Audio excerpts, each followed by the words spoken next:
In the quiet corners of Paris and the misty canals of provincial France, mysteries lie waiting subtle, human, and dangerously deceptive.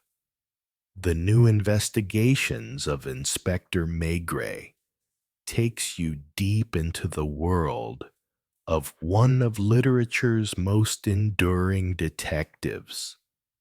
These are not just tales of crime and justice, they are portraits of human nature, painted with shadows, secrets, and the stubborn persistence of a man who sees beyond the obvious. Each case draws Maigret into lives tangled by passion, fear, and regret, where the truth hides in the most unexpected places. This is crime fiction with soul rich in atmosphere, psychological depth, and the timeless allure of a detective who never stops asking questions. Chapter 11. The Old Lady from Bayeux. "Have a seat, mademoiselle," sighed Maigret, grudgingly removing his pipe from his mouth. And he glanced once more at the magistrate's note that said, "Family matter. Interview Cécile Ledru, but proceed with extreme caution." This was in Caen, at the time when Maigret had been sent there to restructure the flying squad. He was not yet accustomed to that harsh and secretive region and felt he had a lot less leeway than in his office at Quai des Orfèvres. This note still baffled him. Family matter. Extreme caution. Did this mean that yet again he was going to be dealing with the family of some high-up government official or regional bigwig? It was incredible how many people around here in top positions had cousins or brothers or sisters-in-law who had gone off the rails. "What can I do for you?" "Mademoiselle Ledru." She was rather good-looking. This Mademoiselle Cécile. Very good-looking, in fact. Admittedly flattered by a black outfit that complemented her naturally pale olive skin. Your age, 28. Profession. I suppose I'd better explain everything so that you understand my situation. I was an orphan, and I started out in life at the age of 15 as a maid of all work. I still wore my hair long, and I didn't know how to read or write. This was all the more surprising because the woman sitting in front of Maigret appeared to be highly sophisticated. Please go on. I happened to find myself working for Madame Croisier in Bayeux. Have you heard of her? Confess I haven't. They're all the same. These provincials, thinking that their local personalities are world famous. I'll tell you about her afterwards. I'll just say that she took a liking to me, and she made me study. Later, she kept me on as a lady's companion and she wanted me to call her Aunt Josephine.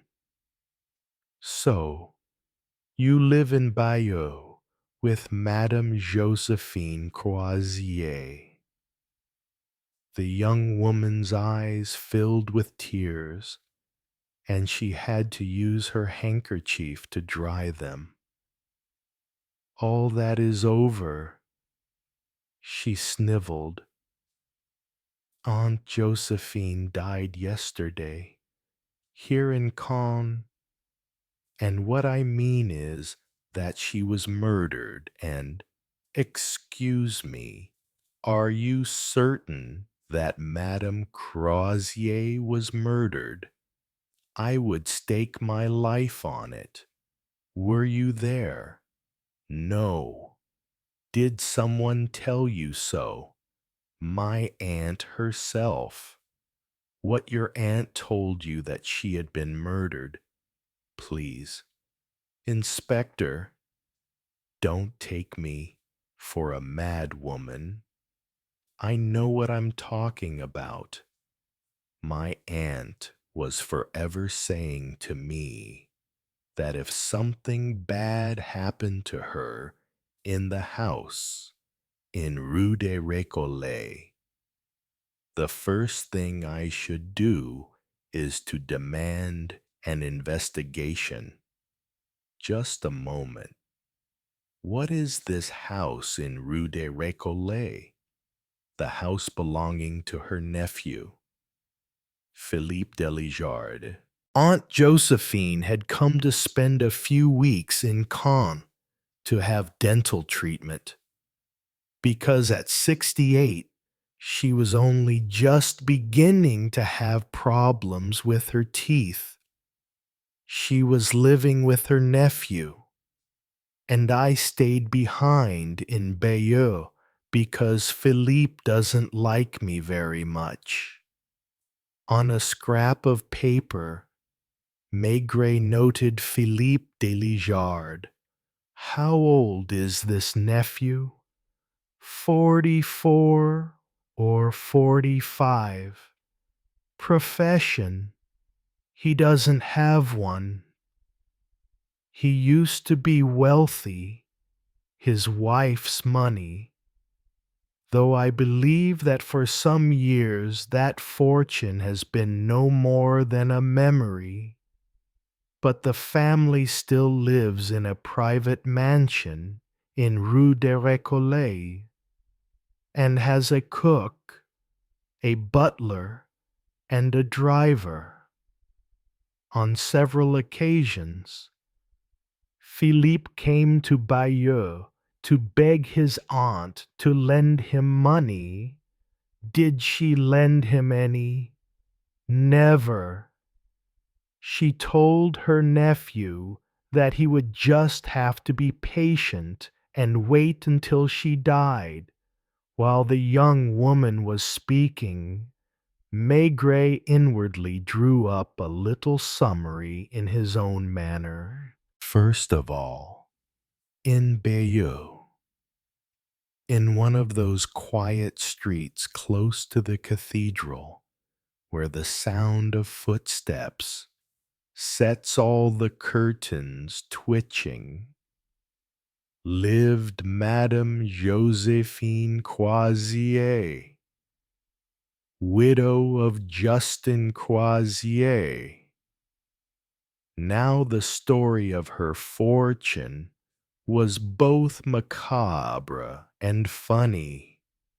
Croisier, a lowly legal clerk when he married, was obsessive, and his obsession was insurance. He took out policies with every possible and imaginable company, which made him a figure of fun. Once, only once, he had taken the boat to Southampton. The sea was rough. A huge wave had sent Croisier crashing into the rail, splitting his head open and his widow, shortly afterwards, had been surprised to receive 1,000,000 francs from various insurance companies. Since then, Josephine Croisier's sole occupation in that gloomy house in Bayeux had been to manage this fortune, which had grown, and to chat for entire afternoons with her protégée, Cécile Ledru. Rumor had it that the original million had multiplied, and that, thanks to successful investments, Josephine Croisier had 4 or 5 million to her name. Conversely, Philippe de Lijard, her sister's son, had started out living the high life. Having married the daughter of a wealthy horse dealer, he had furnished a sumptuous private mansion, which was considered one of the most magnificent houses in Caen. Unlike his aunt, he had made unprofitable investments and allegedly had already been living on credit for 3 or 4 years, borrowing from moneylenders against his future inheritance from his aunt. In short, Mademoiselle Cécile, there is no real basis for your accusation, other than that Philippe needed money, and the death of his aunt would be the answer. I have already told you that Madame Croisier herself always claimed that if she died at Rue des Récollets, forgive me, but you should know that old ladies' fears can be taken with a pinch of salt. Would you now inform me of the actual facts? My aunt died yesterday at around 5 o'clock in the afternoon. They are saying it was a heart attack. Did she have a heart condition? Doesn't everyone? Not one that was life-threatening. Were you in Bayeux at that time? It seemed to Maigret, but perhaps it was only an impression, that the young woman hesitated momentarily. No, I was in Caen. I thought you hadn't accompanied Josephine Croisier. That's correct, but it's barely a half-hour bus ride from Bayeux to Caen. I'd come in to do some shopping. And you didn't try to see your aunt, as you called her. I dropped into Rue des Récollets. At what time? Around 4 o'clock. They told me that Madame Croisier had gone out. Who said that? The butler. After checking with his employers. No, of his own accord. So, we have to believe that was the truth, or that he had been given prior instructions. That's what I thought. Where did you go next? Into town. I had a lot of small errands to do.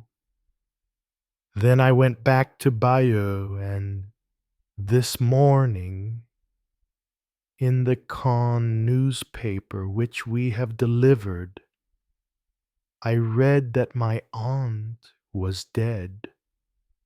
Strange. Pardon. I said that was strange. At 4 o'clock in the afternoon, when you arrive at Rue des Récollets, you are told that your aunt has gone out. You return to Bayeux, and the next morning you find out from the papers that she died only a few minutes, an hour at most, after your visit. Is it correct that you have lodged a complaint, Mademoiselle Cécile? Yes. Inspector, I am not rich, but I would give the little money I have to uncover the truth and see the culprits punished. Just a moment. Since you mention your financial circumstances, may I ask if you are expecting Josephine Croisier to have left you anything? I am certain she hasn't, because I was the one who wrote her will, and I categorically refused to receive anything. Otherwise, no one would have believed that I wasn't seeking personal gain during all the years I devoted to my benefactress. She was almost too good to be true. Although he observed her closely, Maigret could not find the chink in her armor. And so, you are left penniless. That is not what I said. Inspector, Madame Croisier paid me as a lady's companion. Given that I had no living expenses, I have been able to save a tidy sum that allows me to plan for the future. I would gladly spend all of that money, if necessary, to see my aunt avenged. May I ask one more question? Philippe is the heir, is he not? If it is proved that he killed his aunt, then he will no longer be able to inherit her fortune. What would become of those millions? They would go to charities for the protection of young women. Was Madame Croisier involved in those charities? She felt sorry for young women and knew the dangers they faced. Was she very puritanical? Cecile hesitated for a moment and thought. Very puritanical. Yes, a bit obsessive about the subject. Almost. Thank you, mademoiselle. You will carry out an investigation, won't you? I am going to make inquiries, and if need be, by the way, where will I be able to find you for the 2 days before the funeral, which will be held in Caen? Be spending most of my time in the chapel of rest at Rue des Récollets. Despite Philippe, we don't speak to each other, and I don't set foot anywhere else in the house. I cry and I pray. At night, I'm staying at the Hôtel Saint-Georges. Maigret finished his pipe and gazed with a strange beady look at the enormous gray house. The carriage entrance with its brass knocker, the main courtyard with bronze sconces. It was what he termed a pipeless case.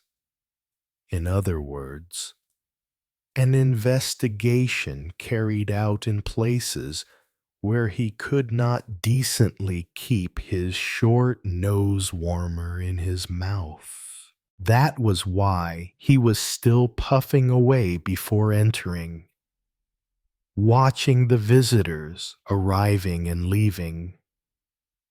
Women in black, very upright gentlemen. In other words, all of Cannes high society come to offer their condolences.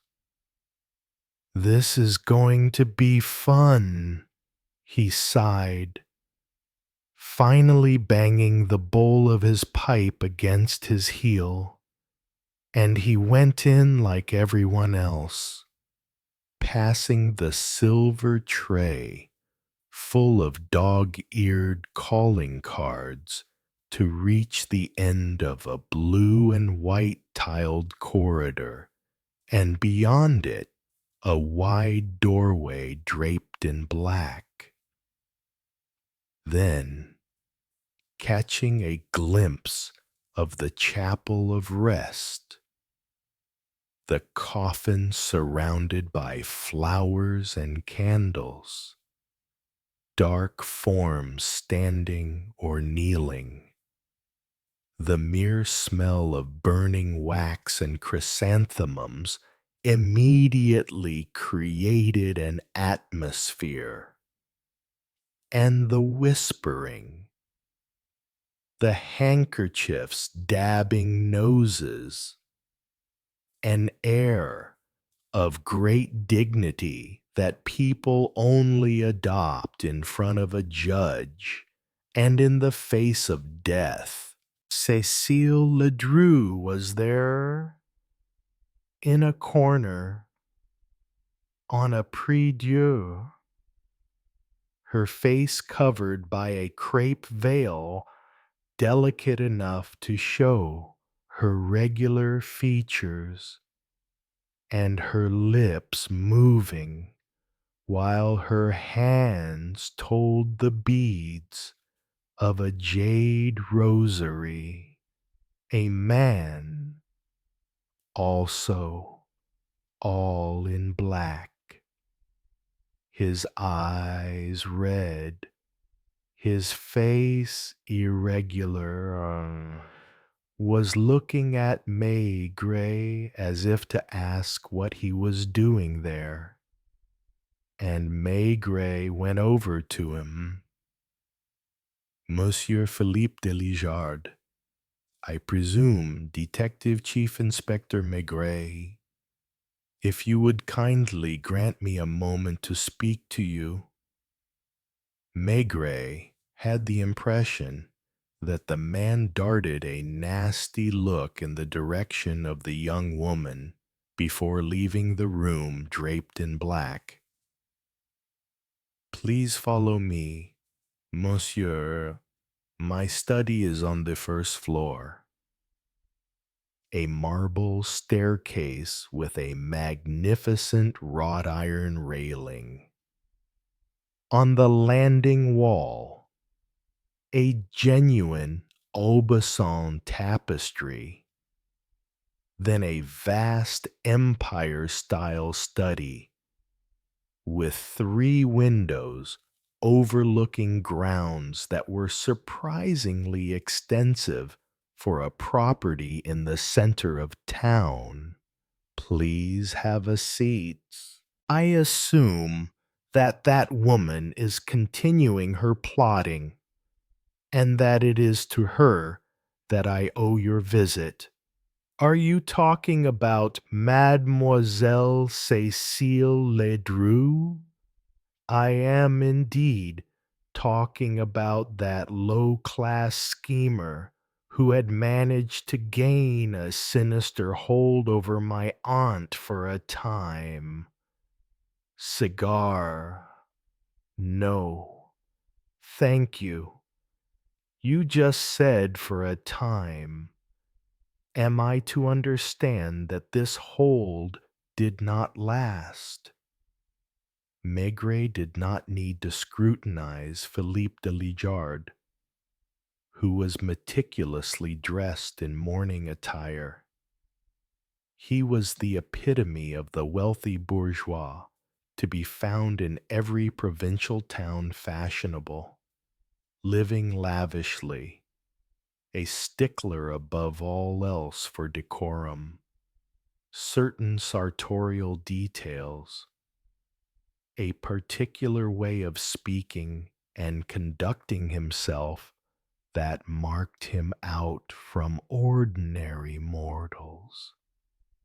You understand, Inspector, that it is extremely painful for me, extremely disagreeable, to receive a visit from a police officer at such a distressing time.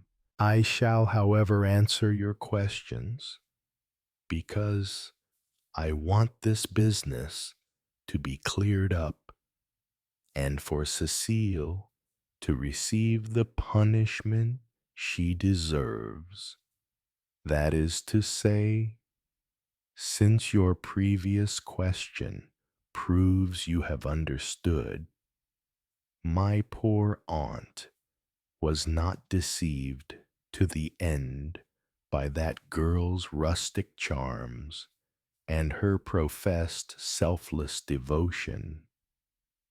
It is so true that when my aunt came to stay with us for a month, so as not to change anything in her routine, we also offered to put up her companion because the house is big enough. But my poor aunt said no, telling us that she had had enough of that girl and that she was trying to find a way to get rid of her. Her only fear was that if she went about it too brutally, Cecile would seek revenge.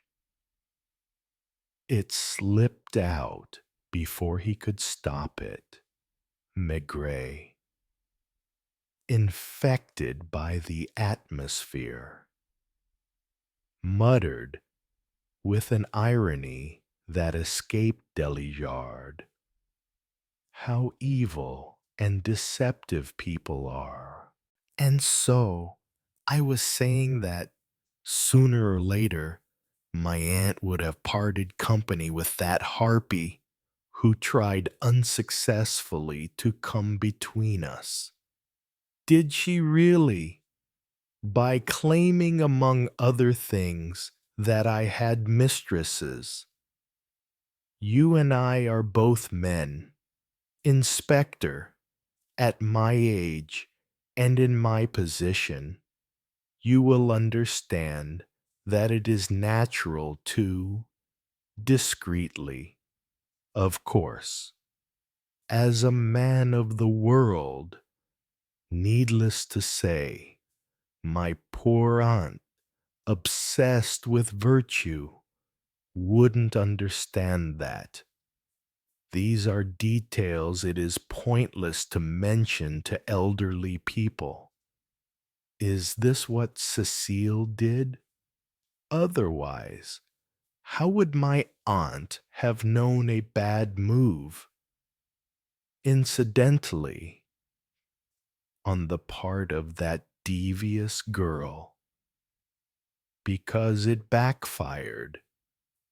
When my Aunt Josephine found out that her chaste young lady secretly entertained, under her roof, a young man about whom the least one can say is that his family is not very respectable, Cecile had a lover. Either Maigret's indignation was genuine, or he was putting on an admirable act. It is true that, making the most of the moment, He took his pipe from his pocket with a perfectly innocent air, as if forgetting his sumptuous surroundings and the Havanas sitting on the desk. For 2 years, they have been lovers for 2 years, and they meet almost every night. His name is Jacques Mercier. He and his friend have a haulage business. But it should be noted that his parents went bankrupt a few years ago. Unbelievable. And did you tell your aunt? Naturally. Why wouldn't I have told her? Was it not my duty? Of course. And so my aunt was determined to send Cecile packing. Again, only the fear of revenge held her back. That is why I invited her to move in with us permanently. I would have given her the use of the second floor of our residence. And when were these matters discussed? Well, only the day before yesterday. And was the decision taken not formally? She was starting to come around to the idea. I assume that even so, you are not accusing Cecile of having killed your aunt. Philippe abruptly looked up at Maigret with a devastated expression. But my aunt wasn't killed. That girl must be both crazy and wicked to have talked such nonsense. My aunt died of a heart attack, and the coroner specifically said so. I do not see how. In short, you are not accusing Cecile of having killed your aunt. I would accuse her if I weren't certain that my aunt died of natural causes, which is not the case. On the other hand, if she carries on spreading such lies about us, I shall have to sue her for defamation. One question, Monsieur Deligeat. Your aunt died at around 5 o'clock. Is that right? A few minutes after 5. Yes, that is what my wife told me. Because I wasn't here myself. Fine. Now, at around 4 o'clock, Josephine Crozier was not in the house. Was she? She had an appointment with her dentist at 4 o'clock every day because she was going to have dentures, and it was a very lengthy process. Do you know what time your aunt returned home? At around 5, I was told.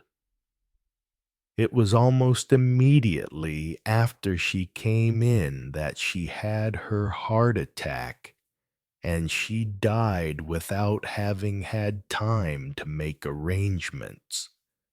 Did the heart attack happen in her room? Yes. The Louis XIV bedroom on the second floor. Was your wife up there? My wife went up shortly afterwards.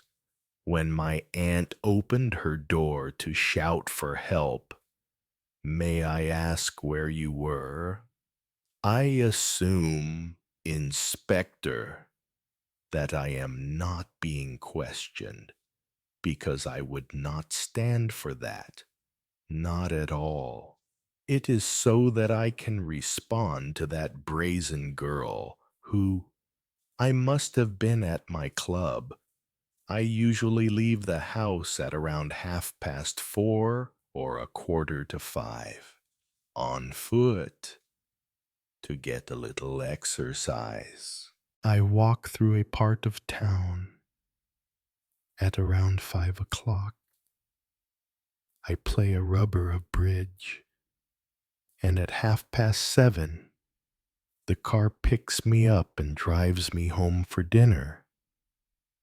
Did you receive a telephone call at your club to inform you? That's right. And when did you arrive home? My aunt was dead, and the doctor was already there. The family doctor? No. He lives too far away, and my wife called a local doctor, a young physician who did not have to do anything. You have a son. Yes, Gerard. He's 20 and is studying at business school at the time of death. He must have been at college or sitting in some cafe, as they do at that age. The young people of today do not understand that the place for a man about town is at his club, and not in an establishment open to all comers. The servants. Arsène, the driver, had the day off. The butler never leaves his post on the ground floor in the afternoons. As for the cook, I presume she was in the kitchen, as her job title suggests. Is there anything else you wish to know? Inspector, I really must go back to the visitors who have come to offer their condolences, and any minute now I'm expecting the presiding judge, who is also the president of my club. Warn that young woman, and I do think this is the most useful thing for you to do, that if she carries on spreading her malicious gossip, I'll have her locked up. Philippe Delijard must have been wondering what, at such a time, could have caused a strange smirk to hover on Maigret's lips. The fact was that, for some time, Maigret had been staring at a mirror above the mantelpiece.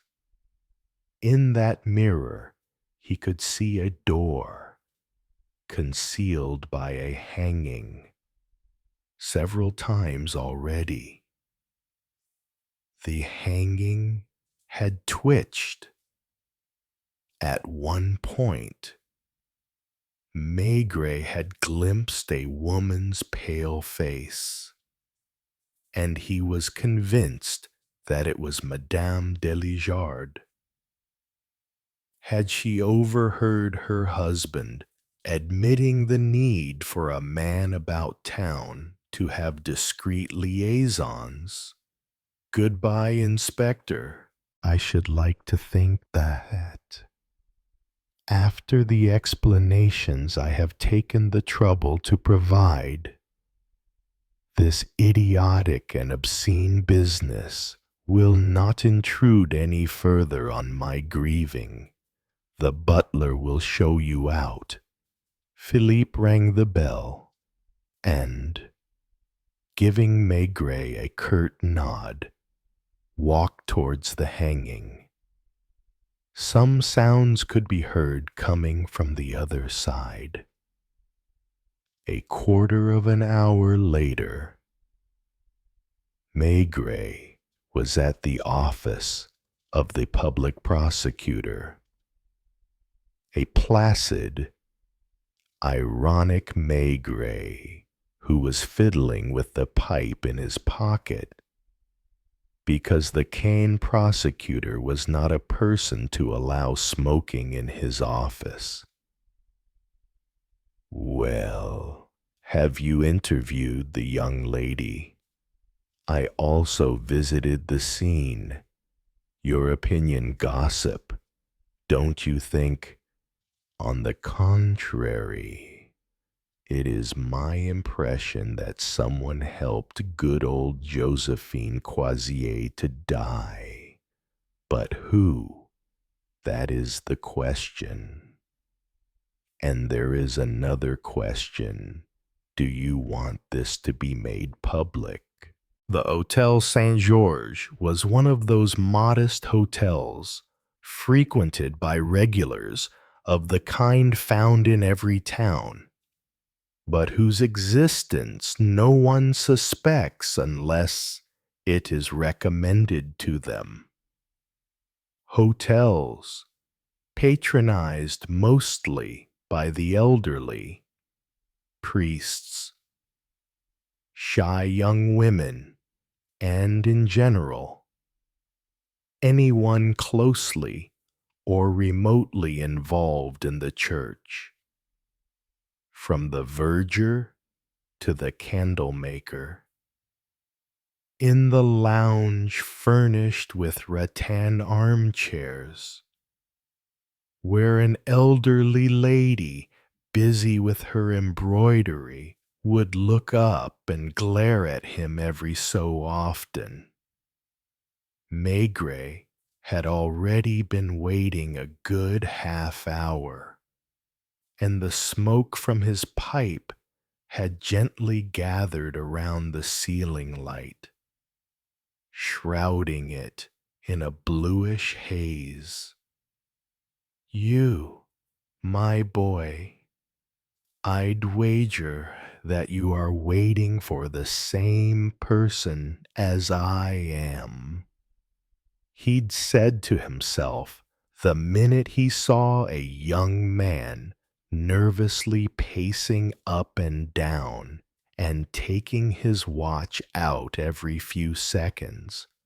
By now, after almost 30 minutes, and even though they hadn't exchanged a word, the two men had sized each other up, studying Maigret from head to toe. The young man was bound to be thinking, so this is the famous Inspector Maigret that Cécile told me about. He looks more like a big oaf, but there must be some development, seeing as he's come to the hotel to wait for Cécile. Maigret, meanwhile, was thinking, not bad. Young Jacques Mercier, very attractive, even almost too attractive. Not at all the conventional young provincial one imagines, but rather a free spirit, a pretty face, wavy hair, bright eyes, and fire in his blood. Aha, Mademoiselle Cécile. You seem to have a taste for variety, and your demure daytime persona slips at night. When she arrived, she saw Jacques Mercier first, and a smile lit up her face. But the young man indicated Maigret, and she frowned and took 3 steps forward. "Do you wish to speak to me?" she asked, clearly embarrassed to be seen in the company of her lover. "Yes, I'd like to clarify a few things with you." But here is not the best place. In this hotel that's so quiet that you can hear moths flying, Shall we go to a cafe for a few minutes? Cecile glanced at Mercier, who nodded, and a few moments later, the three of them were seated in a brasserie where men were playing snooker. First of all, let me point out, Mademoiselle Cecile, that it was not very nice of you not to have mentioned Monsieur Mercier to me. I didn't think he had anything to do with this business, but I should have guessed that Philippe would tell you about him. What did he say about me? Disagreeable things, as you can imagine. I think he is what is called a perfect man about town, but he has a sharp tongue. Waiter, a beer. What will you have? Mademoiselle, a port. You too, 2 ports. Comfortably spread out on the moleskin banquette, his gaze absently following the snooker balls as he puffed away contentedly on his pipe. Maigret seemed to be relishing the gray but pervasive quiet of the provincial town. In short, this has been going on for 2 years. It's 2 years since we met. Yes. And for how long has Monsieur Mercier been in the habit of spending his nights in the old lady's house? Over a year. Have you ever thought of getting married? The old lady, as you call her, would never have allowed it. Or rather, she would have seen that as a betrayal. She was jealous of my affection. Since she no longer had anyone in her life, apart from nephews she loathed, she saw me as her property. In a way, it was for her that I agreed to keep my relationship with Jacques secret, purely so as not to let her down and to save her from being hurt. She answered Maigret's questions meekly, while her companion frowned from time to time, seemingly attempting to warn her to be careful. And now, you, Monsieur Mercier, I don't see how I'm mixed up in. That is not the point. It is about helping me in a task that Mademoiselle Cecile has requested of the police. Philippe Delijard claims that your business isn't going brilliantly. Is that true? Well, is it true? Answer, Jacques. It's true. I went into partnership with a friend and we bought 3 trucks to collect fish from the small ports around Cherbourg. Unfortunately, the trucks, which weren't new, cost us a lot in repairs. So when will it be official? What? The bankruptcy. The trucks have been off the road for 3 days because we haven't paid for the garage rental. Thank you. Would you remind me, Mademoiselle, what time you arrived at Rue des Récollets? 2 days ago, at around 4 o'clock, wasn't it, Jacques? I'm sorry. Were you with her? I drove her there. I was waiting at the corner of the street. It must have been 4:05. You drove her from Bayeux. And Maigret glared at Cécile, who had told him she'd come by bus. Very good now. Mademoiselle, tell me, when you read about Josephine Croisier's death in the newspaper, I assume you asked Mercier to drive you to Caen. What time did you arrive at Rue des Récollets? At around 9:30 in the morning. So the old lady had been dead for an entire night. Would you tell me what you saw? What do you mean first? I saw the butler, then men in the main corridor, then Philippe Delijard walking towards me, sniggering. I thought you'd come running. Then I saw my aunt. Wait, this is the part of your account that interests me. You saw your aunt's body, in the coffin.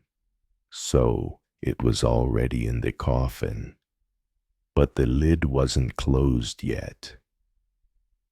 They closed it a little later, in front of me. The men I'd seen in the corridor were from the undertakers, so you recognized your aunt's face. Are you certain? Absolutely whatever are you thinking? You didn't notice anything untoward? No, I was crying. I was very upset. I would have liked to stay with her on my own for a moment to grieve, but that wasn't possible. One last question. I know the main entrance to the residence on Rue des Récollets, but I presume there is another way out. There's a little back door that leads to Rue de l'Échaudé. It's more of an alley than a street, since there are no houses, but only garden walls. If you enter through that door, can you go upstairs without going past the butler or the cook? Yes, you go up the little staircase, as it's called. That takes you up to the second floor. Waiter, how much do I owe you? Thank you, Mademoiselle. You too, Monsieur Mercier. And, after paying for the drinks, Maigret stood up looking more cheerful than the circumstances seemed to warrant. A few minutes later, his pipe still between his teeth, he entered Delegard's club and asked to be shown into the office of the secretary, of whom he asked a number of questions. Then he meticulously wrote down the answers in his notebook. With a growing satisfaction, so, you say you are certain that you saw Philippe Delijard arrive 2 days ago at 5:15. That's correct. Is it not? His 3 usual partners were waiting for him for the game that always begins at 5 o'clock. He sat down at his table. No sooner were the cards dealt than he was called to the telephone. When he came out of the booth, He was very pale, and he announced that his aunt had just died at his home. You have nothing else to add. Thank you. Goodbye, monsieur. And Maigret shrugged his shoulders as he walked through the grandiose lounges where sad old men slumped in armchairs snoozed behind the screen of a newspaper. At the surgery of Dr. Liévin, who had been called when Josephine Croisier had had her heart attack, Maigret found a very young man with flaming red hair, busy cooking a chop on a portable stove.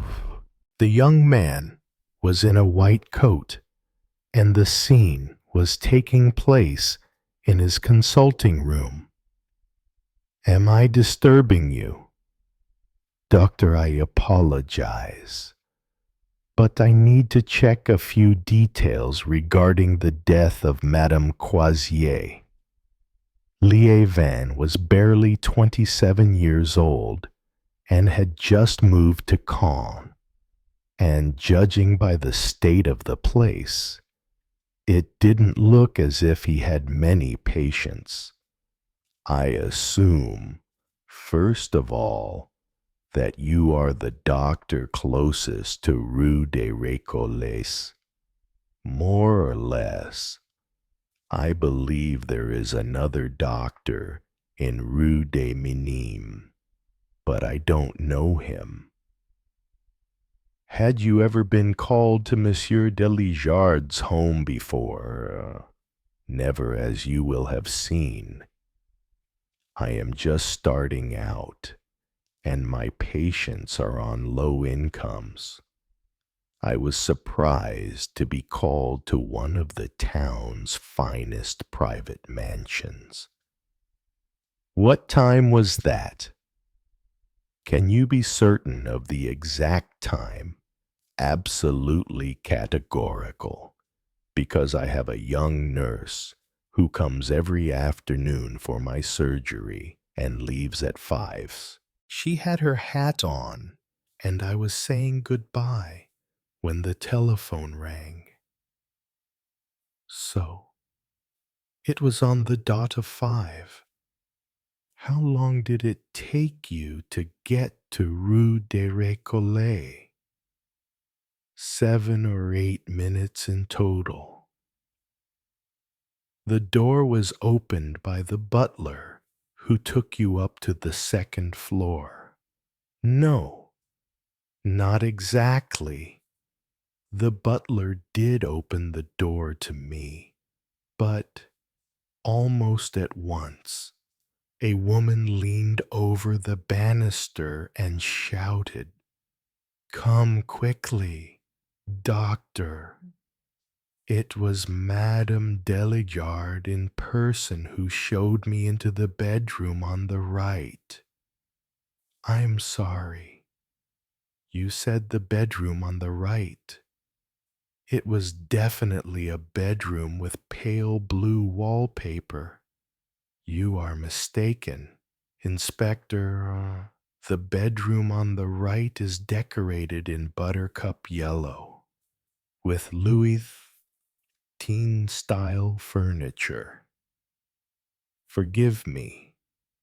I know quite a lot about antique furniture, and I can assure you that the bedroom on the right is done out in Regency style. Okay. To the amazement of the doctor, who did not grasp the importance of this question, Maigret wrote down everything he had just heard in his notebook. Very well. You are there upstairs, and the time is approximately 5:10. Where is the body? On the bed, Of course. Undressed. Yes, naturally. Excuse me. It was 5:10, and Josephine Croisier was undressed. What was she wearing? A nightdress and dressing gown. Were there clothes lying around the room? I don't think so. No. The room was perfectly tidy, and there was no one there but Madame Delijard. Yes, she was very anxious. She described her aunt's heart attack. I immediately realized that death must have been instantaneous, so to speak. Even so, I examined the dead woman, and I could see that she had been in extremely poor health. This was her 10th heart attack at least. Were you able to establish the approximate time of death? It's a reflex. Give or take a few minutes. She died at around 4:15. The doctor gave a start, panic-stricken, as Maigret leaped up and grabbed his shoulders. What? 4:15? Yes. Madame Delagarde didn't make any secret of the fact that before calling me she tried to contact 2 other doctors, which took some time. 4:15, echoed Maigret, wiping his hand across his forehead. I don't want to offend you, doctor, but you are just starting out. Are you certain of what you are saying? Would you stand by your statement if a man or a woman's life were at stake? I can only reiterate. Fine, I believe you. But I'd like to warn you that you will almost certainly have to repeat your statement in court, and that lawyers will use every trick in the book to demolish your testimony. They won't succeed. Is there anything else you wish to tell me? What happened next? Nothing. I signed the death certificate. Madame Delijard insisted on paying me there and then, and she gave me 200. Is that your fee? No, but she decided on it herself. She accompanied me halfway down the stairs. The butler showed me out. And you didn't meet anyone else? No one. Can't be helped, grunted Maigret. Ringing the doorbell of a small house through whose windows a family could be seen eating.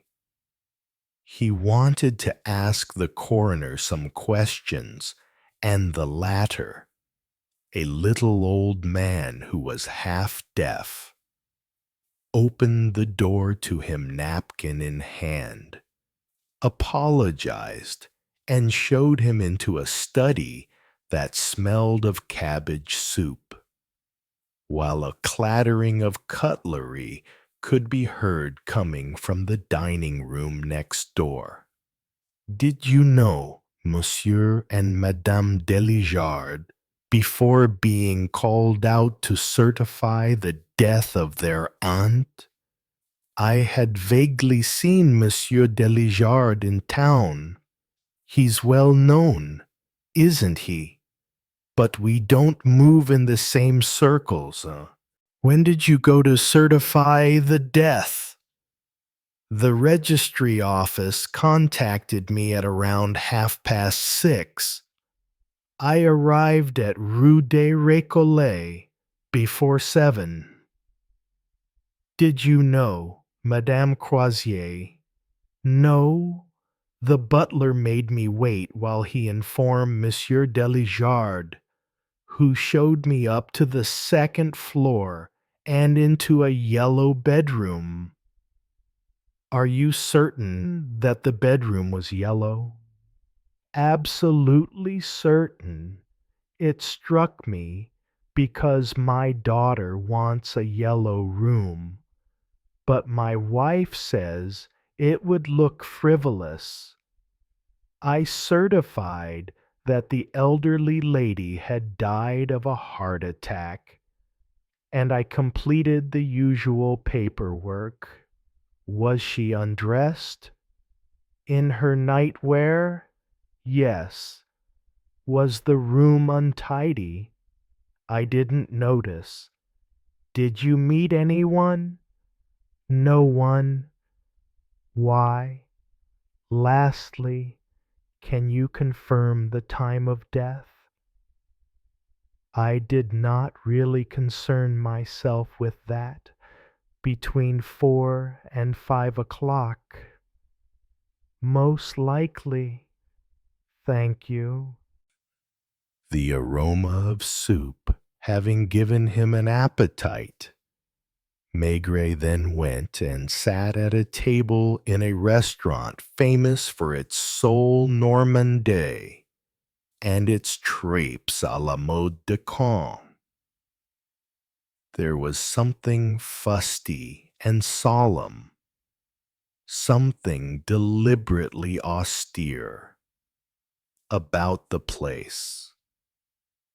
Like all the surroundings Maigret had found himself in that day. At any rate, there are some real swine in this town, thought Maigret as he ate his dinner. I don't think I have ever come across anything like it in my entire career. Ultimately, it was the kind of case he liked best, a respectable facade, po-faced, narrow-minded people, so virtuous in appearance as to exude boredom, and he, Maigret, had to scratch the surface, rummage in corners, sniff around everywhere to finally penetrate the paneling, the free stone, the dark clothes and the snooty or stony faces, to discover the human beast, the ugly beast, the one that kills out of base self-interest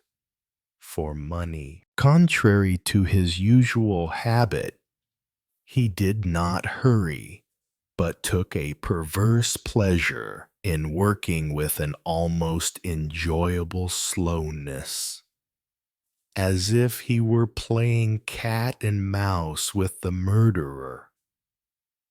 The public prosecutor had repeated, "Do whatever is necessary, but be careful.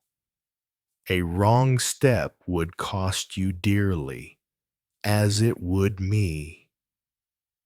Philippe Delijard is a well-known figure who may have debts, but all doors are open to him. As for that young woman, Cécile, as you call her, if you touch her, you'll have the left-wing press defending her as a victim of the wealthy. Be careful, Inspector. And Maigret disrespectfully muttered under his breath, Yes, old girl, but we'll get them. The tripe was delicious, and when Maigret rose from the table, he was in a state of bliss, heightened by the fact that he had not been able to say no to the owner's calvados. Later on, I'll get my ideas straight, he promised himself. But first, I need to question this butler fellow. And he went to ring the doorbell at Rue des Récollets and detained the butler, who wanted to show him into the drawing room. No, my good man, I have come to talk to you. You know who I am, don't you? What were you doing when I rang the bell? We were having coffee in the kitchen, so I shall join you for a coffee. He invited himself. He imposed himself. The man did not dare to protest. Announcing to the cook and Arsène, the driver, "It's the inspector, who's asking for a cup of coffee." Arsène wore a very smart gray uniform, which he'd unbuttoned to be more comfortable, and the cook was a plump woman with rosacea who did not look pleased at Maigret's intrusion into her province. "Don't mind me. Folks, I could have summoned you to the offices of the flying squad, but I didn't think it would be worth it for so little. No need to do up your buttons. Arsène, by the way, why did you take the day off 2 days ago? Was it your usual day?" "Not exactly. That morning, the boss told me that he couldn't give me any leave next week because of a trip to the south of France. So I should take the day off. I took advantage of it to go and visit my sister, who's married to a baker in Le Havre. So Monsieur Philippe drove himself.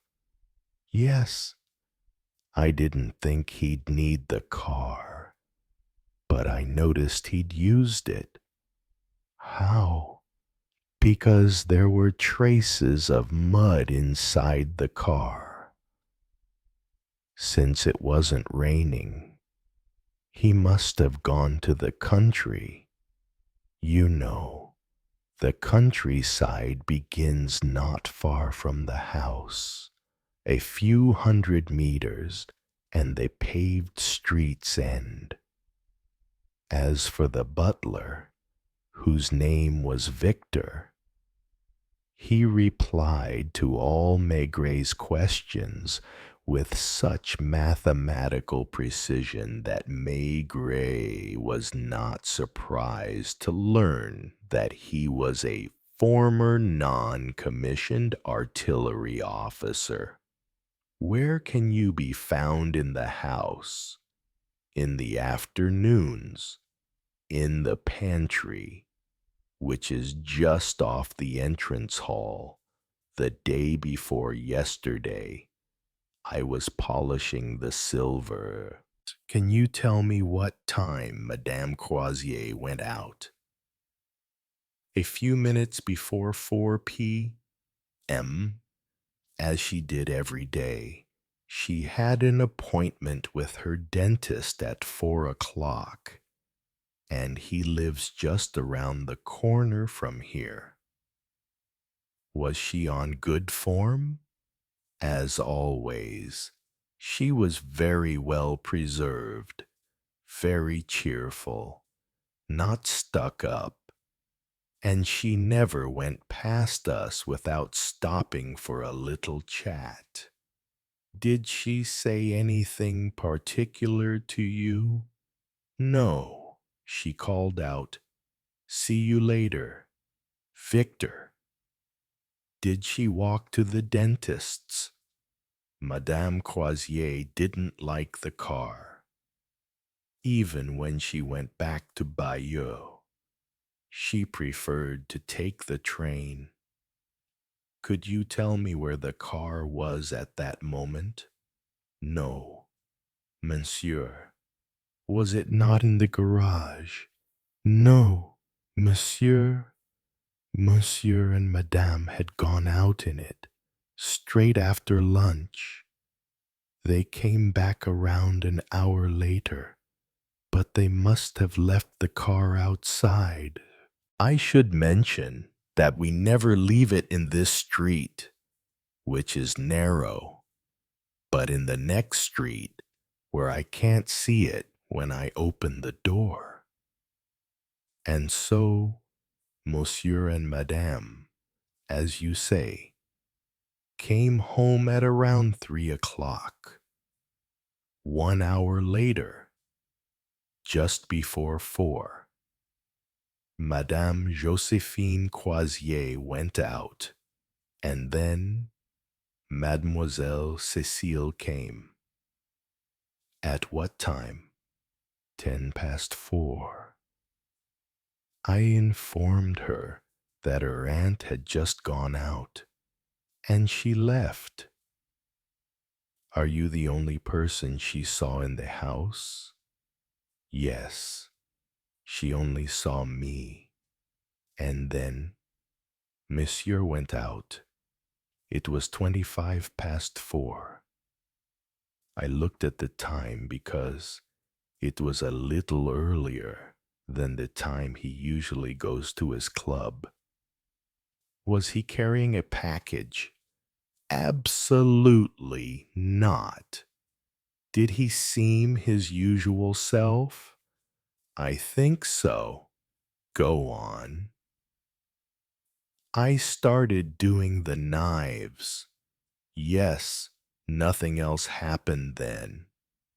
And it was just before 5 o'clock when Madame Croisier came home, still on good form. She was even in a cheerful mood. She said to me in passing that people are wrong to think that dentists hurt you. I replied that mine had taken out the wrong tooth. Did she go up to her room? Yes, she went upstairs. And her bedroom is the Louis one, isn't it? Of course. The one on the right decorated in buttercup yellow. No, that's the Regency bedroom, which is hardly ever used. What happened next? I don't know.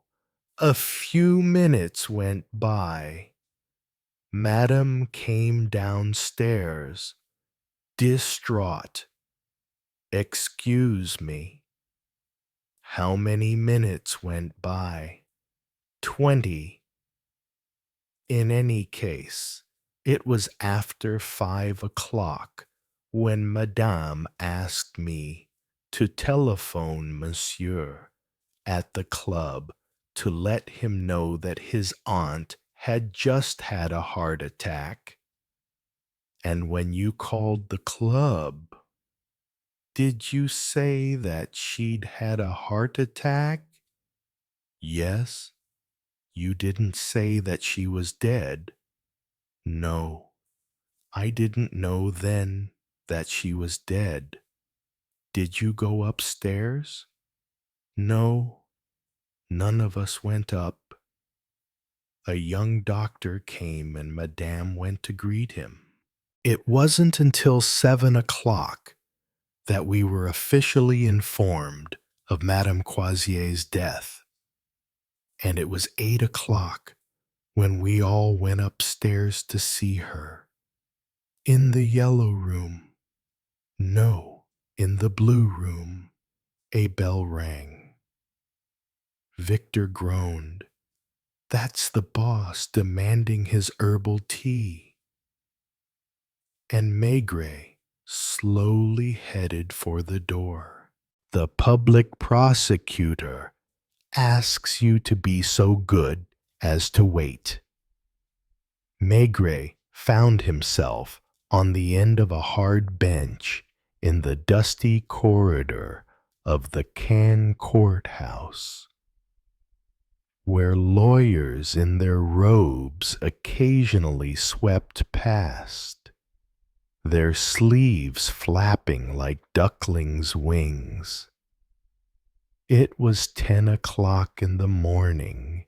Maigret, who had left his wife in Paris and was lodging with a respectable family, had received that morning via a police officer a rather curt summons from the public prosecutor, asking him to be at his chambers at 10 o'clock precisely.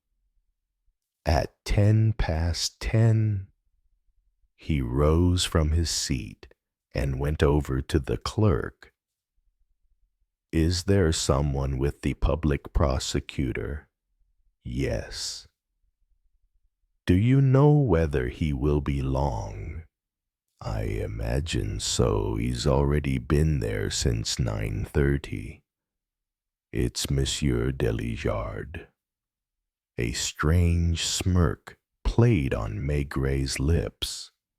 He had no hesitation in filling his pipe, and each time he walked past a certain padded door, he heard the murmur of voices. Each time, too, the corners of his mouth curled in the same smirk. At last, when it was well after 10:30, a bell summoned the clerk, who returned and announced, the public prosecutor is waiting for you. But Philippe Delijard had not come out. Maigret stuffed his smoldering pipe in his pocket and went in with a ponderousness that perhaps contained a great deal of affectation at times, especially when he was in a very good mood. He enjoyed appearing more foolish than he was, and then he looked fatter and clumsier, a real caricature of a police officer. All that was missing was a bushy mustache. My respects, sir, and good day to you, Monsieur Delijard. Close the door, Inspector. Come in. You are putting me in an extremely delicate and disagreeable position.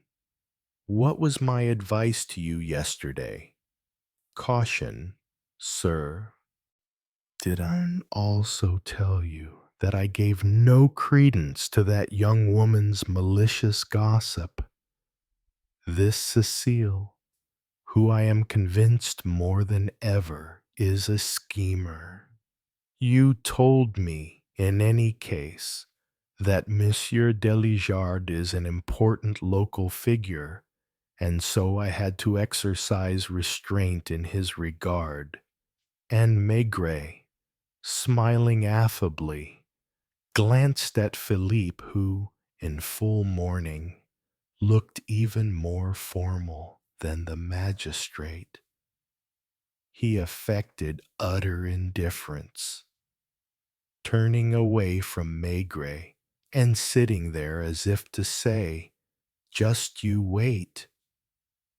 As for the public prosecutor, he was glaring at Maigret, whose irony did not escape him, and it would not have taken much for him to give full vent to his anger.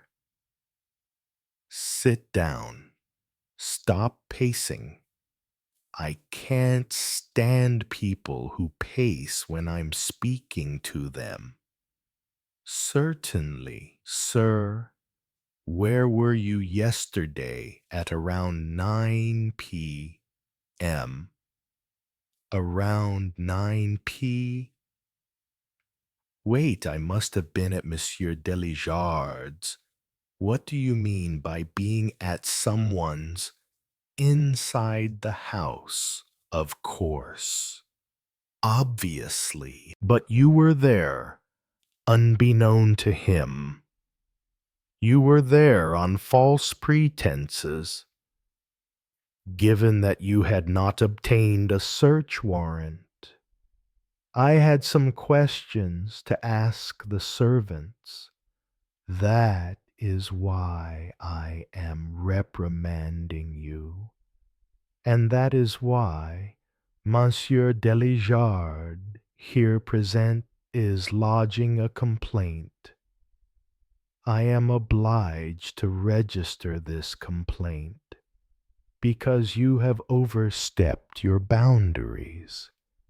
It may have been possible for you to question the servants, but in that case, the simple thing would have been to inform their employer. I presume, Inspector, that I have made myself clear. Certainly, sir. And Maigret took a mischievous pleasure in humbly casting his eyes down like a petty official who has been caught out. That is not all. And the rest is a lot more serious. So serious that I do not yet know what repercussions your actions will have once they reach the ears of those on high. After listening indulgently and having provoked the servants' gossip, I would say you left the house, but you very soon entered through another door. I assume you are not going to deny it. Unfortunately not, sir. What key did you use to open the garden gate? Would it be Cécile Ledru, by any chance, who gave it to you? Think carefully about the consequences of your reply. I did not have the key to the little gate. To be honest, I had not intended to go into the garden. I simply wanted to know which way they had brought the body in. What are you saying? The public prosecutor had risen, as had Felipe, and they were both ashen, but probably for different reasons. I'll tell you later, if you wish. As for the gate, I saw that the lock was extremely basic and that an ordinary skeleton key could easily open it. I wanted to test it out, and I tried. It was dark. The garden was deserted. I realized that the garage was not far away, and, not wanting to bother Monsieur Delijard for so little, especially in such sad circumstances, I went to have a look at the traces of mud that Arsène had mentioned to me. The prosecutor frowned, worried now. Philippe, his gloves in his hand, tried to say something, But Maigret didn't give him the chance. That is all. I acknowledge that I'm guilty of misconduct. I apologize, and I will explain myself as best I can. In other words, breaking and entering you, a flying squad inspector, who authorized you to. I am very sorry, sir. Once again, if I had been aware that I wouldn't be disturbing Monsieur Delijard, who had just had a herbal tea taken up to him, I would have asked to be announced so I could question him. That is enough. I might add that I do not like the mocking tone of voice you seem to feel entitled to take. I shall forward Monsieur Delijard's complaint to the ministry today, and it goes without saying that I forbid you to continue with this case, in which you have displayed such overzealousness. Monsieur Delijard, I think that, until further orders, we can consider this incident closed, and that I have given you every satisfaction. Thank you, sir. This man's conduct was so outrageous that I could not, in all decency, even to preserve the reputation of the police. And he stepped forward to shake hands with the magistrate, who was preparing to show him to the door. Thank you, and see you soon. I shall be at the funeral tomorrow. All of a sudden, Maigret's calm voice could be heard, saying, "Sir, if I may, I should like to ask this man a question, just one." The public prosecutor frowned. Delijard, already in the doorway, automatically paused, and Maigret murmured, "Could you tell me, monsieur, if you will be going to Caroline's funeral?" The prosecutor sat down, stunned. Philippe's face instantly distorted. The man lost his composure, dropped his gloves, and, almost instinctively, launched into a vicious attack on Maigret. Maigret, still calm, too calm, closed the door again. As you can see, we're not completely done yet. I apologize for detaining you, but I fear it will be for some time. Inspector, began the public prosecutor, don't be afraid, and don't think that with this Caroline I'm going to lift the lid on privacy. As the newspapers say, this is not about a woman of ill repute, nor about a working-class woman seduced by Monsieur Delijard, but about his elderly nanny. Please explain yourself more clearly as I can, without imposing on your time, and without taking you to the scene. I shall begin, if you don't mind, with the mystery of the blue and yellow bedrooms, which is the starting point of my discoveries, or rather, which confirmed my suspicions. Do not look over at the door, Monsieur Delijard. You know very well that it is useless.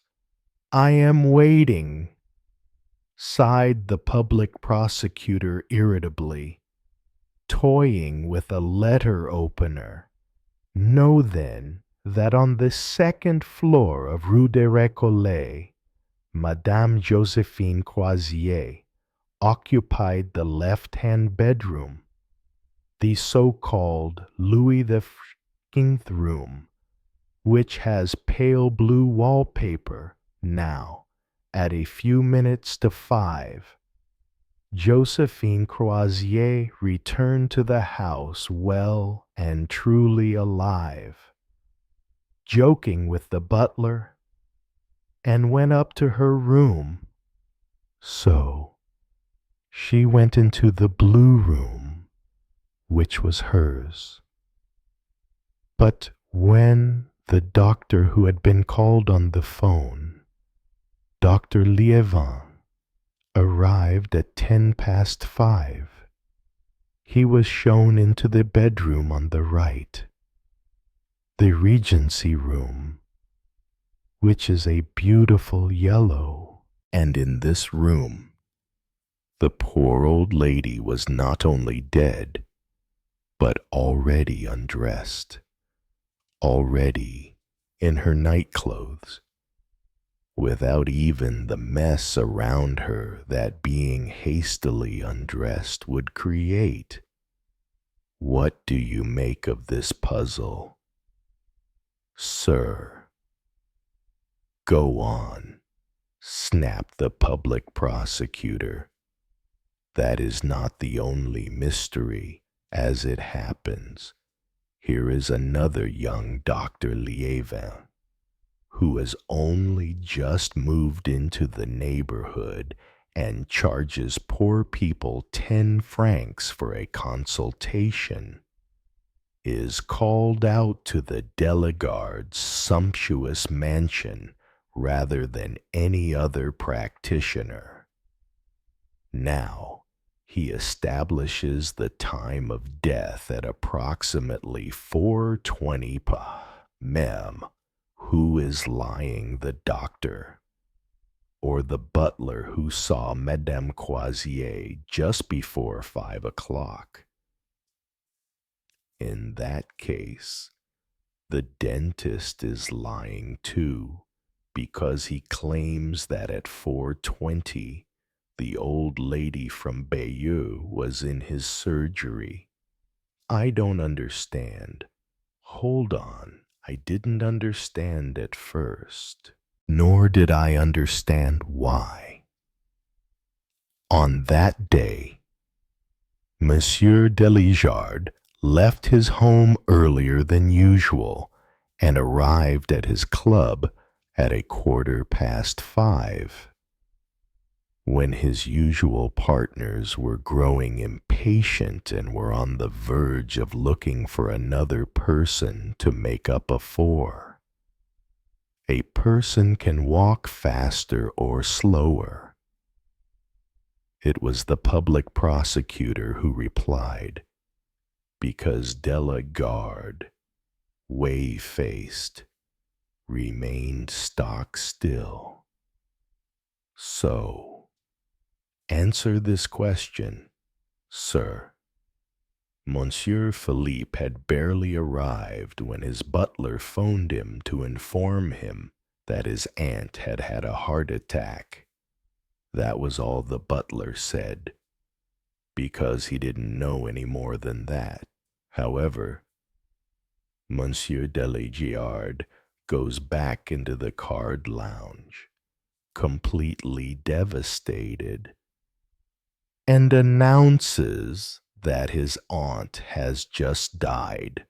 The public prosecutor glowered at Philippe, who was still rooted to the spot, and eventually hung his head. Now, in no particular order, some secondary questions. Why? On that day in particular, does Monsieur Delijar give his driver the day off on the pretext that he will need him every day the following week? Coincidence, fair enough. Why does he take the car out at 2 o'clock that afternoon and then leave it in the street? Where does he go with his wife between 2 and 3 p.m.? To the bedside of a sick person, retorted Felipe. To the bedside of Caroline. That is right. Caroline, who lives outside Caen, which explains the mud stains. Now, I can prove that those stains come from opposite her house, where there is a lime kiln. Maigret, as if without thinking, but perhaps with a mean intent, started filling his pipe as he paced up and down the room. We are confronted, sir, with one of the most heinous crimes I have ever come across, and at the same time an almost perfect crime. So that you can understand, I will have to take you rapidly down the path that I myself went down. Philippe Delijar, who has never done anything in his life other than marry a rich woman, live the high life and speculate with so little common sense that he lost his entire fortune, has been in dire straits for the past 3 years, and his only resource is his aunt, who refuses to help him. It is clear, it is obvious, Monsieur Delijar will not contradict me when I say that on some days, despite the extravagant lifestyle they continued to lead, there wasn't 100 francs in cash in the house, to the extent that, several times, the gas and the electricity were almost cut off. You don't learn a trade at his age. You don't change your lifestyle overnight. The aunt is old, despite that worrying girl, Cécile Ledru. She won't disinherit her nephew, particularly because the worthy Cécile is opposed to it. Philippe, however, takes his precautions by disclosing to the old lady that the girl is no innocent, but entertains a lover every night under her benefactress's roof. Do you follow me, sir? It could be said that the murder has been decided, that it is necessary. Josephine Croisier must die, so that the Delijards can continue to live the high life. On the other hand, although it is quite easy to cause a person's demise, it is hard to conceal the cause of death from the doctors, especially when there is an inheritance at stake. And in the provinces, in particular, poison is risky, because it is the first thing the scandal mongers think of. Now, everyone knows that the Delijards are in financial difficulties. A gun is impossible. A knife leaves a wound, and furthermore, Madame Croisier is robust enough to survive if she were to be pushed down the stairs.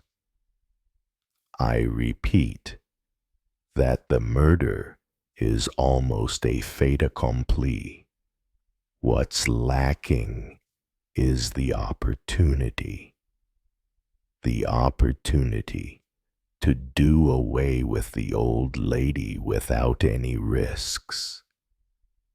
And lo and behold, suddenly, opportunity arises. Philippe has an old nanny, about the same age as Madame Croisier, who lives alone in a house on the outskirts and has no family. This nanny, who has already had several heart attacks, has another one, and the couple, who have been informed, go to visit her at 2 o'clock in the afternoon. They return an hour later, knowing that Caroline, that is her name, only has 2 hours to live. The layout of the house is favorable, but they must not neglect a single detail. Madame Delijard leaves immediately via the back door to return to the nanny's bedside, and she hears her breathe her last at around 4:20. As for Philippe, he does not leave the house until more or less his usual time. Slightly earlier due to his impatience, he gets back into his car, parked on the street corner, drives to Caroline's, loads the body into the car, and drives his wife home at the same time, together via the back door again. They bring the body into the house and put it in the yellow bedroom on the second floor, to the servant's knowledge. Madame Delijard has not left the house. As for the husband, he's on the way to his club. They are in the house. They are waiting for the return of the aunt. Any moment now, she arrives, goes into her room, the blue bedroom, and is murdered at once. All Philippe has to do is go to his club via the back door by car to give himself an alibi to the doctor chosen because he doesn't know the household or Josephine Croisier. They show the body of Caroline, who died a natural death, and he issues a death certificate confirming that is so. The same again that evening with the coroner. Then all they needed to do was take the nanny's body back to her home. What made you think of Caroline? Asked the public prosecutor after a silence. Logic.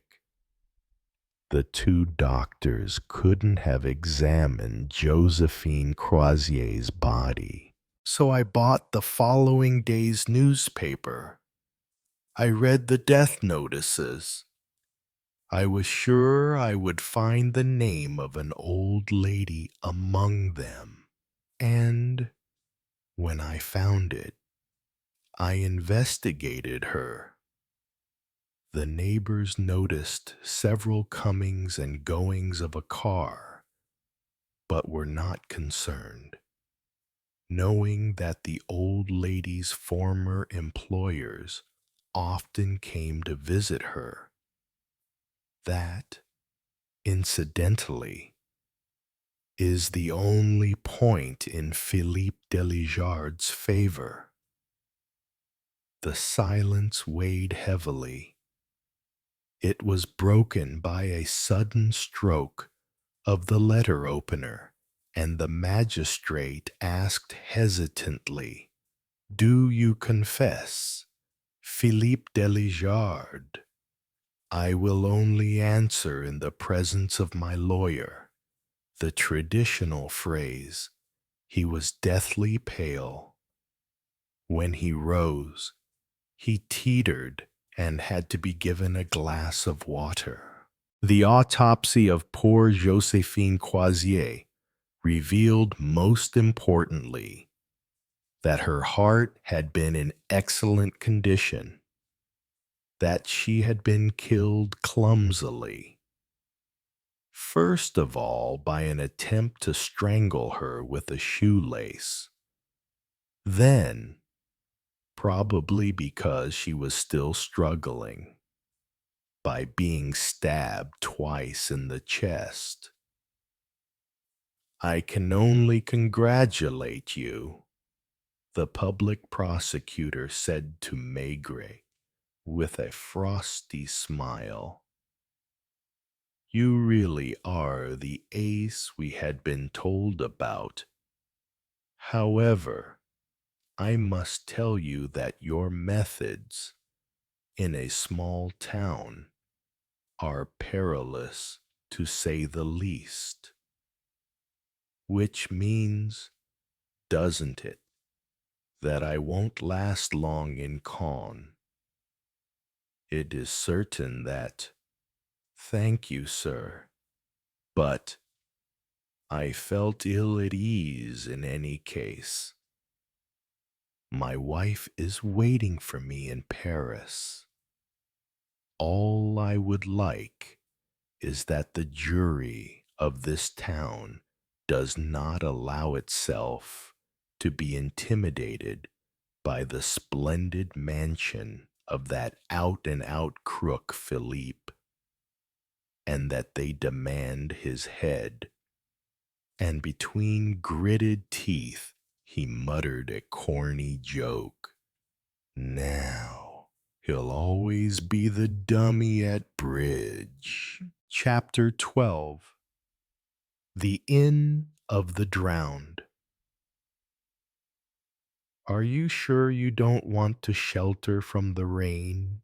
insisted the captain of the gendarmerie, somewhat awkwardly, and Maigret, his hands in his overcoat pockets, his bowler hat acting as a water trap that emptied itself at the slightest movement.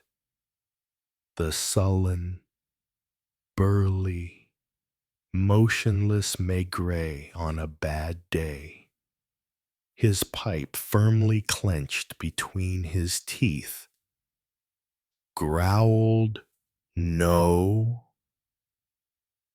One thing that has to be said is that the irritating cases, the ones you have all the difficulties in the world to extricate yourself from, and which always end up badly, are always the ones you get drawn into stupidly, by chance, or simply for lack of the energy to say no while there's still time.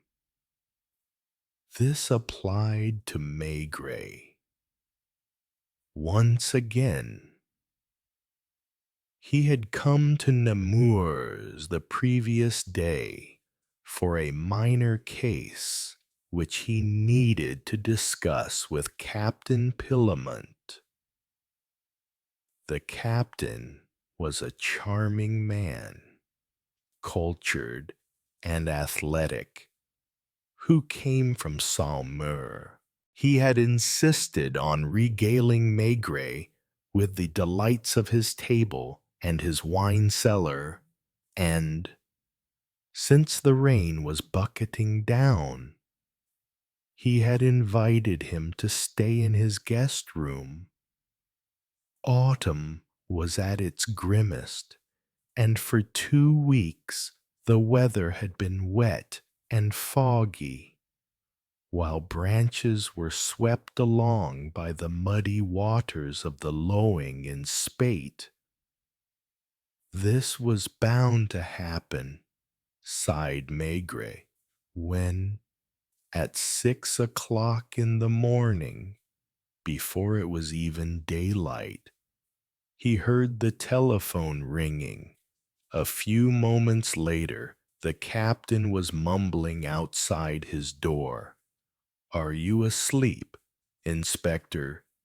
"No, I'm not asleep.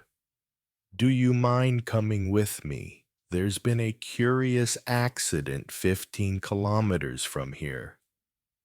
Maigret had gone, of course, to the banks of the Loing, between Nemours and Montargis, where the main road runs parallel to the river, a landscape that would put you off getting out of bed early in the morning.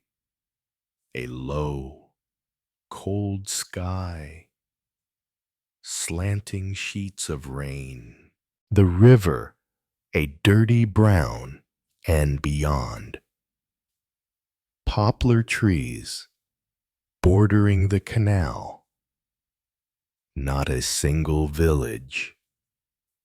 The only inn, the Fisherman's Inn, was 700 meters away, and Maigret already knew that the locals called it the Inn of the Drowned. As for the drowned on this occasion, nothing was known about them yet. The crane squeaked while 2 men in oilskins, like sailors, could be seen operating the pump of an aqualung. Some half-dozen cars had stopped by the roadside. Others traveling in both directions slowed down, sometimes pulling up to find out what was going on, and then continuing on their way. There were uniformed gendarmes and ambulances that had been called out on standby during the night, but were clearly no longer of any use.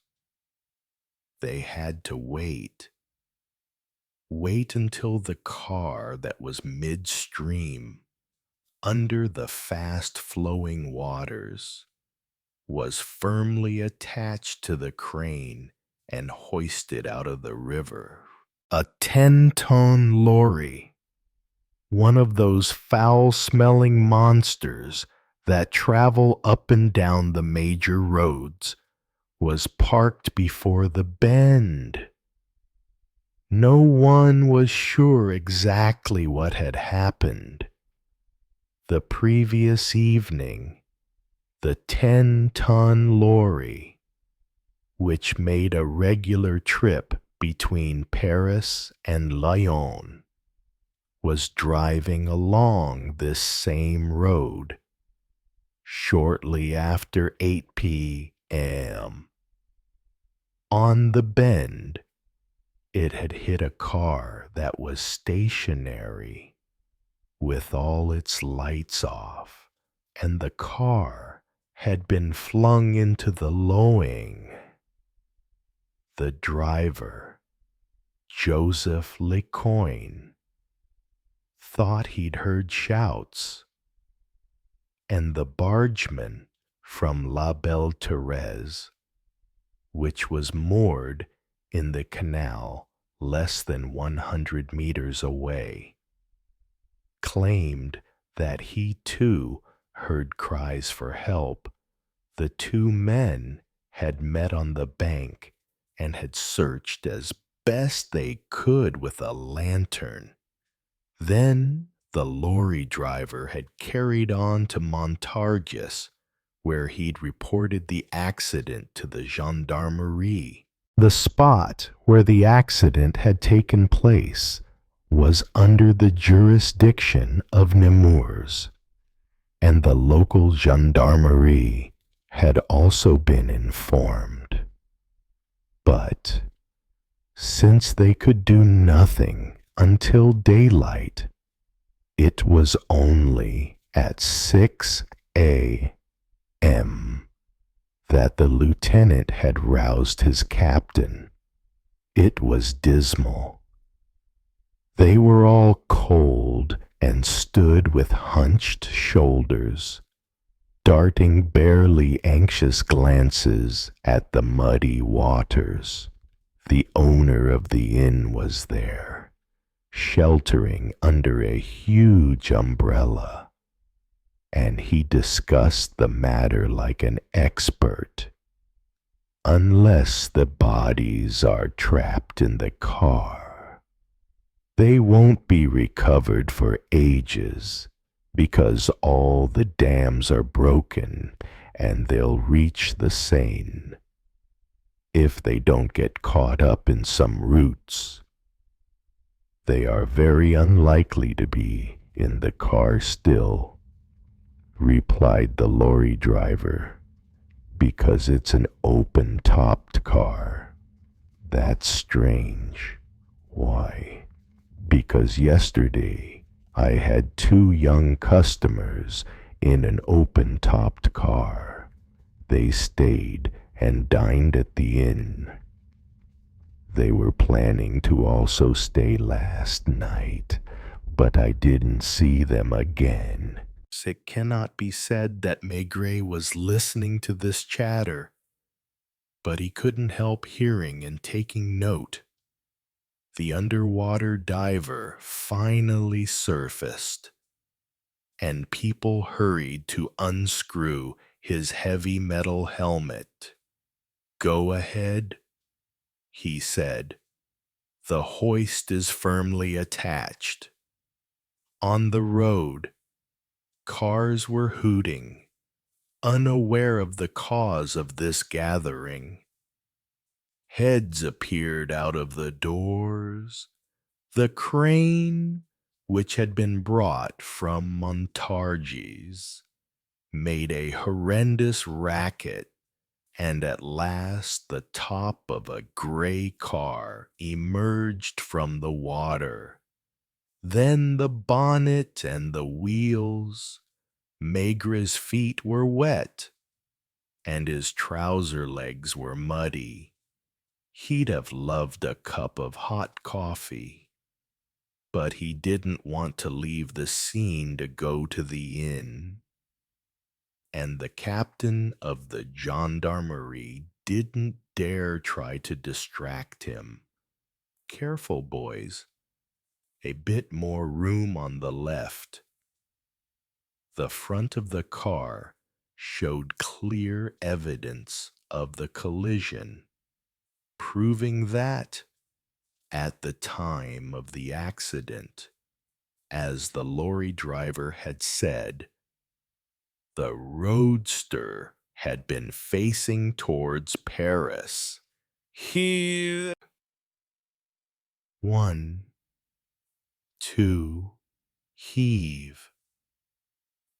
Finally, the car was on the riverbank, a strange contraption with buckled wheels, its wings crumpled like paper, the seats already covered in mud and debris. The lieutenant made a note of the registration number, while the captain looked on the dashboard for the owner's nameplate. This plate bore the name R. Daubois, 135 Avenue des Ternes, Paris. "Shall I have someone phone there, Inspector?"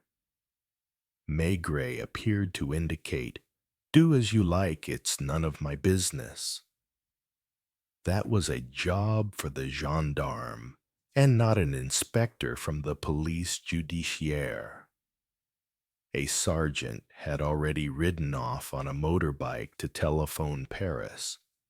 Everyone, including a dozen onlookers who had got out of their cars, stood around the wreck salvaged from the water, and some were feeling the bodywork or leaning in to see the interior. It was one of the onlookers who had the curiosity to try the handle of the boot. Unexpectedly, given how mangled the vehicle was, the door opened easily, and the man gave a shout and took 2 or 3 steps backwards while some rushed over to see. Maigret drew near too. He frowned and, for the first time that morning, made his voice heard other than in a grunt. "Back, everyone! Do not touch anything." He had seen it too. A human form, strangely contorted, squashed into the boot of the convertible, as if someone had struggled to shut the body in it. On top of the heap, platinum blonde hair revealed that this was a woman. "Captain, clear the area. Would you? There's a development, a rather ugly one, and an ugly task ahead." Simply extricating the woman's body from the luggage well dripping with water was bad enough. Can you smell that? Yes. You don't think that. Oh yes, they had the proof a quarter of an hour later. One of the bystanders was a doctor. He examined the body on the grass verge. They had to keep moving back the people and even the children who wanted to see. "She's been dead for at least 3 days. Someone was tugging at Maigret's sleeve. It was Justin Rosier, the owner of the Inn of the Drowned. "I recognize the car," he stated, taking pleasure in keeping everyone guessing. "It belongs to my customers. Do you have their names?" "They filled in their form," the doctor broke in. "You realize this is a murder. Committed with what? A razor. The woman's throat has been slit, and it was still raining. On the car, and on the body, and on all those dark shapes milling around in the gloom." A motorbike. The sergeant leapt off. "The car doesn't belong to Monsieur Dubois anymore. I spoke to him in person on the telephone. He sold it last week to a garage owner at Port Maillot." "What about the garage owner?" "I telephoned. The garage sold the car 3 days ago to a young man who paid cash, so they didn't take his name." "But I've got his name," protested the innkeeper, who felt no one was paying him enough attention. "Just come to my place and—" First, they witnessed the arrival of a redhead who was the editor of the only Montargis newspaper and the correspondent for a major Paris daily.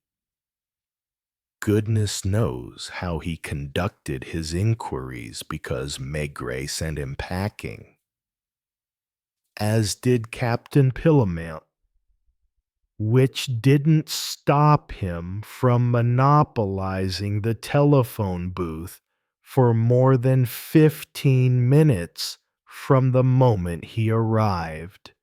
An hour later, reporters were vying to show their press passes to the gendarme tasked with stopping the curious from invading the inn.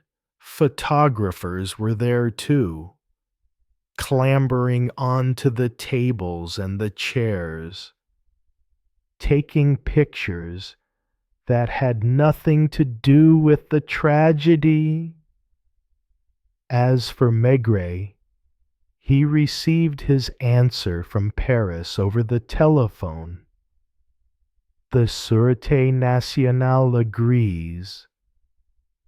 Since you're at the scene, continue the investigation unofficially. Later today, they'll send you an inspector from headquarters. A strange case. In short, a strange inn, too, curiously located on a sharp bend in the road. And Maigret had just learned that this was the third car in 5 years that had plunged into the Loing at this spot. The other 2 cases were less mysterious. 2 cars that were speeding and hadn't anticipated the bend. Unable to straighten up in time, they had plowed into the river. A family of 5 had been trapped in one of them, and in the second, there had only been 1 victim, and then one Whit Sunday. A young woman suffering personal problems had drowned herself while her husband was fishing 100 meters away. And that was how the inn got its nickname, the Inn of the Drowned. All you had to do was go over to the telephone booth where the journalists were waiting their turn to know that before the day was out, the inn would be famous. Kensipa Baswan. The Mystery of the Inn of the Drowned. Murder at the Inn of the Drowned. Body in the luggage well of a 2-seater convertible.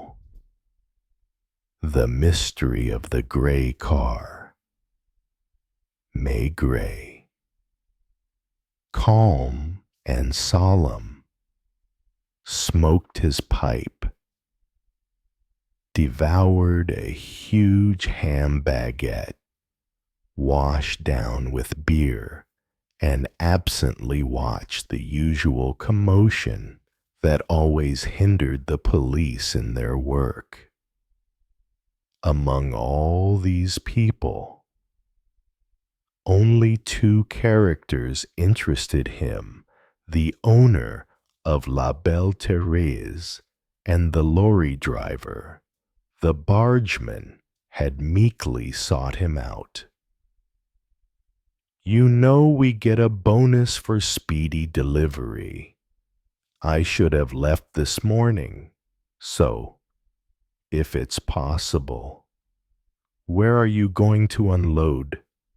Quai des Tournelles, in Paris. Another day on the canal. Then not quite a day on the Seine. We'll be there the evening after tomorrow. Maigret made him repeat his statement. We'd finished eating, and my wife had already gone to bed. I was about to turn in, too, when I heard a strange noise from inside the boat. It's hard to tell. I put my head out of the hatch. I thought I heard a voice shouting for help. What kind of voice? A voice. There was the drumming of the rain on the deck, which is metal. The voice was already far off. The voice of a man or of a woman, more like a man. How long after the first noise? I wouldn't say straight away, because I had taken my shoes off, had the time to get into my slippers. Then what did you do? I couldn't go outside in my slippers. I went back down. I put on my leather jacket and my shoes. I said to my wife, who was still awake, someone might be drowning. Maigret pressed him. Why did you think that someone might have been drowning? Because when we boat people hear someone shouting for help, that's usually why. With my boat hook, skewed more than 5. So, you headed over to the river. I was almost there. Given that it's only 20 meters between the canal and the river at that point, I saw the lights of a lorry. Then I saw a big man walking. The driver, it was definitely him. Yes, he told me he'd hit a car and that it had rolled into the river. I went to fetch my electric torch. In other words, this went on for a while. Well, yes. What did the driver do in the meantime? I don't know. I suppose he was trying to see something in the dark. Did you go near his lorry? I might have done. I don't remember. Mostly, I was trying to see if a body had floated up to the surface. So, you don't know whether the lorry driver was alone. I assume he was. If there'd been anyone, they'd have come to help us. When you realized there was nothing to be done, what did the driver say to you? That he was going to inform the gendarmerie. He didn't say which one. No, I don't think so. It didn't occur to you to tell him that he could telephone from the inn, which is only 700 meters away. I thought of it afterward, when I saw him drive straight past it. The driver was one of those hauliers built like a strong man. He had telephoned his company to let them know that he was being detained by the police following an accident, and he was calmly waiting for events to unfold, being bought drinks by the journalists, in exchange for which he repeated his story over and over again. Maigret took him to one side, into a small private dining room, where a divan suggested that the inn with the macabre name welcomed lovers. I thought that lorry drivers always worked in twos. especially on long-distance journeys. Often, yes. A week ago, my partner injured his hand and he is on sick leave, so I'm on my own.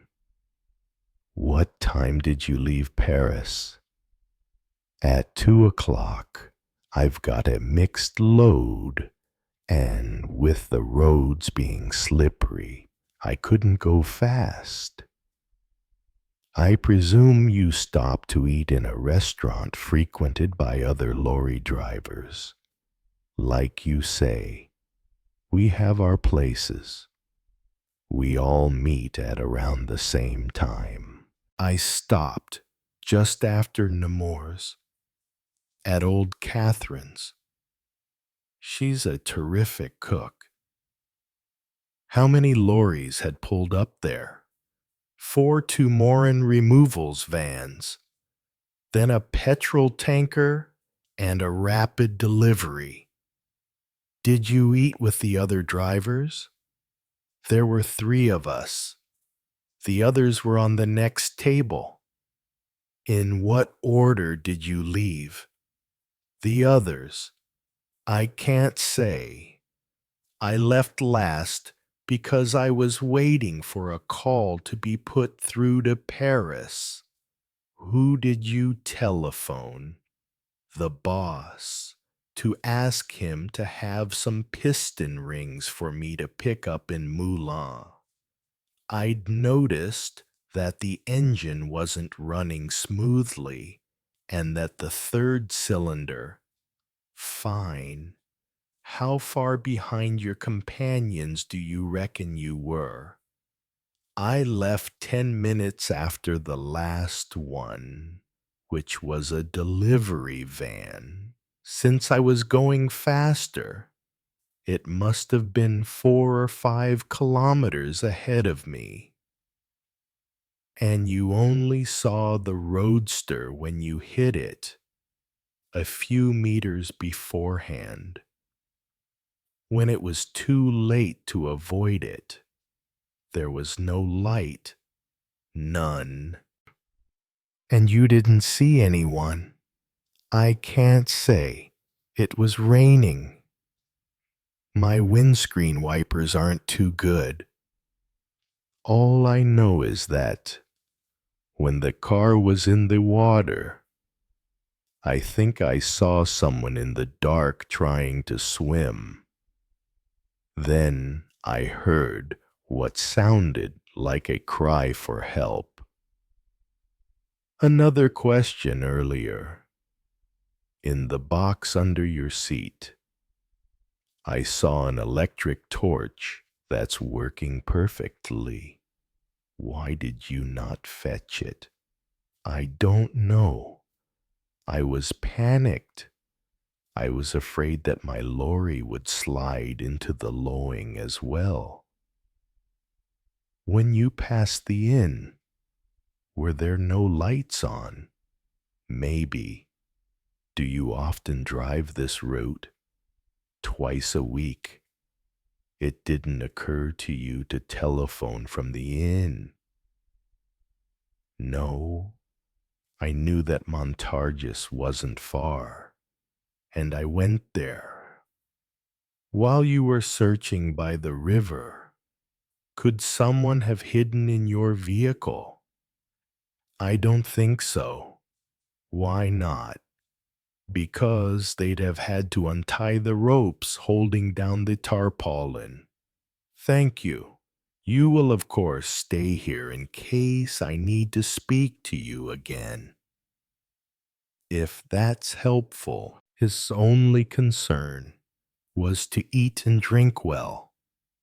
And Maigret saw him heading towards the kitchen to ask about the lunch menu. The cook was Madame Rosier, a thin, jaundiced woman, and she was overwhelmed by such an increase in custom, not to mention that she couldn't even grab the phone, which was being hogged by the journalists. to order supplies from the town. A young maid, Lily, her expression too knowing for her age, joked with everyone as she served drinks, and the owner at the bar didn't have a free second. It was the off-season, whereas in the summer, the inn could rely on tourists, lovers and anglers. In the autumn, the only customers were a few hunters from Paris who rented local hunting grounds and ordered their meals on set days.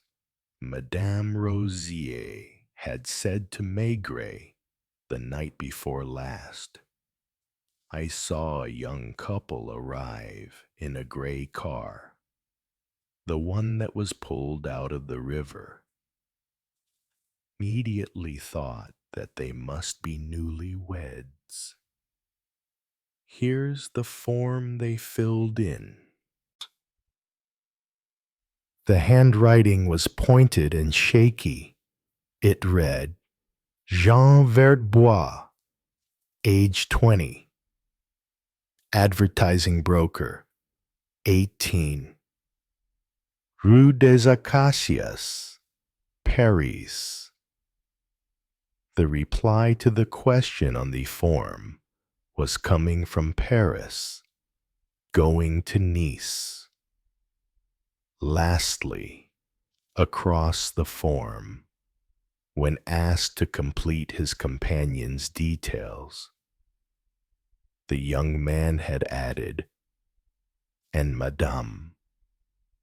The information had already been phoned through to Paris, and inquiries were being made in Rue des Acacias in the 17th arrondissement, not far from the garage where the car had been purchased.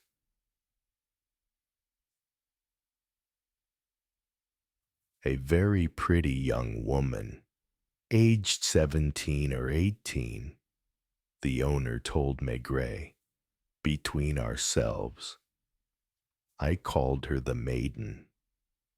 She was wearing a dress that was too flimsy for the time of year and a sports jacket. Did the couple have any luggage? A suitcase? It's still upstairs. But the suitcase contained only men's clothes and underwear, which suggested that the mysterious young woman's departure had been unplanned. Did they seem jumpy? Not particularly. To be honest, they were more wrapped up in each other, and they spent most of yesterday in their room. They had lunch brought up to them, and Lily commented that it was awkward serving people who didn't bother to hide their passion. You get my meaning. They didn't tell you why. If they were going to Nice, they stopped off less than 100 kilometers from Paris. I think they'd have stopped off anywhere, so long as they had a room. What about the car? It was in the garage. You've seen it. A luxury car, but several years old. The sort bought by people who don't have a lot of money. It looks expensive, but costs less than a mass-produced vehicle. You weren't curious enough to look inside the boot. I would never take the liberty. Maigret shrugged. Because the man wasn't telling him anything useful, and he knew how inquisitive that kind of hotelier was. In short, The couple were expected to come back to the inn to sleep, for dinner, and to stay. We waited until 10 o'clock before we cleared the table. What time did the car drive out of the garage? Hold on. It was already dark. At around 4:30.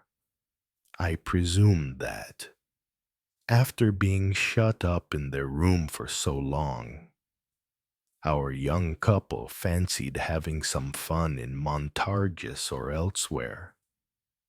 The suitcase was still there, so I wasn't worried about the bill. You hadn't heard anything about the accident? Nothing until the gendarmes arrived at around 11 p.m. And did you immediately think your guests must have been involved? I feared they were. I'd noticed that the young man had had trouble getting the car out of the garage. He was clearly a novice driver. And we know about the bend close to the river. Did anything in the couple's conversations arouse your suspicion? I didn't listen to their conversations, and so the situation could be summed up as follows. On the Monday, at around 5 p.m., a certain Jean Vertbois, age 20, an advertising man, residing at 18 Rue des Acacias, Paris, purchased from a garage close to his home a luxury but outmoded car, which he paid for with 5 1,000-franc notes. The garage owner, Maigret, had just been informed over the telephone, had the impression that his customer's wallet contained another fairly fat wad of banknotes. Verbois hadn't tried to negotiate the price and had said that he'd have the identity plate changed the next day. He had come to the garage alone. There was no information yet about Tuesday. On the Wednesday evening, the same Verbois arrived in his car at the Inn of the Drowned, less than 100 kilometers from Paris, accompanied by a very young woman who seemed to be a girl from a good family, according to the innkeeper, who had excellent reasons for knowing about these things. On the Thursday, the couple went off in the car, as if going for a simple drive around the area. And a few hours later, the car, all its lights off, was hit by a lorry 700 meters from the inn. Both the lorry driver and a bargeman thought they heard cries for help in the darkness. Of Jean Verbois and the girl, there was no trace. The entire local gendarmerie had been making inquiries all day. At the railway stations, nothing. At the farms, inns, and on the roads, no one matching the two descriptions. On the other hand, the body of a very elegant, very fashionable woman in her late 40s had been discovered inside the car's luggage well, and the coroner confirmed the findings of the passing doctor. In other words, that the woman had been killed on the Monday. Her throat slit with a razor. The coroner was less confident when he suggested that the body had been clumsily crammed into the luggage well only a few hours after the woman's death.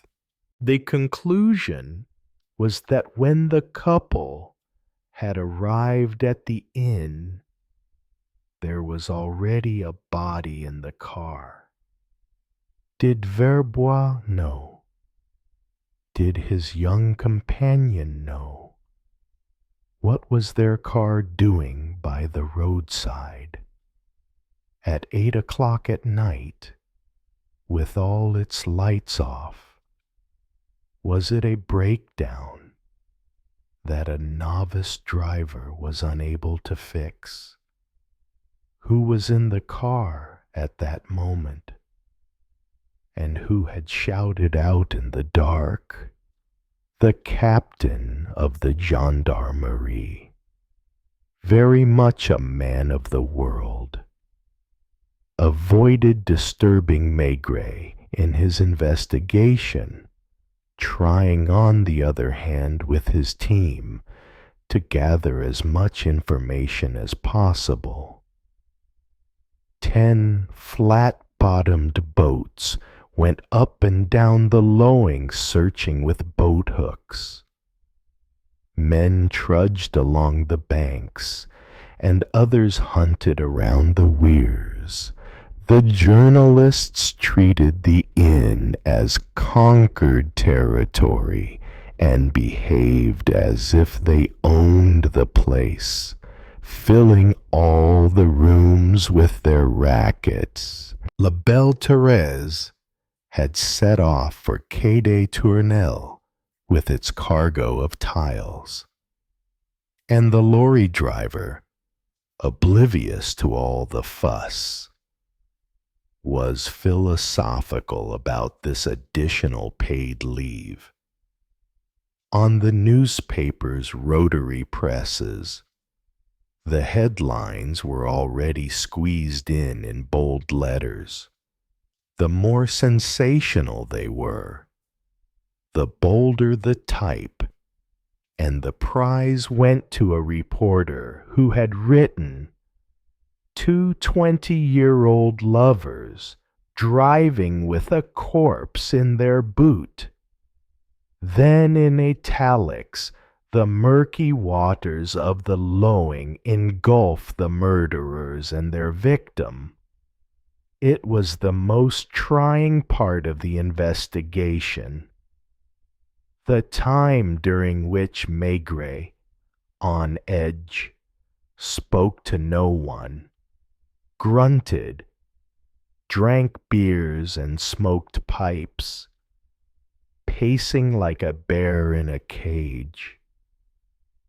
This was the period of hesitation, when all the elements gathered appear to contradict each other, and amid a jumble of intelligence, he sought in vain a common thread, worried that he might follow a lead which turned out to be a red herring. To make things worse, the inn was draughty and had central heating, which Maigret particularly loathed. Lastly, the food was mediocre, and the sauces were watered down to go round the many guests. You'll forgive me for telling you what I'm about to tell you, Inspector. Captain Pilmont smiled delicately as he sat down facing Maigret, who was surlier than usual. I know you're annoyed with me, as far as I'm concerned. I'm delighted to have detained you, because I'm beginning to believe that this road accident, so run of the mill at first glance, is gradually going to turn into one of the most baffling cases imaginable. Maigret merely helped himself to some potato salad, sardines, and beetroot.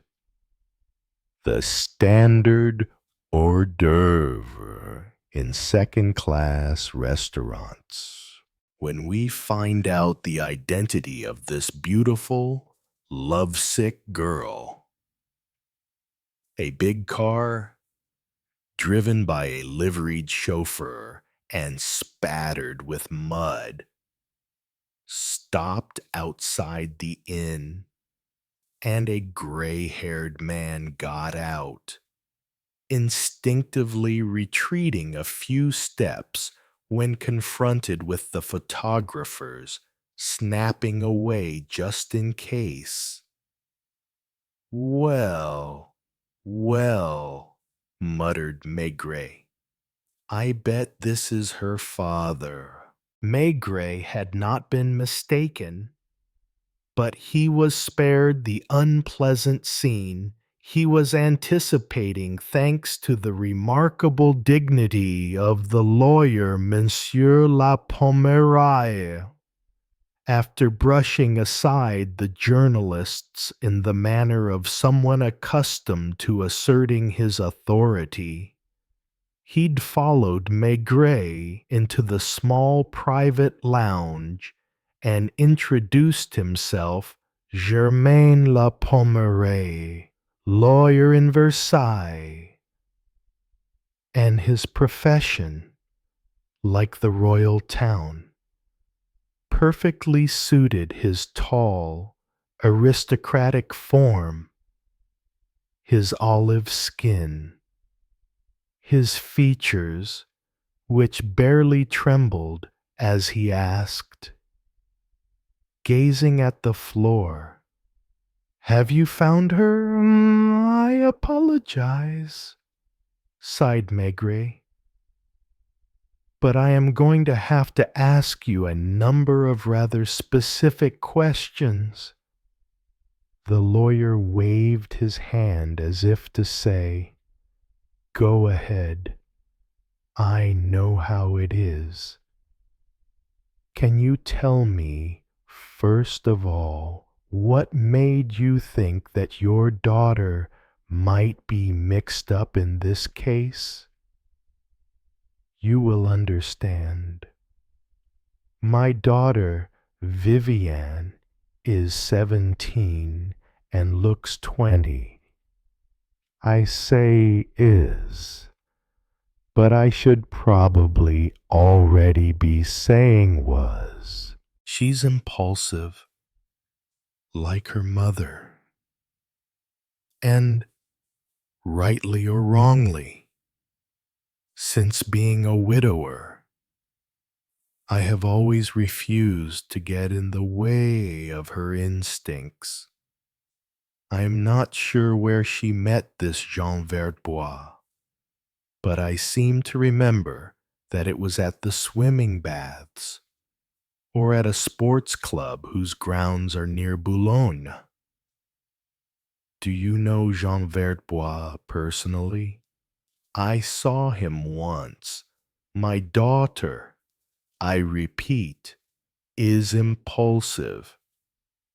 One evening, she announced out of the blue, "Papa, I'm getting married." Maigret rose to his feet, flung open the door, and merely glared at the journalist whose ear was glued to it. "Continue, monsieur." At first I treated it as a joke. Then, seeing she was in earnest, I asked to meet the suitor, and so, one afternoon, Jean Verbois came to Versailles. There was one detail that displeased me. At once he had arrived in a sports car borrowed from a friend. I don't know whether you follow my drift.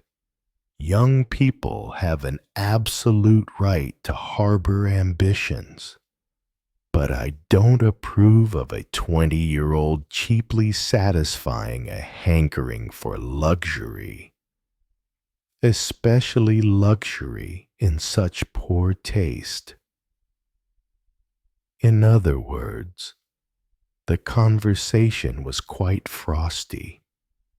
To be honest, it was stormy.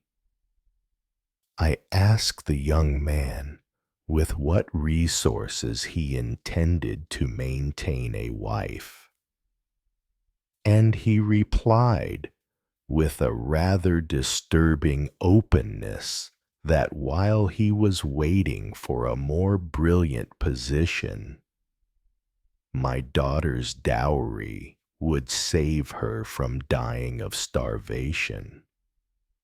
As you can see, quite the cynical little upstart, both in word and in attitude, to the extent that I wondered for a moment whether this cynicism wasn't an act that covered up a certain shyness. Verbois gave a long-winded speech about the rights that parents believe that they have, and on the backward thinking of a section of the bourgeoisie of which he considered me to be the perfect example. After an hour, I threw him out. How long ago was that? Asked Maigret. Barely a week. When I saw my daughter afterwards, she declared that she would marry no one but Verbois, that I didn't know him, that I'd misjudged him, and so on. And goodness me, she threatened that if I would not consent to the marriage, she would elope with him. Did you stand your ground? Unfortunately, I thought it was an empty threat. I believed the situation would resolve itself in time. But since Tuesday afternoon, Viviane has vanished. On Tuesday evening, I went to Verbois' home in Rue des Acacias, but I was told he had gone away. I spoke to the concierge, and I became convinced that he was accompanied by a very young woman. In other words, Viviane.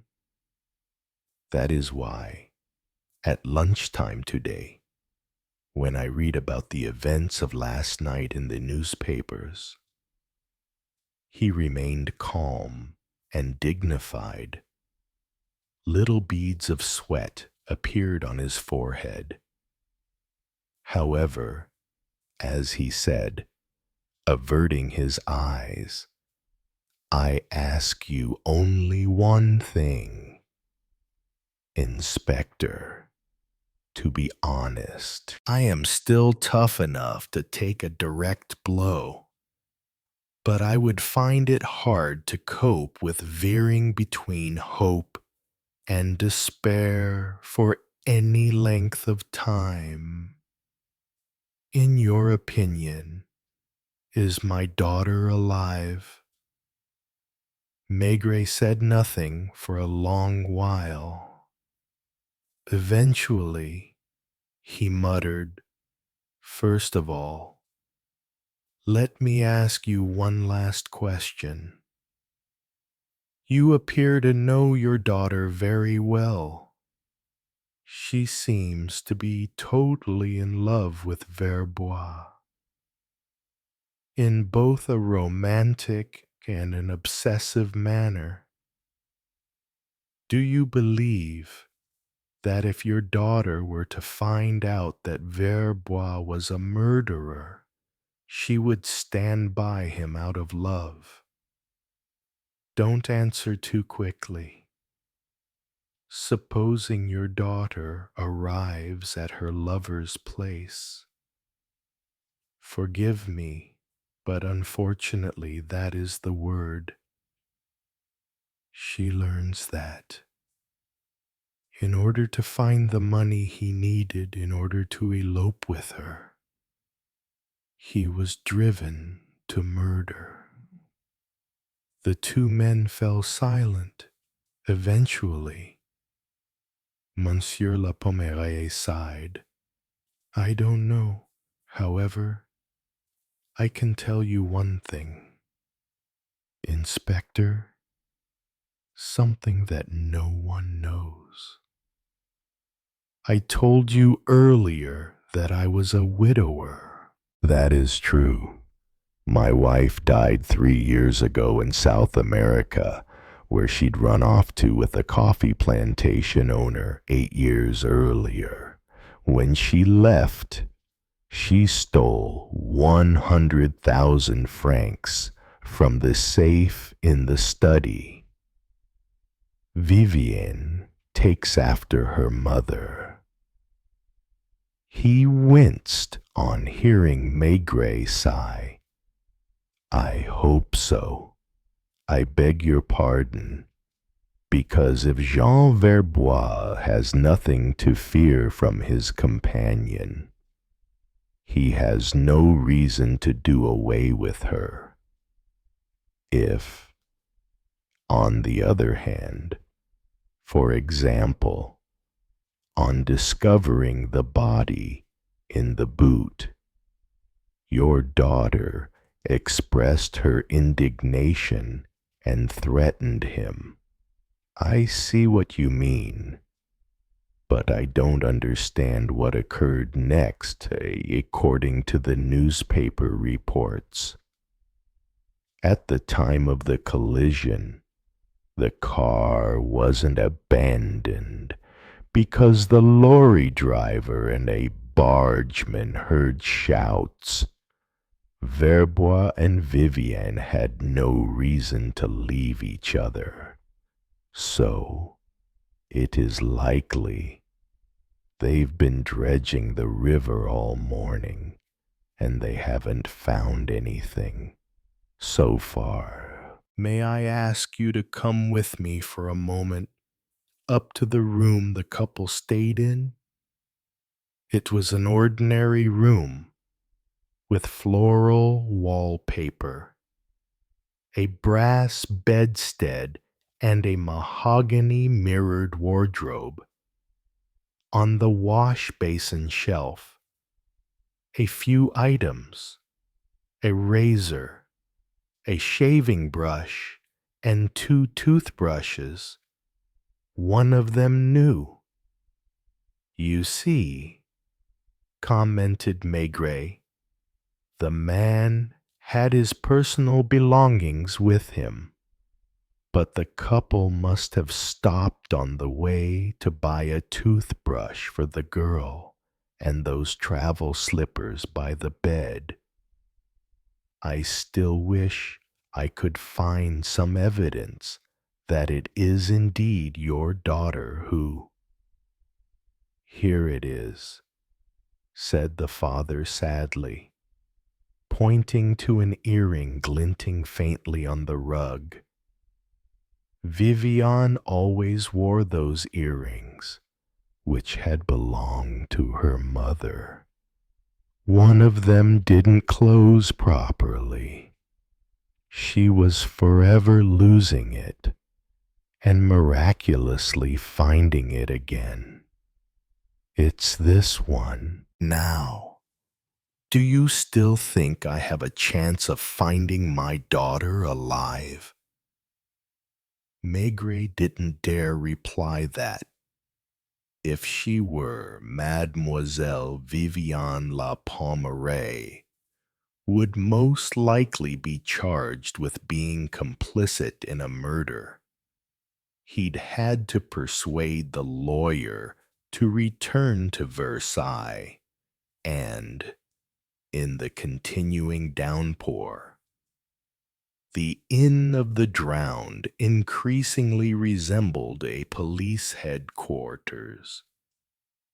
Tired of standing in the rain watching the operations of the bargemen probing the river, some journalists were philosophically playing belote. The captain of the gendarmerie had put his car at the disposal of Maigret, who declined to use it and whose inconsistent activity did not inspire confidence in those who were unfamiliar with his methods. And so, when they saw him go into the telephone booth, the reporters imagined that they were about to learn something new, and, eavesdroppers by profession, they shamelessly lurked by the door. But Maigret was calling the Paris Observatory, asking first of all for the latest weather forecast and insisting on certain details. You say there was no moon last night at around 8 p.m. Will it be the same tonight? Pardon, the moon rises at 12 minutes past midnight. Thank you. He came out looking extremely pleased. He even took a perverse pleasure in saying to the journalists, "Gentlemen, here's some good news. We're in for at least 3 days of torrential rain." Next, he could be seen having a long conversation with Captain Pillamont, who then disappeared and was gone for the rest of the day. There was heavy drinking. Someone had discovered a Vouvray, which they all wanted, and Lily, going from table to table, encountered wandering hands which she didn't push away too fiercely.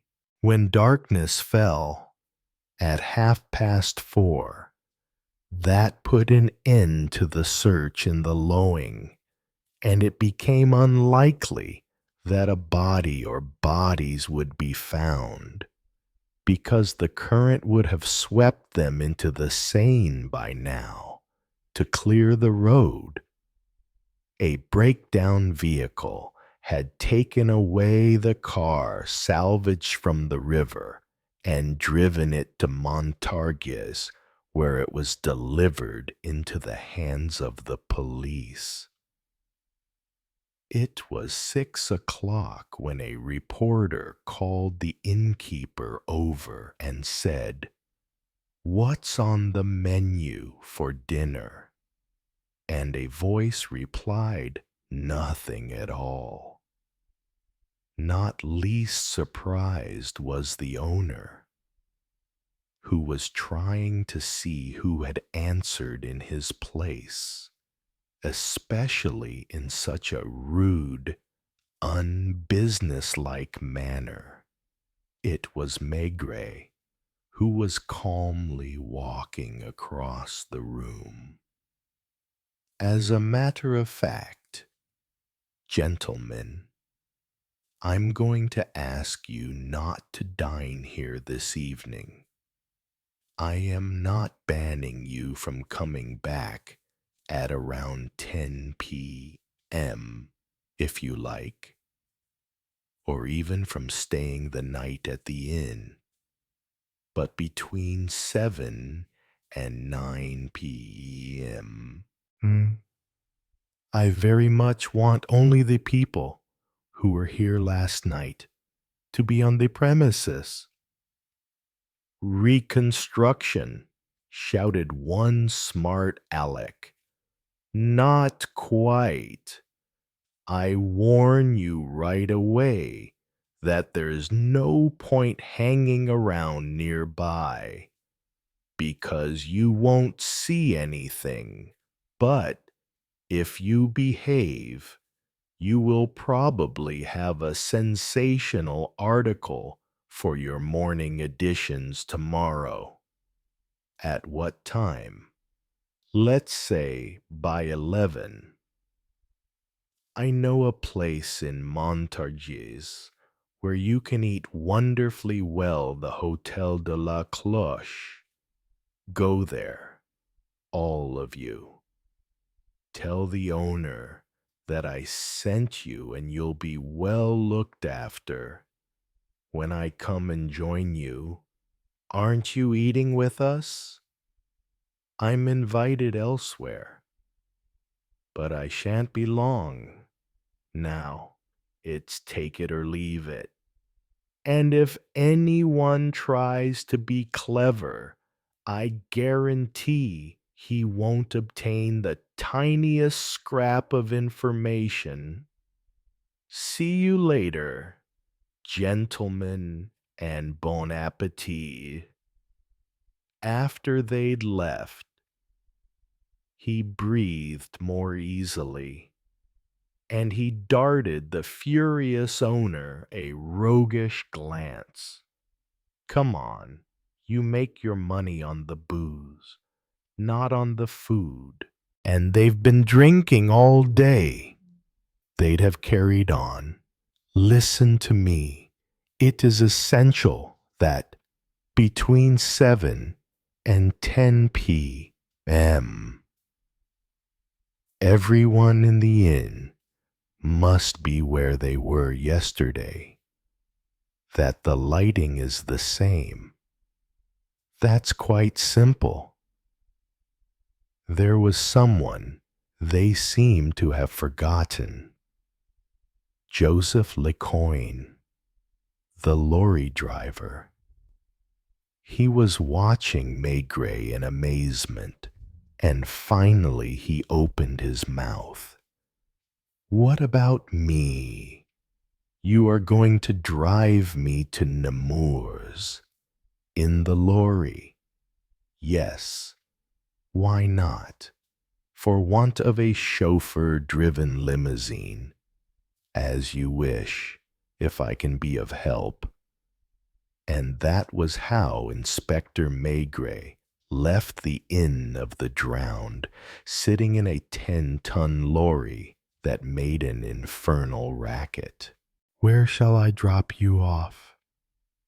They had driven in silence, in the dark and the rain, meeting the occasional car that dipped its headlights, with the windscreen wiper making a humming sound like a giant bumblebee.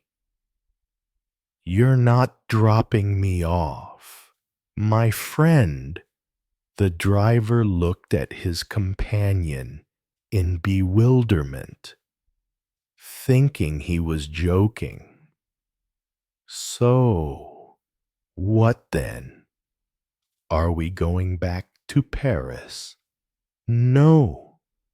Let me check the time. Maigret had to hit the cigarette lighter to see his watch, whose hands showed 7:30. Good stop. At the first drinking den, you see. There's no hurry. And Maigret turned up the collar of his overcoat to cross the street, leaned familiarly on the counter of a small bar in the company of Lecoyne, who was taken aback at the change in Maigret's attitude. Not that he had become threatening, or that he was giving vent to his ill humor in any way. It was quite the opposite. He was calm. Sometimes it even seemed his eyes were laughing. He was self-assured, and if anyone had asked him, he would have readily replied, "Life is beautiful." He enjoyed his drink, checked his watch again, paid the bill, and announced, "Let's go." Where are we off to? First of all, for dinner at Old Catherine's. As you did last night. You see, it's raining just as hard, and this is exactly the same time. Only 3 lorries indicated the location of the inn, whose exterior was particularly modest, but the long-distance drivers knew they would find tasty casseroles simmering away inside. The owner served the food herself, helped by her 14-year-old daughter. "Well, hello, you're back?" she asked in surprise on seeing Lecoin enter. He shook the other driver's hands and sat down in a corner with Maigret. "Supposing we have the same as you had yesterday," suggested Maigret. "There's not a huge choice here. You have to have the day's special. Look, it's veal fricandeau with a sorrel sauce. One of my favorite dishes. Had there not been, in the past few minutes, a certain change in the burly lorry driver's behavior, his mood was less open. He kept glancing covertly at Maigret and was probably wondering what the police inspector was playing at. "Get a move on, Catherine. Some of us are in a hurry. You always say that. And then you sit around for a quarter of an hour drinking your coffee." The fricandeau was perfect, and the coffee much better than that usually served in bars. Every so often, Maigret would take his watch from his pocket and seem to be waiting for the other drivers to leave with a certain impatience. At last, they got up after a round of vintage mark, and shortly afterwards the thrum of engines could be heard. "Mark for me, too," Maigret ordered, "and to Lecoin.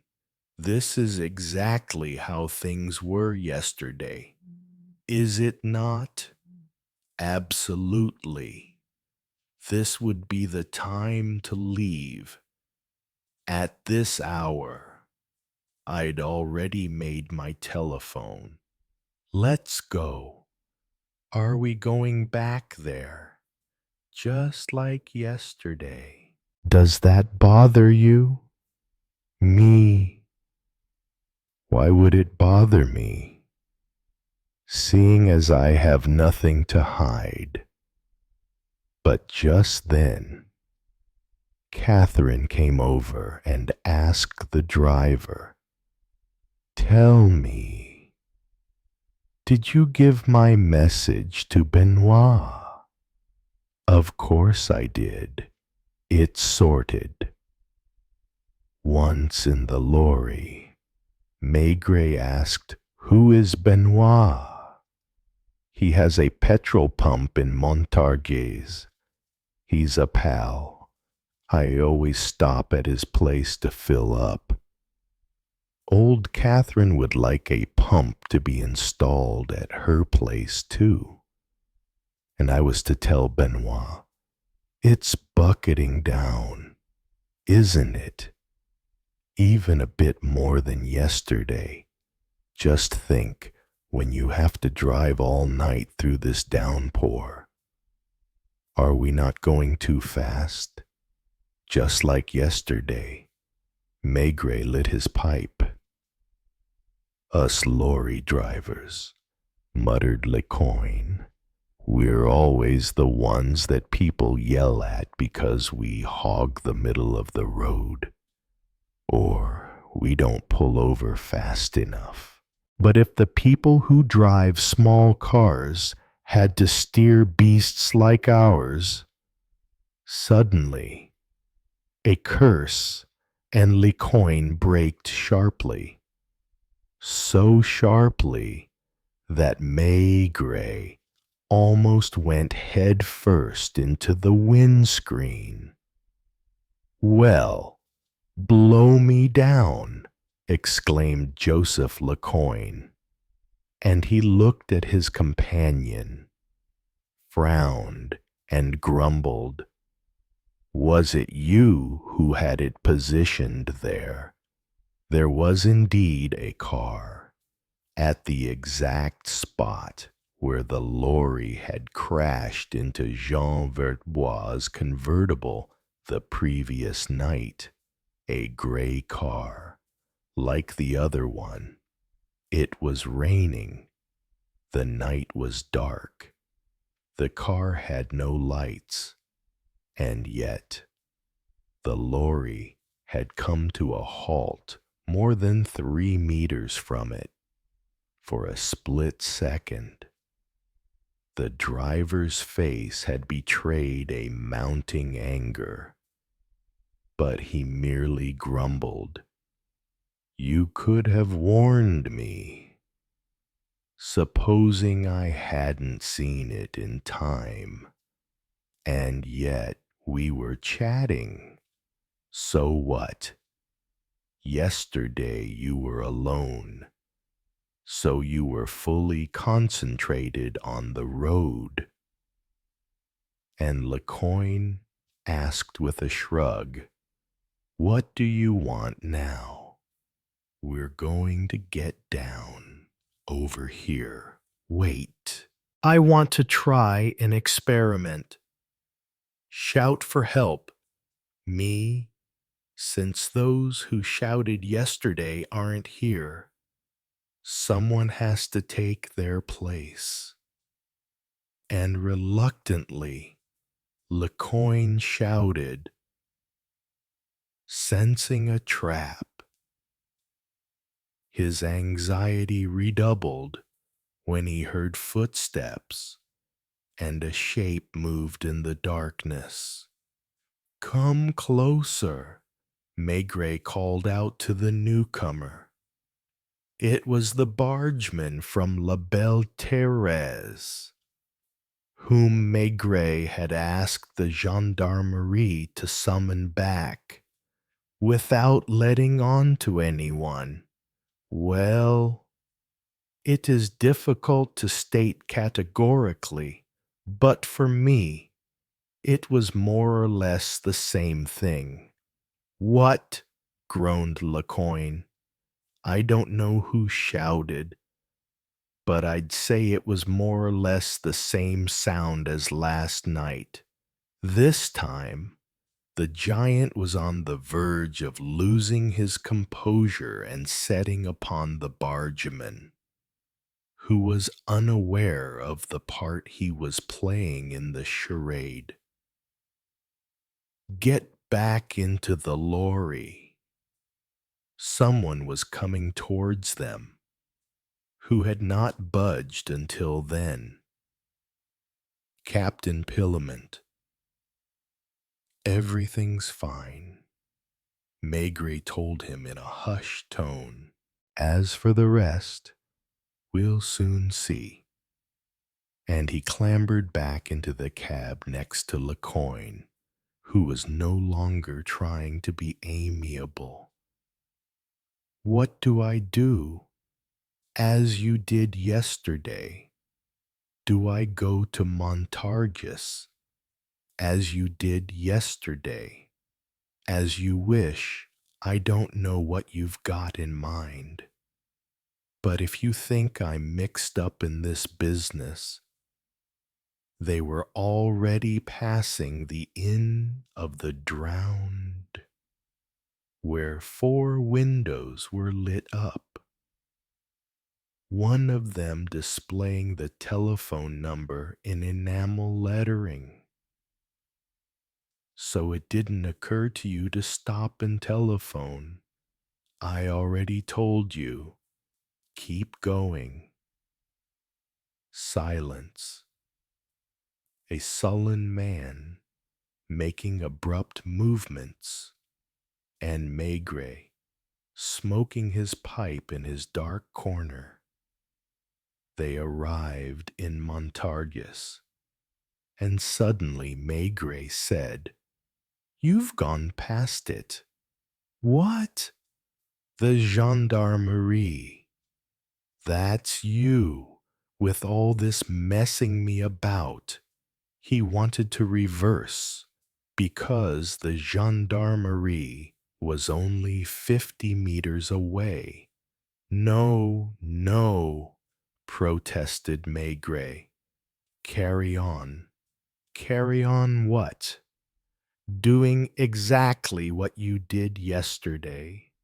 "But I went—" "You didn't go directly to the gendarmerie. The proof is that the time doesn't tally." "Where is Benoit's petrol pump?" "At the second junction." "Let's go there." "What for?" "Nothing. Do as I tell you." It was an ordinary pump, in front of a bicycle shop. The place wasn't lit up, but through the windows a kitchen could be seen where shadows were moving around. The lorry had barely stopped when a man came out of the kitchen. He had clearly heard the sound of the engine and the squeal of the brakes. "How many liters?" he asked, without a glance at the lorry. A moment later, he recognized it and looked up at Lecoyne, asking, "What are you doing here?" I thought. "Give me 50 liters." Maigret stayed in his corner, invisible to the petrol pump owner. Benoit, believing himself to be alone with his friend, would perhaps say something, but Lecoyne, sensing the danger, hurriedly said, "So, Inspector, is that all you require?" "Oh, you've got someone with you. Someone from the police who's doing a reconstruction, as he calls it. I don't understand a thing. It's always the little people they bother. Whereas—" Maigret had jumped down and gone into the shop, much to the surprise of the bicycle seller. That was because he'd spotted the man's wife in the back room. "Lecoyne is asking how it's all going," he asked on the off chance. She gave him a wary look, leaned over to look out of the shop window, and asked, "Is Lecoyne here?" "He's filling up. They haven't given him any trouble." And, worried, baffled by the intrusion of the man in a bowler hat, she headed towards the doorway. You couldn't see clearly. It took an effort to make out the features on people's faces. Hey, Paul. That was her husband, encumbered by the petrol hose. Is that Lecoin there? Maigret unhurriedly filled his pipe and lit it. Taking advantage of the shelter afforded by the shop, illuminating for a moment the nickel-plated handlebars of the bicycles. Are you coming, Paul? Then Maigret clearly heard one of the two men ask the other, "What do we do, just in case?" He grabbed his revolver, which he kept in his pocket, ready to shoot through the fabric if necessary. The street was deserted, unlit, and Lecoin was powerful enough to floor any adversary with a single punch. What would you do? The woman was still in the doorway, hunching her shoulders because of the cold. Joseph Lecoin, clambering down heavily from his seat, took a couple of uncertain steps forward. "Supposing we all go inside and talk," suggested Maigret calmly. Benoit hung up his petrol hose. Lecoin, who still hadn't made up his mind, screwed the cap back on to his petrol tank. In the end, he was the one who grunted as he walked towards the entrance to the shop. "This isn't what was agreed. After you, Inspector." It was a typical tradesman's cottage, with its carved oak dresser, a gingham oilcloth on the table, and ugly pink and mauve things, one at a fairground serving as vases. "Have a seat," mumbled the woman, automatically wiping the table in front of Maigret, and Benoit took a bottle from the dresser. 4 small glasses, which he filled without saying a word, while Lecoin sat astride a chair facing backwards, resting his elbows on the back. "Did you suspect something?" he asked, looking Maigret in the eyes. "Yes, for 2 reasons. Number 1, because we heard only a man's shouts, which was strange given that there was a girl at the scene and that, had she been in difficulty, she was a good enough swimmer to stay afloat for a while and call for help. And then, after an accident like that, a person doesn't drive 20 kilometers to inform the gendarmerie when there's a telephone close by." The windows of the inn were lit up. It was impossible not to think of. "That's right," admitted Lecoin. He was the one who wanted. He'd climbed into the lorry. Of course, it was too late to back down. Besides, the 2 men had made their decision while the woman looked relieved. She was the one who urged, "It's best to tell him everything. It's not for 2 measly 1,000-franc notes that we have to." "Joseph will explain," said her husband, and after downing the contents of his glass, Lecoin began. Let's say that everything happened just as it did last night. You were right. In spite of the rain and my defective windscreen wiper, I have good eyesight and good enough brakes not to crash into a stationary vehicle on the road. So I stopped 1.5 meters from it. It had broken down, and I got down to lend a hand.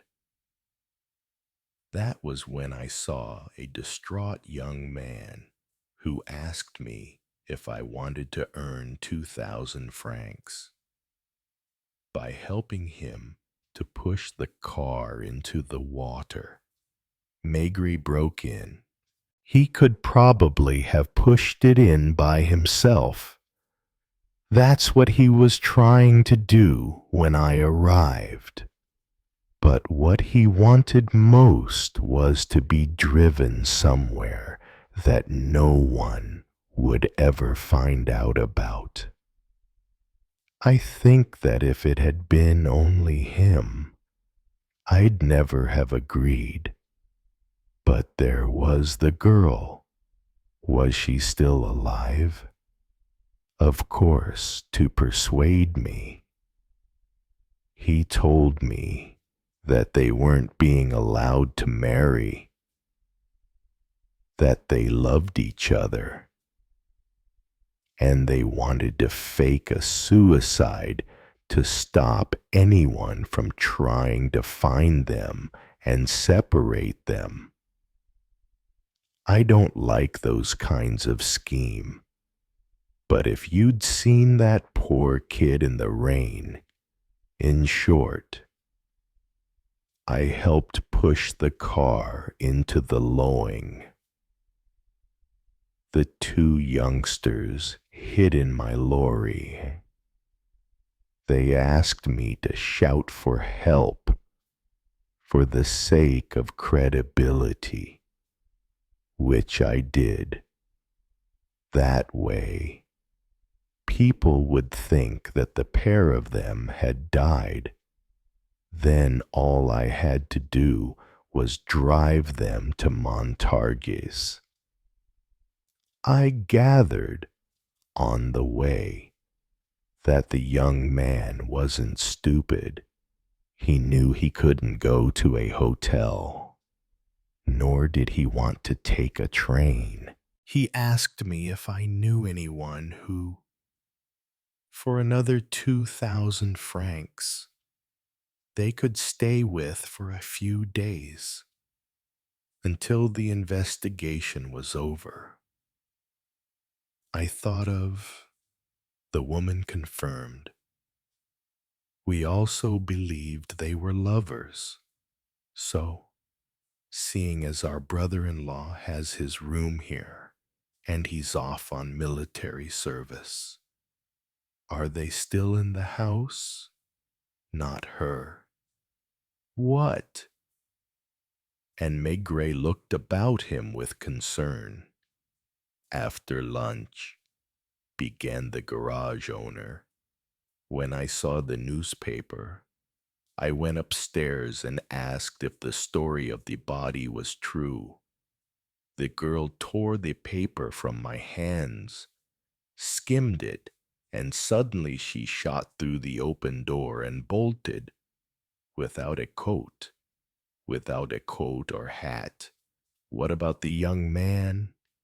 He swore he didn't understand a thing, that he'd just bought the car and he hadn't had the curiosity to look inside the luggage well. Is this the only door to your house? Just then, while the bicycle seller was shaking his head in reply, they heard a commotion in the street. Maigret ran outside and found a form lying on the ground. A young man struggling, trying in vain to run away. despite the leg he'd broken jumping from the upstairs. It was both dramatic and pathetic, because Verbois was wild with rage and would not yet admit he was beaten. "If you come any closer, I'll shoot." Maigret jumped on him, and Verbois did not shoot, either because he was afraid or because he lacked the nerve. "Calm down now." The young man cursed the driver, the garage owner and his wife, and accused them of betraying him. He was the classic deviant, several dozen examples of which Maigret, sadly, had already been able to study. Sneaky, envious, so greedy for pleasure and money that he would stop at nothing. "Where is Vivian?" Maigret asked as he handcuffed him. "I don't know." "So, you managed to convince her that you were pushing the car into the water purely to have people believe in a lover's suicide pact?" "She wouldn't let me out of her sight." "And that's a nuisance, isn't it? Being in possession of a body that you can't get rid of. The odious crime in all its stupidity, all its horror. The crime that never pays Jean Verbois, seeing that his marriage plans had failed, and that La Pommeraye's money was eluding him. Even if he kidnapped Vivian, had gone for a mistress of a certain age, whom he had been with for a long time, lured her to his place, killed her, stolen her money, and bought a cheap car with some of that cash, planning to dispose of the body in a deserted place. But then Vivian appeared, with her youthful love, her passion. Vivian determined never to go back home and to share her lover's fate. She was glued to him. The hours went by. The car kept going, still with the body in it. Vivian believed she was on a real honeymoon, whereas she was deep in a horrendous drama.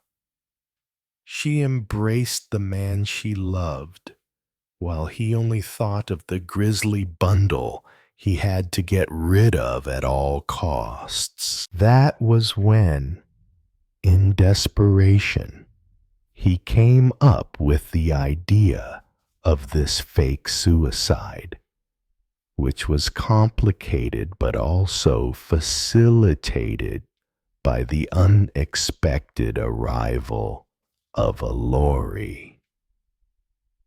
"The information you promised, Inspector, at La Cloche," the journalists had tucked into a meal that was a veritable banquet and were in a relaxed mood.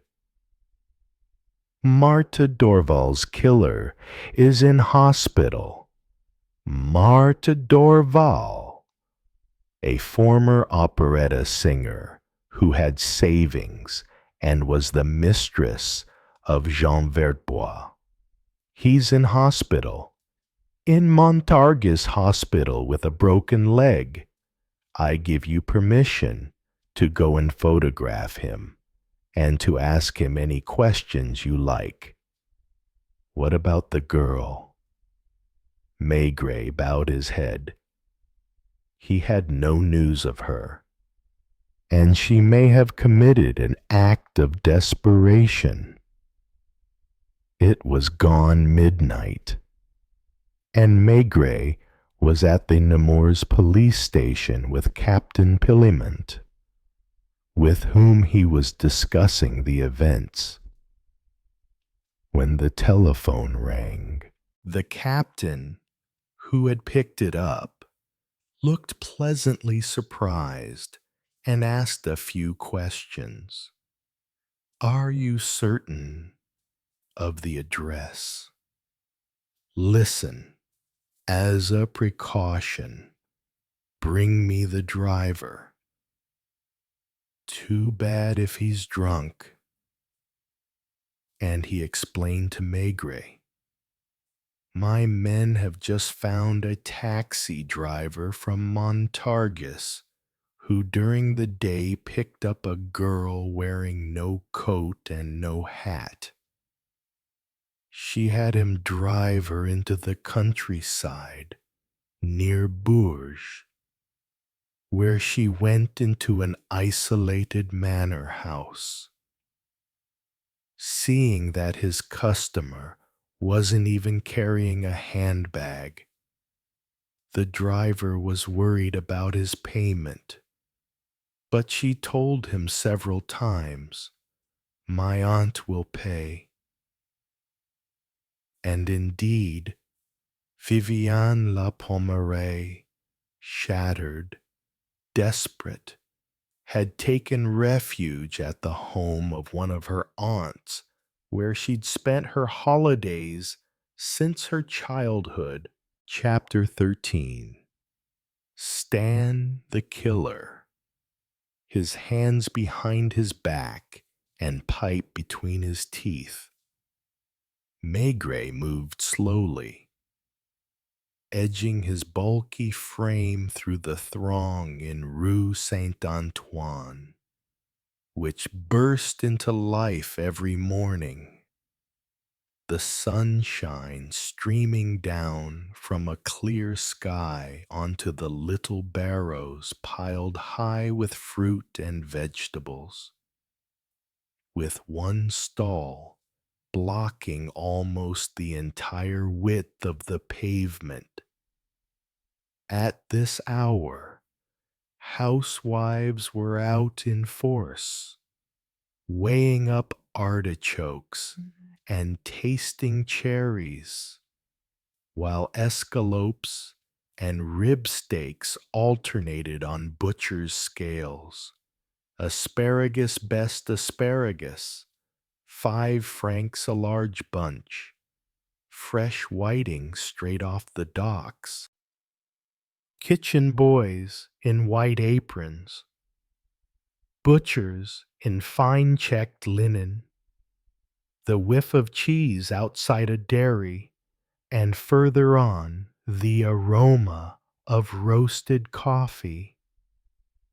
The entire bustling trade of small food shops, and the procession of suspicious housewives, the ringing of cash registers, and the rumble of passing buses. No one suspected that it was Detective Chief Inspector Maigret who was making his way thus, or that he was working on one of the most disturbing cases imaginable. Almost opposite Rue de Birague, there was a small café, Le Tonnelle Bourguignon, whose narrow terrace had room for only 3 tables. Maigret seated himself there, with the air of a tired passer-by. He didn't even look up at the tall, thin waiter, who came over to him and stood ready. "A glass of white Macon," grunted Maigret, and who would have guessed that the waiter at Le Tonnelle Bourguignon, sometimes awkward in his movements, was none other than Inspector Janvier. He returned with the glass of wine wobbling on a tray. He wiped the table with a dubious napkin, and a slip of paper fluttered to the ground, which Maigret quickly picked up. "The woman's out shopping. Haven't seen the pirate. Bristles left early. The other three must still be at the hotel. The crowd, at 10 o'clock in the morning, was getting worse."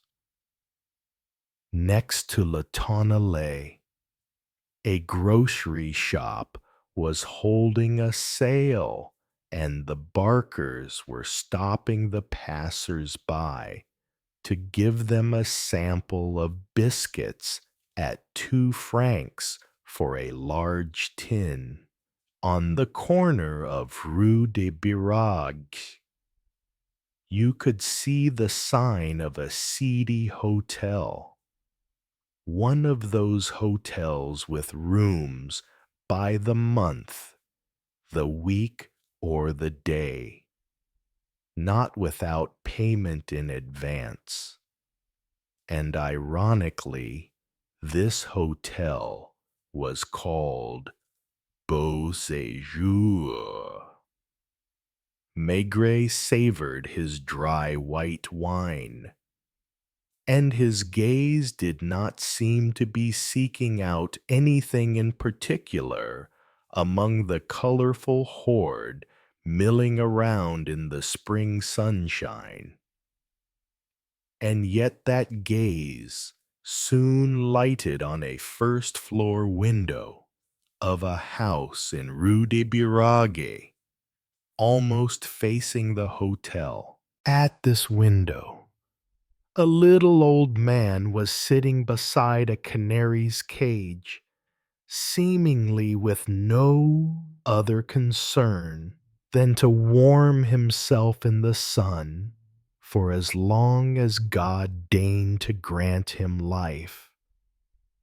It was Lucas, Sergeant Lucas, who had skillfully aged himself by 20 years or so, and, although he had spotted Maigret on his terrace, was careful not to give him the slightest sign of recognition. All this made up what is known in police speak as a stakeout. It had been going on for 6 days, and Maigret came for an update at least twice a day, whereas at night his men were relieved by a local police officer who turned out to be an inspector from the police judiciaire, and by a street walker working the neighborhood who avoided being accosted by punters. Maigret would be given an update from Lucas later, when he received a phone call at Le Tonnelle Bourguignon. And most likely, it would be no more earth-shattering than Janvier's. The crowd passed so close to the tiny terrace that Maigret kept having to tuck his feet in under his chair. Then, suddenly, he was caught off guard when a man sat down next to him, at his own table. A thin, red-haired man with sad eyes, whose glum face had something clown-like about it. "You again?" grunted Maigret. "I apologize, Monsieur Maigret, but I'm certain that in the end you will understand me and accept what I am suggesting. And, to Janvier, who was coming over with the air of a perfect waiter, the same as my friend. He had a very strong Polish accent. He must have had a delicate throat, because he continuously chewed on a licorice cigar, which further emphasized his comic appearance. "You're beginning to get on my nerves," said Maigret ungraciously. "Will you tell me how you knew that I would be here this morning?" "I didn't know." "So, why have you come? Are you going to have me believe that you happened to run into me by chance?" "No." The man's reflexes were slow, like those of the music hall act, known as the acrobates phlegmatiques.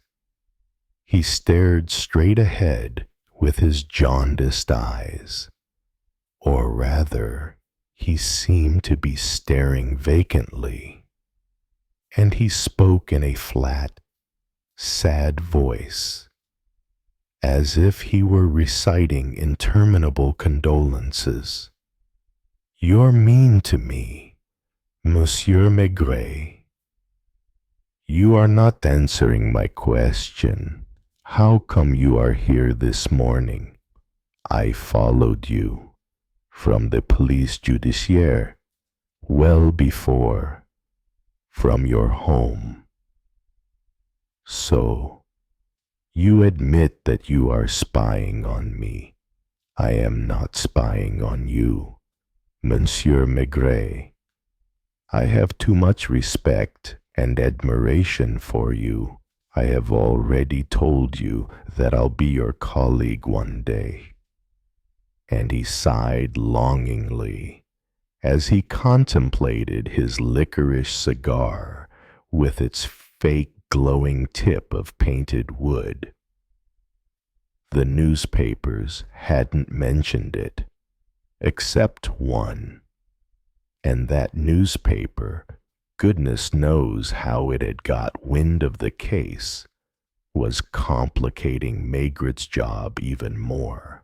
The police apparently have every reason to believe that a Polish crime gang, including Stan the Killer, are in Paris at present. That was true, but it would have been better to hush it up.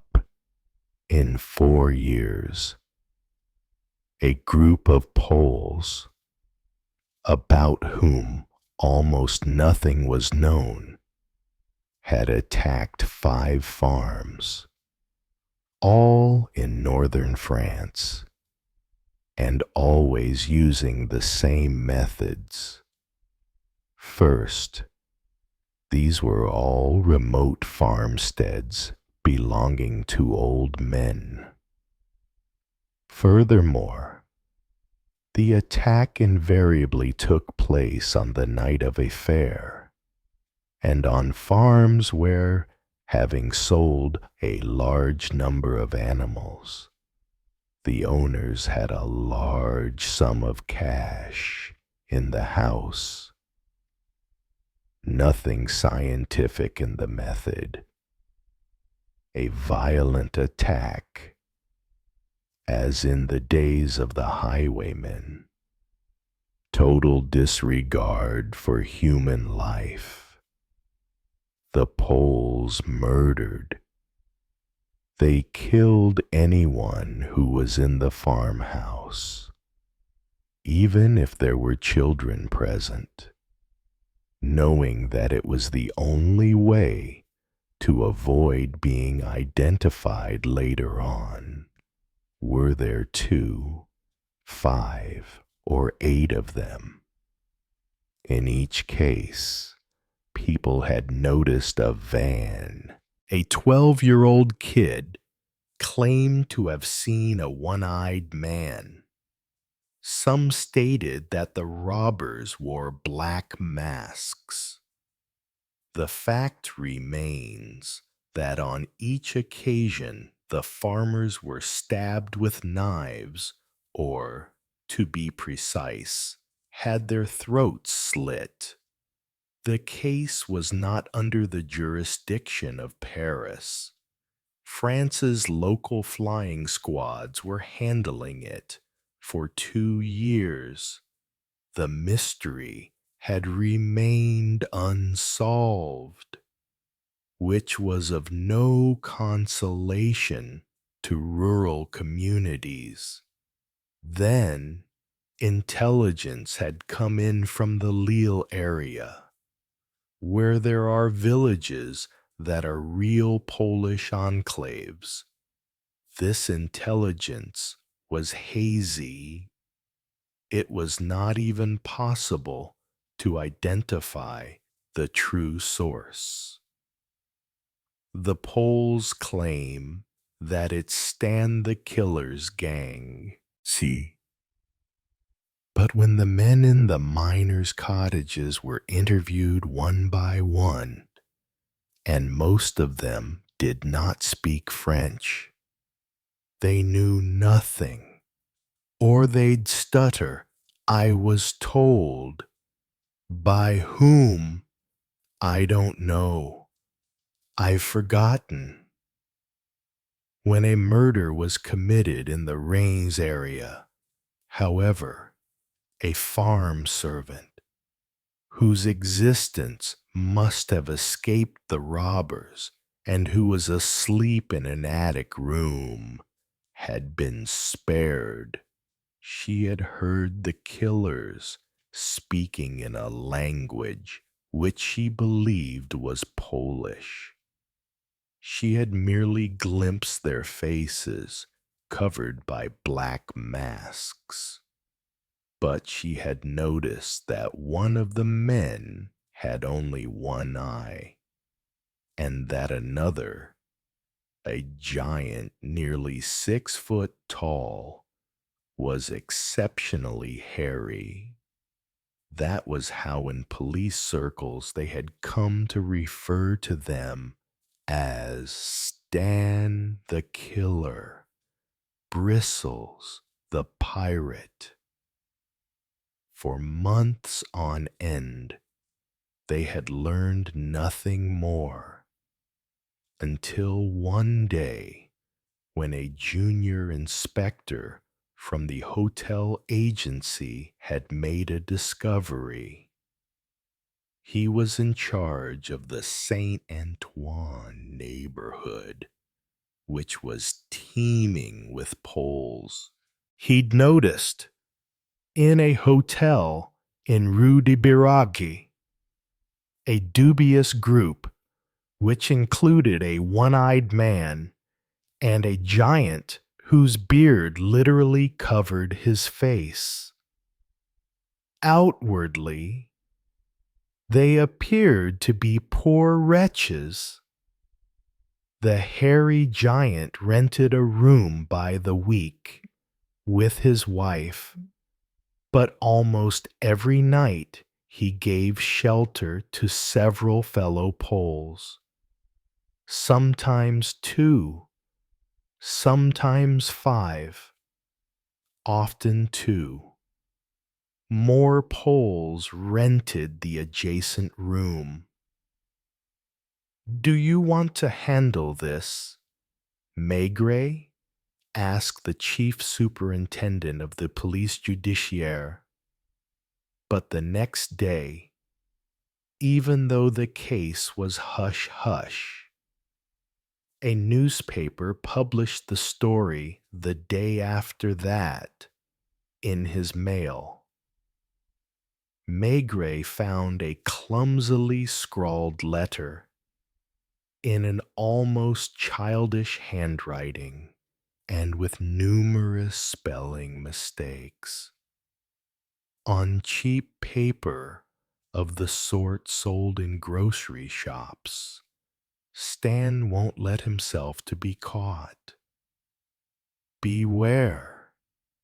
Before you can get him, he'll have killed many people around him. Admittedly, they didn't yet know the identity of Stan the Killer, but they had good reason to believe that the Rue de Birague lead was promising, since the killer was taking the trouble to write threatening letters, and that letter was no joke. Maigret was convinced. It smelled of the truth, as he would say, and it left a sort of unsavory aftertaste. Be careful, Maigret, the chief had warned. No hasty arrests. The man who slit the throats of 16 people in 4 years won't hesitate to empty his gun on those around him when he sees he's about to be caught. That was why Janvier had become a waiter opposite the Hôtel Beauséjour, while Lucas had transformed himself into a helpless old man who spent his days by his window, soaking up the sun. The neighborhood carried on with its noisy life, oblivious to the fact that, from one moment to the next, a desperate man might fire at random around him. Monsieur Maigret, I've come to tell you. And Michel Ozep had appeared. His first encounter with Maigret had been 4 days earlier.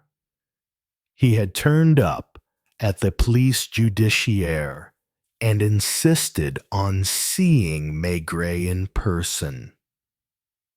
Maigret had kept him waiting for 2 hours, but that had not discouraged the fellow. Once in the office, he had clicked his heels and bowed, proffering his hand. Michel Ozep, former Polish officer, gymnastics teacher in Paris. Have a seat. What can I do for you? The Pole spoke with a pronounced accent and was so talkative that Maigret couldn't always follow him. He explained that he came from a very good family, that he had left Poland as a result of personal problems. He intimated that he was in love with his colonel's wife, and that he was more despairing than ever because he couldn't get used to a mediocre existence. You see, Monsieur Maigret, which he pronounced Maigret, I am a gentleman. Here, I give lessons to people who have no culture and no education. I am poor. I decided to kill myself.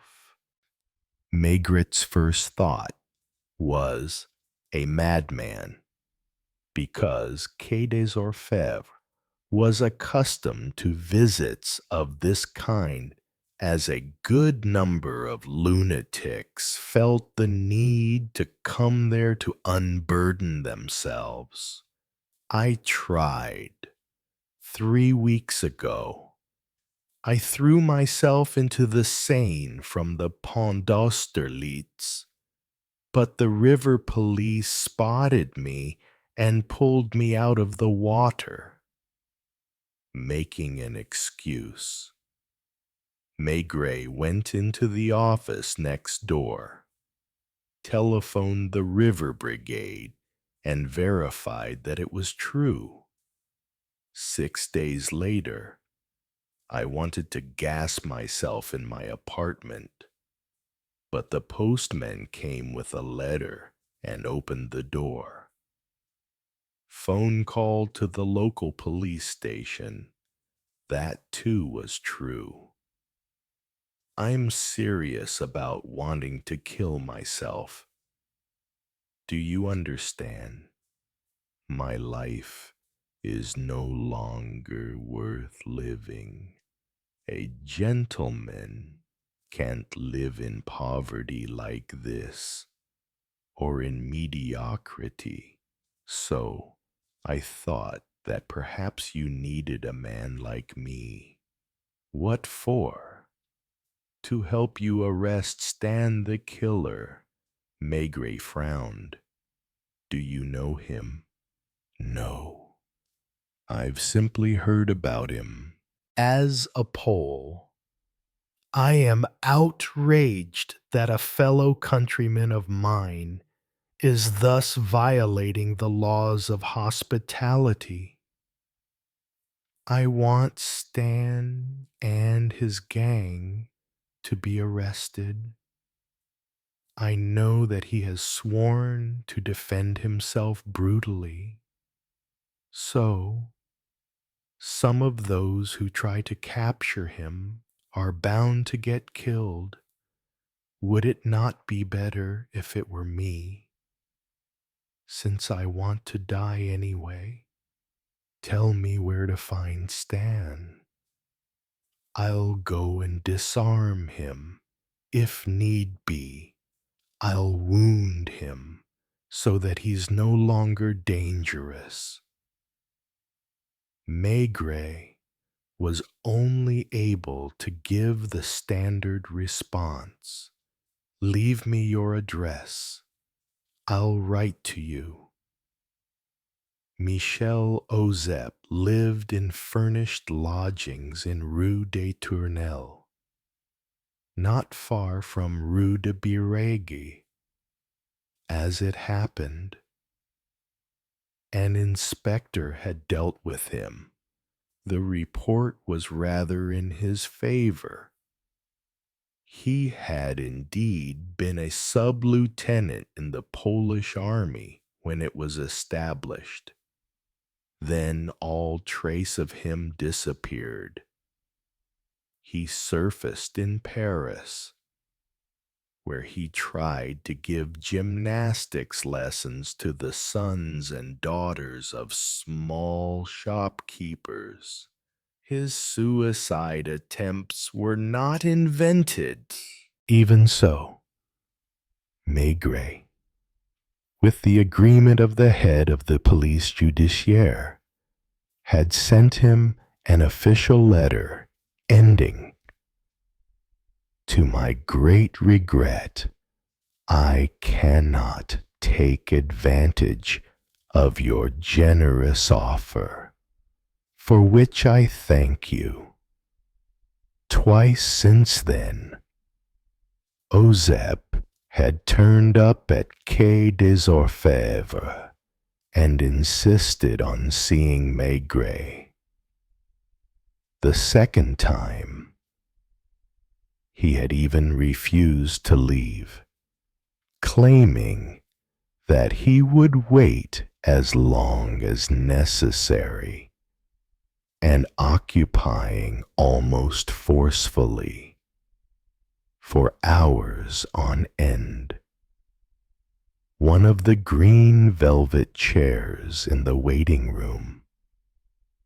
Now Ozep was there, at Maigret's table, on the terrace of Le Tonnellé Bourguignon. "I want to prove to you, Monsieur Maigret, that I am good for something, and that you can accept my services. I have been following you for 3 days already, and I can tell you everything you have done during that time. I also know that the waiter who has just served me is one of your men, and that there's another one at a window across the street, beside a canary cage. Maigret furiously clenched his pipe stem between his teeth, not looking at Ozep, who was still talking in a toneless voice.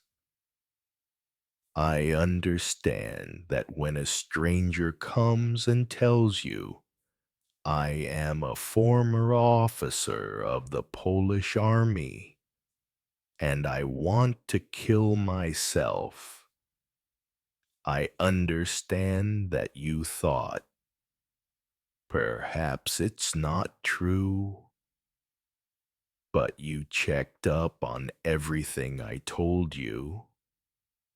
You have seen that I don't stoop to lying. He talked incessantly, his words rapid, stilted, exhausting to listen to, especially since his accent distorted the syllables to the point where Maigret had to concentrate hard to follow. You are not Polish, Monsieur Maigret. You don't understand the mentality. You don't speak the language. I am serious about helping you. I really am. Because my country's reputation must not be tainted again by... Maigret was beginning to choke with rage, and Ozep, who must have been aware of it, still went on. If you try to capture Stan, what will he do? He might have 2, maybe 3 guns in his pockets. He'll shoot everyone. Who knows whether little children might be killed, women injured? Then people will say that the police... Will you be quiet? As for me, I am determined to die. No one will mourn poor Ozep. You tell me there's Stan, and I follow him the way I've followed you. I wait until there's no one around. I say to him, you are Stan, the killer. Then he shoots me, and I shoot him in the legs because he shoots me. You have the proof that he is indeed Stan, and that you are not making a mistake, and since he's wounded, he was unstoppable. He would have continued his spiel in defiance of the entire world. What if I had you locked up? Maigret harshly interrupted. Why? To get some peace. What would you say? What has poor Ozep done to break the French laws, which on the contrary he's prepared to defend and give his life for? Shut up! So you agree? Not at all. Just then, a woman walked past.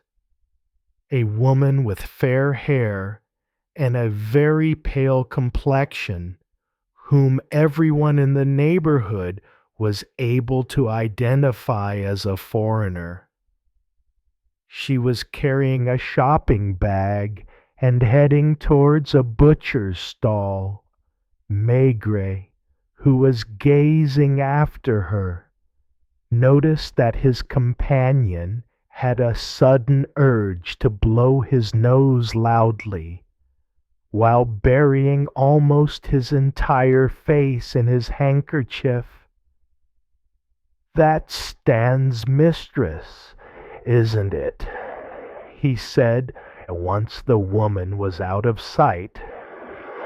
Are you going to leave me in peace? Damn you. You're convinced that she's Stan's mistress, but you don't know which one is Stan.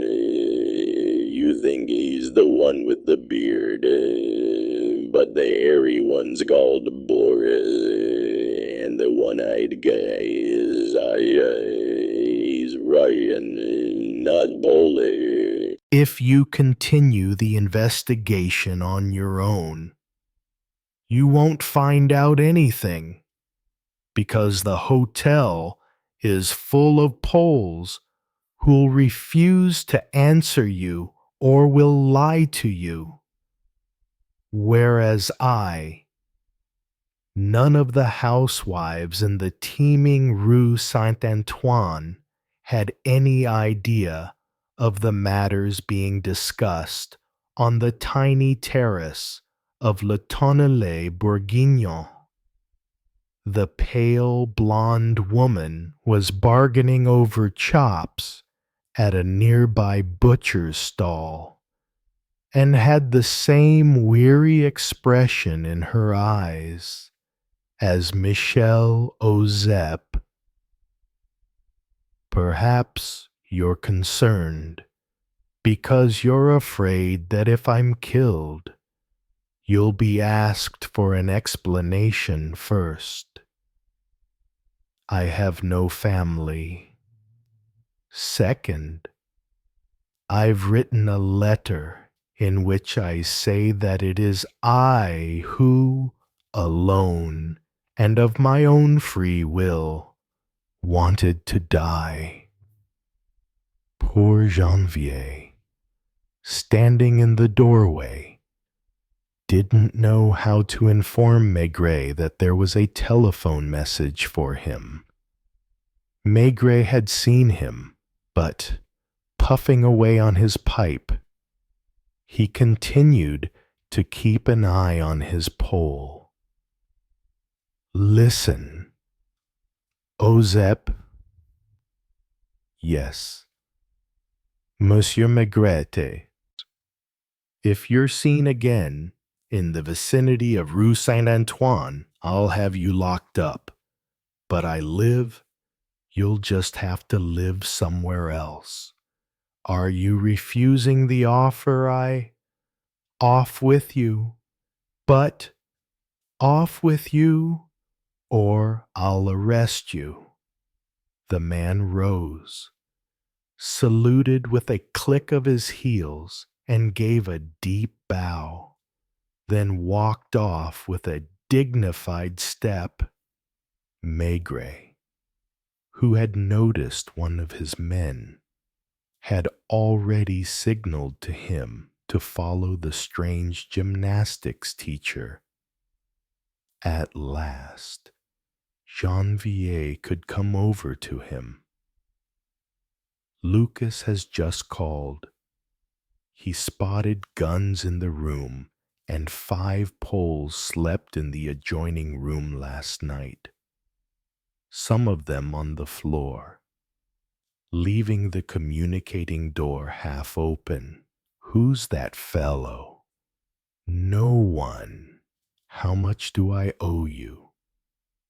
And Janvier, resuming his part, indicated Ozep's glass. Are you paying for the gentleman's drink? 1 franc 20 and 1 franc 20, 2.40. Maigret took a taxi to the police judiciaire at the door to his office. He found the inspector he'd tasked with tailing Ozep. Did you lose him? He thundered. Aren't you ashamed? It should have been child's play to shadow that man, and I didn't lose him, humbly muttered the inspector, who was a new boy. Where is he? Here. Did you bring him in? It was him, because Ozep had made a beeline for the police judiciaire and was sitting quietly in the waiting room eating a sandwich, having announced that he had an appointment with Detective Chief Inspector Maigret, a less prestigious task, but useful nonetheless. Maigret, in his large handwriting, seeming to want to crush the nib against the paper, was writing a report summarizing the intelligence gathered from the various stakeouts over the past 2 weeks watching the Polish gang. By bringing all the fragments together, he could see how scant the information they had was, since it wasn't even possible to establish how many individuals belonged to the gang. According to previous intelligence, in other words, statements from people who had glimpsed or thought they had glimpsed the robbers during the attacks. Sometimes there were 4, sometimes 5 of them, but it was likely that other accomplices identified the farms beforehand and visited the markets. That amounted to 6 or 7 people, which did seem to be the number of individuals hanging around the core group in Rue des Biragues. There were only 3 regular tenants, and they had filled in their forms and shown valid passports. 1. Boris Saft? The one the investigators had nicknamed Bristles, and who seemed to be living as man and wife with the pale blonde woman. 2. Olga Tsarevsky, age 28, born in Vilna. 3. Sacha Vorontsov, nicknamed the Pirate.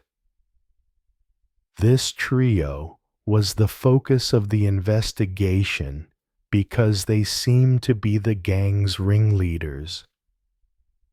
Boris Bristles and Olga occupied one room.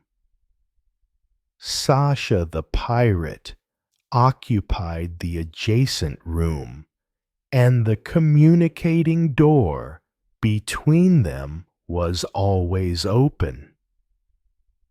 Each morning, the young woman went shopping and cooked meals on a spirit stove.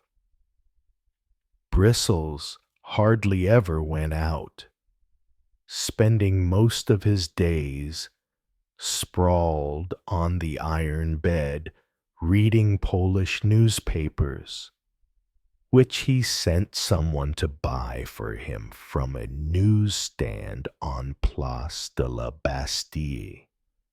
The Pirate had gone out on a few occasions, and each time he had been followed by a police officer. Was the man aware of it? Whether he was or not. He had merely wandered around Paris and stopped off at a few cafes for a drink, without saying a word to anyone. The others were what Lucas called fly-by-nights. People came and went, always the same 4 or 5. Olga fed them, and sometimes they slept on the floor in one of the 2 rooms. Then they left the following morning. There was nothing unusual about this, because that was how it was almost throughout the hotel, which was home to poor people, exiles who banded together to pay for a room, or who put up fellow countrymen they'd met in the street.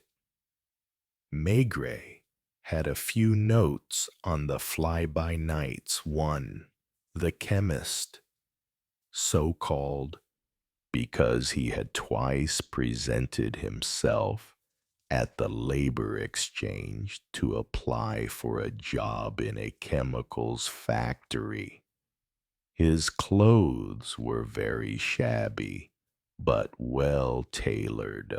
He roamed the streets of Paris for hours on end, with the air of someone seeking to earn a little money, and for one entire day he had been taken on as a sandwich board man. 2. Spinach, so called because he wore an incredible spinach green hat, which was all the more noticeable because his shirt was a faded pink. Spinach went out at night, and he could be seen opening car doors outside some club in Montmartre. 3. Puffer, a short, fat, wheezy man, better dressed than the others, even though he wore 2 odd shoes. 2 others came to Rue de Birague less regularly, and it was hard to say whether they belonged to the gang. Maigret noted below this list, these people appear to be penniless foreigners seeking work of some kind. But there's always vodka in the rooms, and some nights they have a real blowout. It is impossible to know whether the gang is aware they are under surveillance and is behaving like this to confound the police. On the other hand, if it is true that one of these individuals is Stan the Killer, most likely it is the pirate or Bristles, but that is only a supposition. He went to deliver his report to the chief without the slightest enthusiasm. No news, nothing specific. I could swear that the fellows have identified every one of our men, and that they're mocking us by innocently coming and going all the time. They're telling themselves that we can't mobilize a section of the police judiciaire to watch them forever. They are in no hurry. Do you have a plan? You know very well, Chief. That thinking and I parted company a long time ago. I go, I come, I sniff. Some people believe I'm waiting for inspiration, but they're barking up the wrong tree. What I'm waiting for is the significant event that never fails to occur. The main thing is to be there when it does and to take advantage of it. So, you're waiting for a little development, muttered the chief with a smile, because he knew his man. I'm convinced that we are dealing with the Polish gang because of that idiotic journalist who is still prowling around the corridors and must have overheard a conversation. Our pals know we're on to them. Now, why did Stan write? That's what I'm wondering. Maybe because he knows that the police are always reluctant to proceed with an arrest using force, maybe. And this is the most likely, out of bravado. Killers have their pride. I was going to say professional pride. Which one is Stan? Why that nickname? Which is more American than Polish? You know that I take my time to form an opinion. Well, it's beginning to take shape over the past couple of days. I've been getting the feeling that the psychology of my pals is very different from that of French killers. They need money, not to retire to the country or to live it up in nightclubs or to run off overseas, but simply to live as they please. In other words, enjoy an idle life, eating, drinking, and sleeping, spending their days lying on a bed, no matter how filthy, smoking cigarettes and swigging bottles of vodka.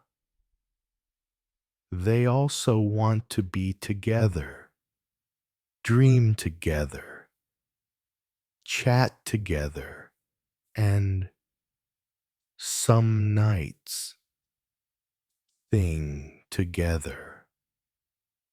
In my view, after their first murder, they lived like this until they ran out of money.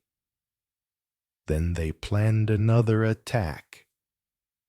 As soon as their funds get low, they begin again, coldly, without remorse, without the slightest pity for the old men whose throats they slit and whose savings they eat up in a few weeks or a few months. Now that I've understood that, I am waiting. I know the little development. Teased the head of the police judiciaire. You can be as sarcastic as you like. The fact is that the little development has perhaps already happened. Listen, in the waiting room. The fellow who calls me Maigret and who is hell-bent on assisting me with the arrest, even if it costs him his life. He claims it is as good a way as any to commit suicide. A nutcase, perhaps, or an accomplice of Stan's who has found this means of learning of our intentions. Any supposition is valid, and that is what makes my fellow so intriguing.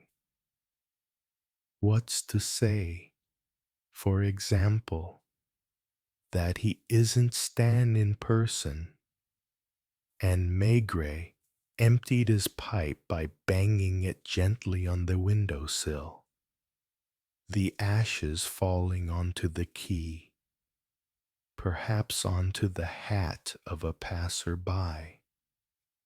Are you going to use this man? I think so. With that, the chief superintendent reached the door, avoiding saying anything more. You'll see I'd be surprised if the stakeout were still necessary after the end of this week. And it was already Thursday afternoon. Sit down there. Don't you get tired of sucking on that disgusting tar-flavored licorice cigar? No, Monsieur Maigret. You really are getting very annoying with your Maigret. But anyhow, let's be serious. Are you still determined to die? Yeah, Monsieur Maigret. And do you still want to be given a dangerous mission? I want to help you arrest Stan the Killer. So, if I told you to go up to the pirate and shoot him in the legs, you would do it? Yes, Monsieur Maigret. But you would have to give me a gun. I'm very poor, and supposing now I ask you to go and tell Bristles, or the pirate, that you have reliable information that the police are going to come and arrest them. I'll be glad to, Monsieur Maigret. I'll wait for the pirate to walk past, and I'll give him the message. Maigret's ponderous gaze rested on the thin Pole, who did not appear to be disconcerted or worried. Rarely had Maigret seen such a combination of self-assurance and composure in a man.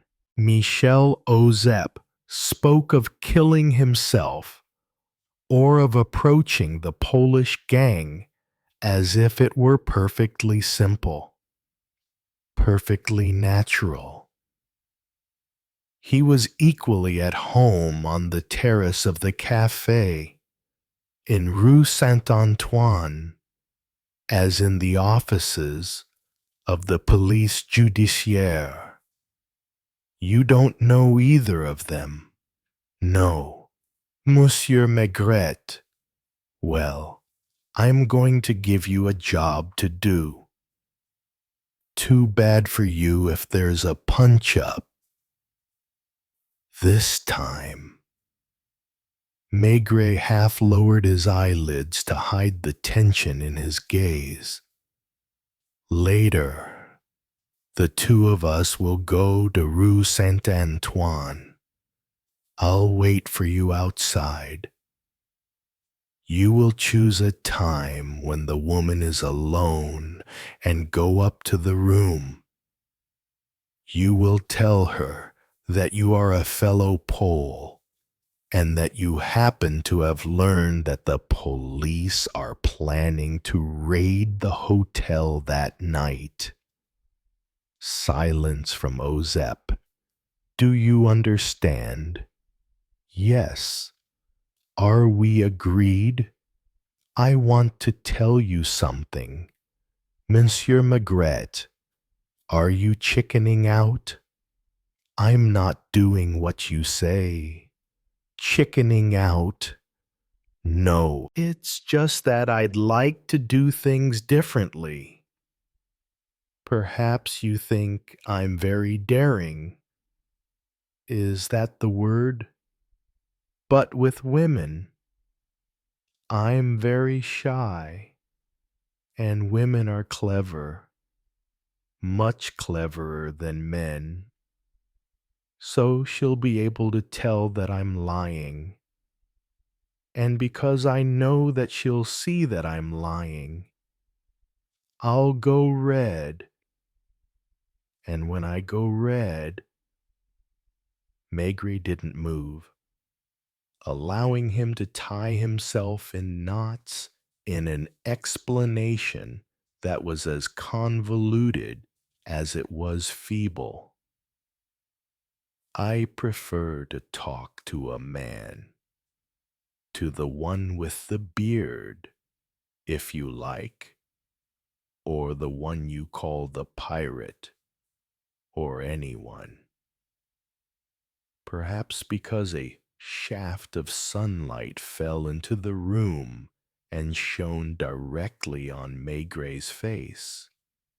He appeared to be snoozing, like a man who has eaten a copious lunch and needs to have a nap in his chair. It's exactly the same thing, Monsieur Maigret. But Monsieur Maigret didn't reply, and the only sign of life he gave was a thin spiral of blue smoke rising from the bowl of his pipe. I'm sorry. You can ask me anything, but you are asking me to do the one thing. Shut up. Pardon? I say, shut up. In other words, just be quiet. Where did you meet the woman, Olga Tserebsky?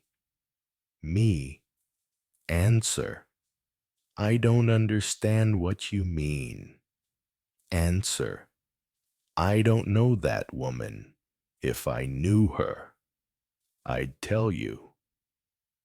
I am a former officer of the Polish army, and if I hadn't had bad luck, where did you meet her? Swear to you, Monsieur Maigret, on the heads of my poor mother and my poor father. Where did you meet her?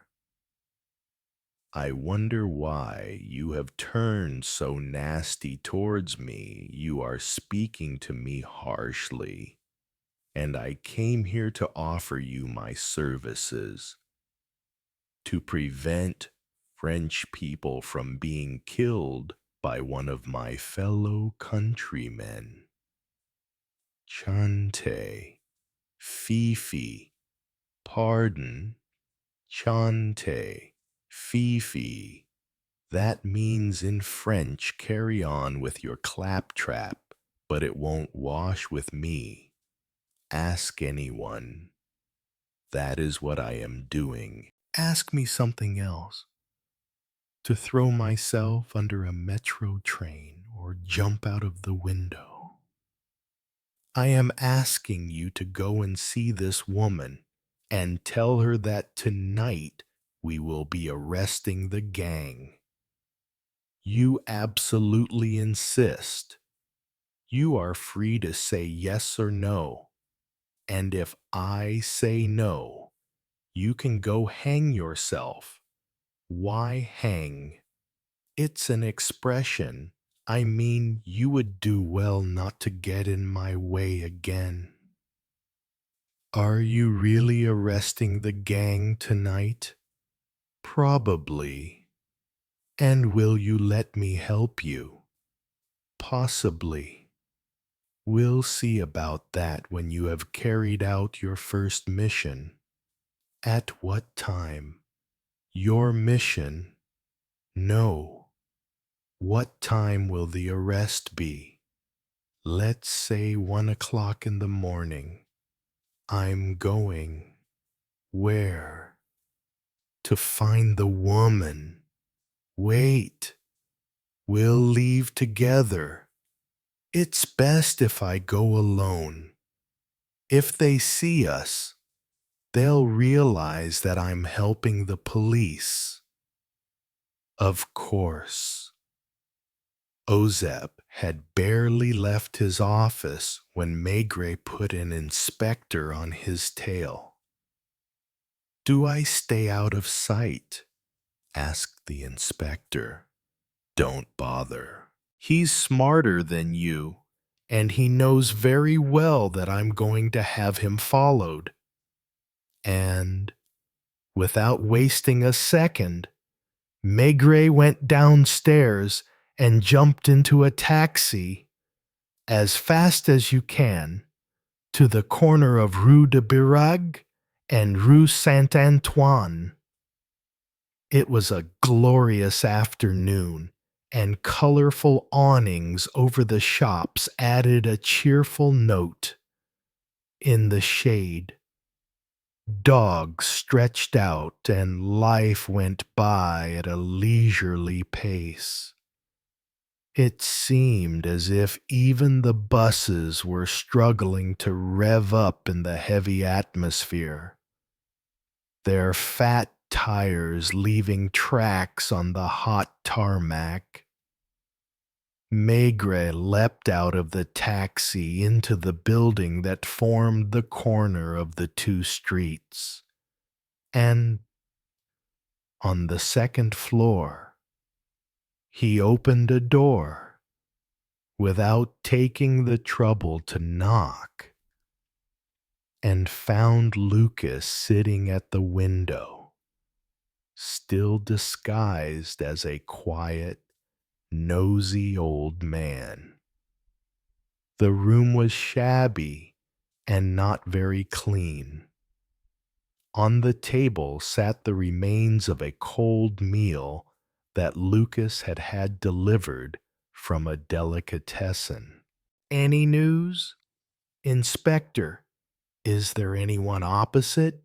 The room had been chosen for its strategic position, as you could see, straight into the two rooms of the Hotel Beau Séjour that were occupied by the Poles.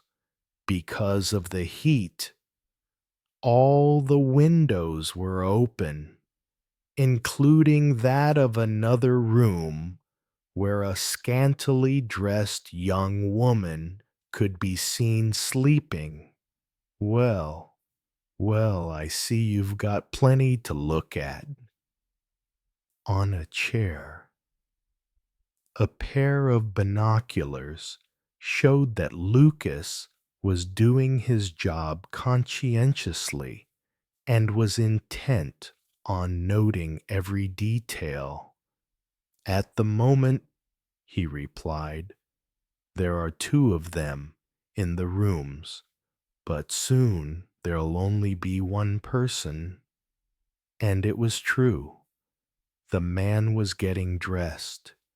He had stayed in bed all morning, as was his habit. "Is that Bristles?" "Yes." There were three of them at lunch, Bristles. The woman and the pirate. Then the pirate left almost immediately. Bristles got up and started to get washed and dressed. Look, he's just put on a clean shirt, which he doesn't do very often. Maigret had gone over to the window and was now taking a peek. The hairy giant was putting on a tie over his shirt, its whiteness contrasting sharply with the gray walls.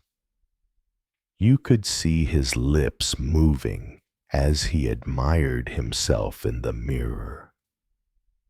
And behind him, the blonde woman was tidying up, picking up greasy papers, which she screwed up into a ball, and finally turning off a spirit stove.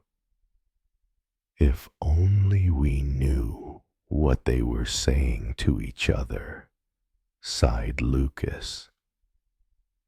There are times when I get really annoyed I can see them talking endlessly. Sometimes they gesticulate, and I can't guess what it's about. I'm beginning to realize what hell it must be not to be able to hear. And I understand why deaf people are seen as unpleasant people. That's enough talk for now. Do you think the woman is going to stay there? It's not her usual time for going out. If she were to, she'd have put on her gray suit. Olga was in fact wearing the same little dark woolen dress that she'd worn that morning to do her shopping. As she went about clearing up the bohemian household, she smoked a cigarette without ever removing it from her mouth. as if she were one of those hardened smokers who need tobacco all day long. "She barely ever speaks," commented Maigret. "It's not her usual time for that either. She mostly talks in the evening, when they're all gathered around her, or on some occasions, when she's alone with the one I call Spinach, which is rare. Either I'm very much mistaken, or she has a soft spot for Spinach, who's the most attractive of the bunch." It was a curious feeling to be in a strange room, staring into the home of people whose routines and slightest actions had become familiar. "You're turning into a real concierge, Lucas. That's what I'm here for, isn't it? Listen, I can even tell you that the girl next door, the one who's fast asleep, made love last night until 3 o'clock in the morning with a young man who wore a cravat and left at dawn, probably to steal back to his parents' house. Aha. Bristles is on his way out. I say, he looks almost smart. That's one way of putting it. He appears more like a fairground wrestler than a man of the world. Let's say a very successful fairground wrestler," conceded Maigret. Across the street, no prolonged goodbyes. The man simply left. In other words, disappeared from the area of the room that could be seen from the policeman's vantage point. A little after that, he stepped into the street and headed in the direction of Place de la Bastille. "Derin will tail him," announced Lucas, who was like a big spider at the center of his web. "But Bristles knows he's being followed. He'll just walk around and maybe have a drink at a pavement cafe." And meanwhile, the woman took a road map out of a drawer and spread it out on the table. Maigret calculated that Ozep wouldn't have come by taxi, but by metro, and wouldn't get there for a few minutes yet. If he comes, he corrected himself, and he did come. They saw him arrive, hesitant, and then pace up and down the street, while the police inspector following him pretended to be interested in a fishmonger's in Rue Saint-Antoine. Seen from above, the scrawny Pole looked even thinner, even more insignificant, and Maigret had a momentary twinge of conscience. He thought he heard the poor fellow's voice repeating his famous "Monsieur Maigret" over and over again, amid his convoluted explanations. He was undecided, that was certain. You could even have sworn he was frightened, and he kept glancing around with evident anxiety. "Do you know what he's looking for?" asked Maigret. "The pale guy, no. Maybe money to pay for the hotel. He's looking for me. He's aware that I'm probably in the vicinity and hoping that by some miracle I've changed my mind. Too late, Michel Ozep had just headed into the hotel's dark passageway. They could follow him in their mind's eye. He climbed the stairs and reached the second floor.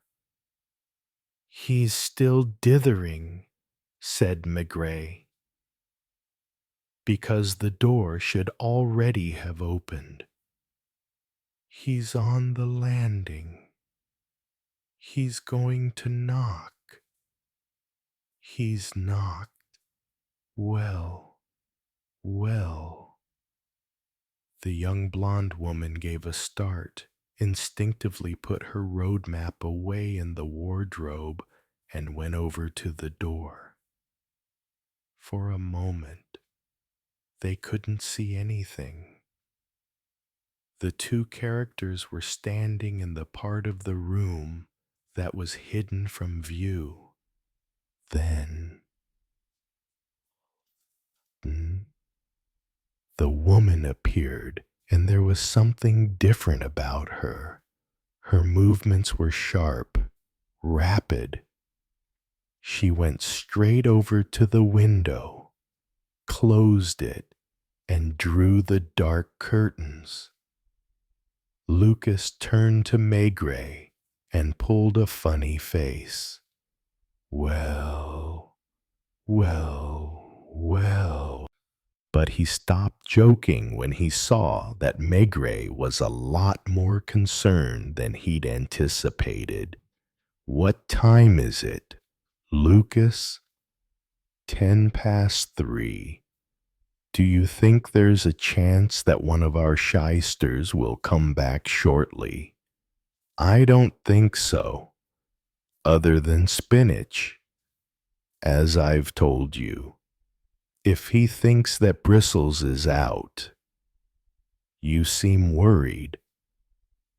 "I don't like the way that window was closed." "Are you afraid for your Pole?" Maigret said nothing, and Lucas went on. "Has it occurred to you that there's no proof he's in the room? We saw him enter the hotel. True, but he could well have gone into another room, and it might be someone else who—" Maigret shrugged and sighed. "Enough. You're wearing me out." "What time is it, Lucas?" 3:20. "Do you know what's going to happen? Do you want to go and see what's going on across the street?" "Not yet. But I'm probably about to make a fool of myself. Where can we telephone from?" "The next room. He's a garret tailor who works for a big fashion house that insists he has a telephone. In that case, go to your tailor's. Try to ensure he doesn't overhear the conversation. Call the chief for me and tell him to send around 20 armed officers as a matter of urgency. They're to spread out around the Hotel Beau Séjour and wait for my signal." Lucas's expression reflected the seriousness of this order, which was quite unusual for Maigret, who readily mocked police operations. "Do you think things are going to turn nasty?" "Unless they already have." He did not take his eyes off the window with grubby panes and the crimson velvet curtains that dated from the last century. When Lucas returned, he found Maigret in the same spot, his brow still as furrowed. The chief says to be careful. Already last week, an inspector was killed, and if there were to be another accident, be quiet. Will you? Do you believe that Stan the killer? I don't believe anything. I've thought so much about this case since this morning that I've got a headache. For now, I'm following my hunches. And if you want to know everything, unfortunately, I have a hunch that something bad is happening. Or is about to happen. What time? 23. As if ironically, in the room next door, the girl was still asleep, her mouth half open, her legs drawn up. Higher up, on the 5th or 6th floor, someone was trying to play the accordion, beginning the same dance hall tune over and over again, with wrong notes. Do you want me to go over there? Lucas offered. Maigret glared at him, as if his subordinate were chastising him for his lack of courage. What is that supposed to mean? Nothing I can see that you're worried by what's going on across the street. And I'm offering to go and see. And do you think I'd hesitate to go there myself? You're forgetting one thing once over there. It's too late. If we go there and find nothing, we'll never discover any more about the gang. That's why I'm hesitating. If only that minx hadn't shut the window.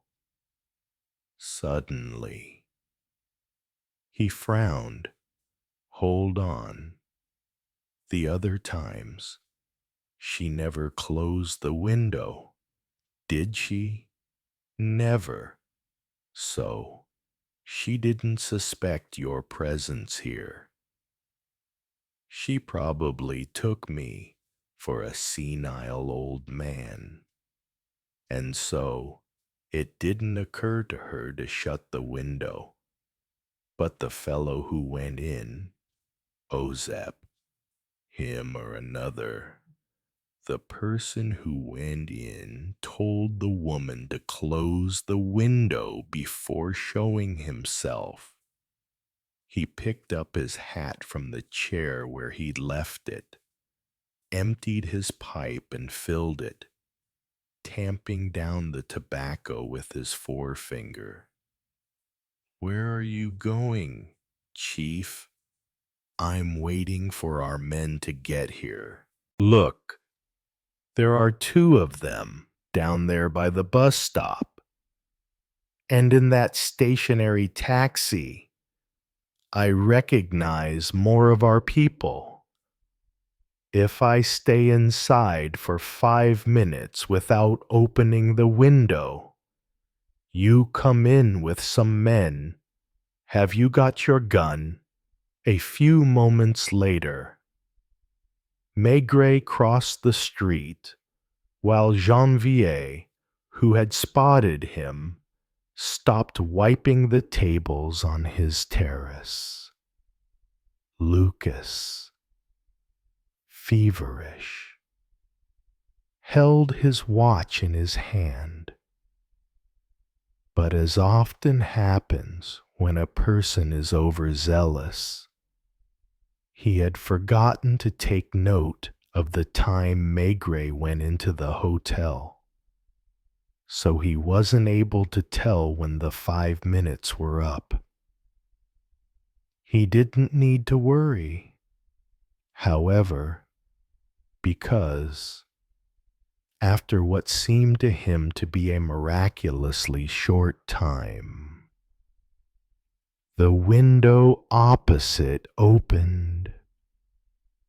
A Maigret, more disgruntled than ever, signaled to Lucas to come and join him. Lucas' impression was that the room was empty apart from Maigret. But when he entered, after stumbling up a gloomy staircase that smelled of stale food and toilets, he gave a start on seeing a woman's body lying at his feet. A quick glance at Maigret, who replied, "Dead, of course." It was as if the murderer had wanted to leave his signature, because the victim's throat had been slit. Like all of Stan's victims, there was blood everywhere, the bed and on the floor, and the killer had wiped his hands on the towel, which was blood-stained a reddish brown. Was it him? Maigret, standing stock still in the middle of the room, gave a shrug. Shall I give his description to our men and tell them to ensure he doesn't leave the hotel? If you like. I'm inclined to put an officer on the roof, in case. Fine. Shall I inform the chief later? It wasn't easy to talk to Maigret when he had that look on his face. Besides, Lucas put himself in the shoes of his chief, who had said himself that everyone was going to laugh at him. Now, it would be worse than ridicule.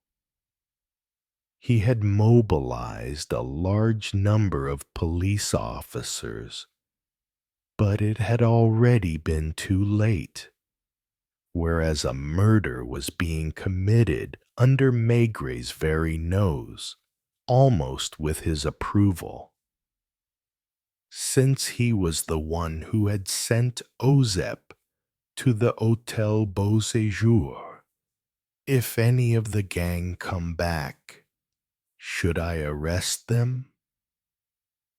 A nod, or rather a gesture of indifference, and Lucas finally left. Maigret remained alone in the middle of that room where the open window let in the bright sunlight. He mopped his forehead and automatically relit his pipe, which he'd allowed to go out.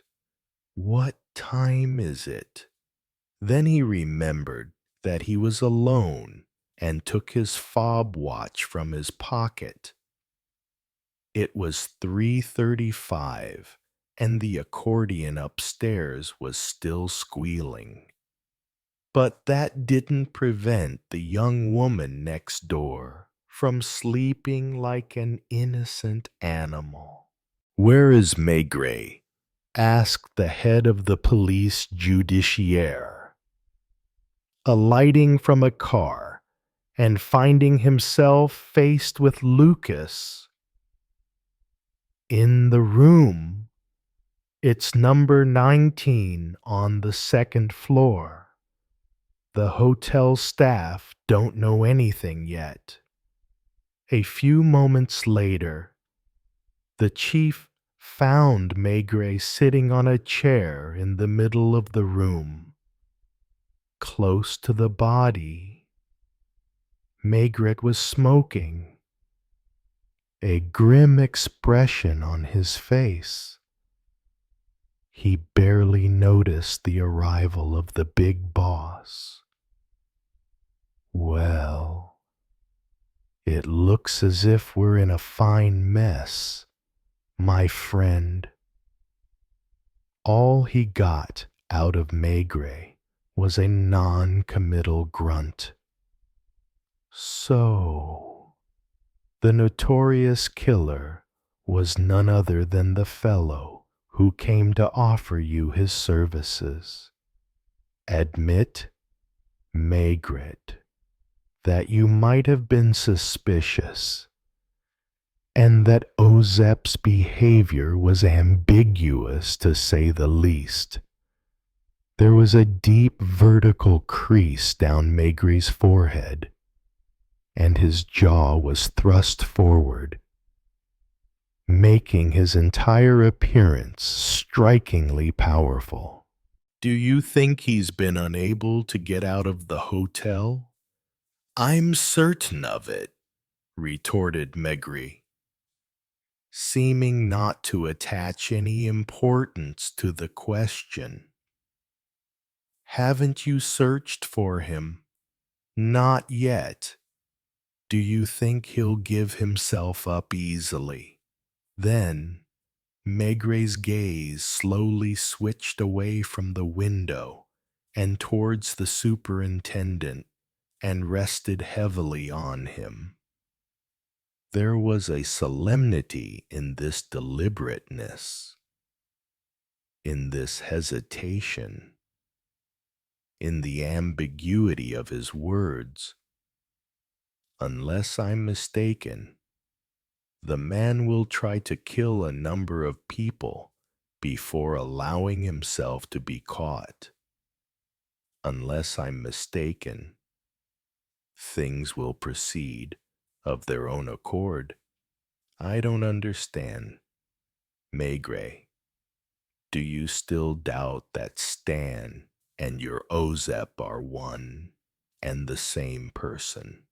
I am convinced that earlier there were two people in this room, and that one of them was Stan the killer. So, I repeat, Chief, I can be wrong, just like anyone else.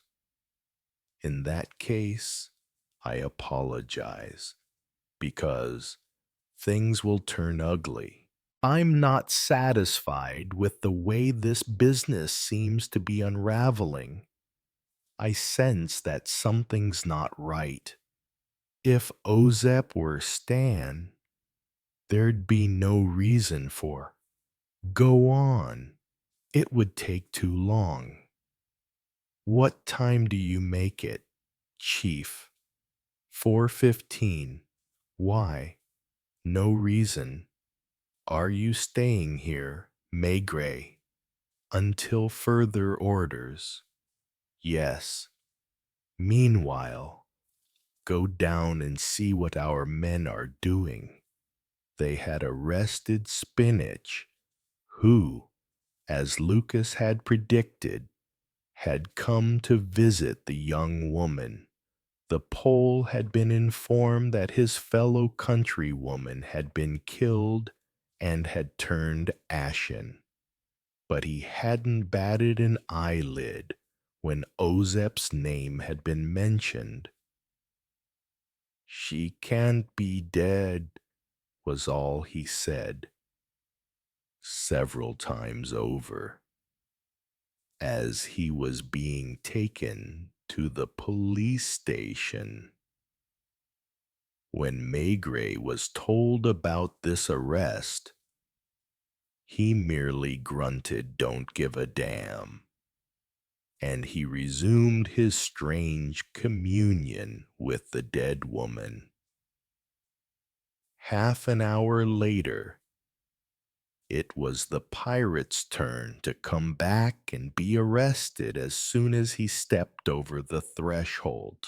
He too let himself be apprehended without raising an eyebrow. But when he was told about the young woman's death, he tried to shake off his handcuffs and race upstairs. "Who's done this?" he yelled. "Who killed her?" It's you lot, isn't it? It's Ozep, otherwise known as Stan the Killer. The man quietened down as if by magic and repeated with a frown, Ozep, you're not going to have us believe that you don't know your boss. It was the chief in person who proceeded with this hasty questioning in a corridor, and he had the impression that a faint smile flitted across the prisoner's lips. One of the accomplices followed, the one they called the chemist. He merely replied to all their questions, looking perfectly horrified, as if he'd never heard of the young woman, or of Ozep, or Stan. Maigret was still upstairs, mulling over the same problem, trying to find the key that would enable him at last to understand what was going on. That's enough, he muttered when he was told about the arrest of Bristles, who, after doing his damnedest to resist, had begun to cry like a baby. All of a sudden, Maigret looked up at Lucas, who had brought him the news. Haven't you noticed something? He said. That's 4 of them who we've arrested one after the other, and not one of them put up a real fight. Whereas a man like Stan, but since Stan is Ozep, have you found him? Not yet. We had to wait until all the accomplices were back before turning the hotel upside down. Otherwise, they'd have smelled something from a long way off and wouldn't have fallen into the trap. Now we've got nearly all of them. The big boss has begun to lay siege to the place. The men are downstairs and are going to search the hotel with a fine-tooth comb, from the cellar to the attic if there is one. Listen to me, Lucas. And Lucas, who was about to leave, stayed for a moment, feeling something akin to pity for Maigret. Yes, Chief, the pirate isn't Stan. Spinach isn't Stan. Bristles isn't Stan. But I am convinced that Stan was living in this hotel and was the leader the others congregated around. Lucas preferred to say nothing, leaving Maigret to pursue his pet theory. If Ozep was Stan, he had no reason to come here and kill an accomplice. If he wasn't Stan, abruptly, rising with such a rapid movement that Lucas jumped. Look at this woman's shoulder, just in case. The left. Yes. He too leaned over. Lucas pulled aside her dress, revealing her very pale flesh. On that flesh, the mark with which the Americans brand women criminals. Did you see, Lucas? But Chief, don't you see? She was Stan.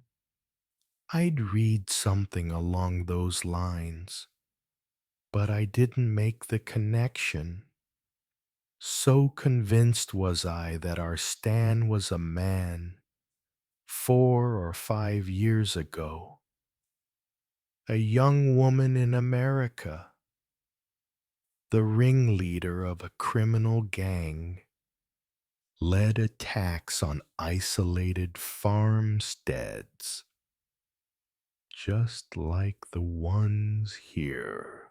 Just as here, the victims had their throats slit by the hand of this woman whose savagery the American papers reveled in describing.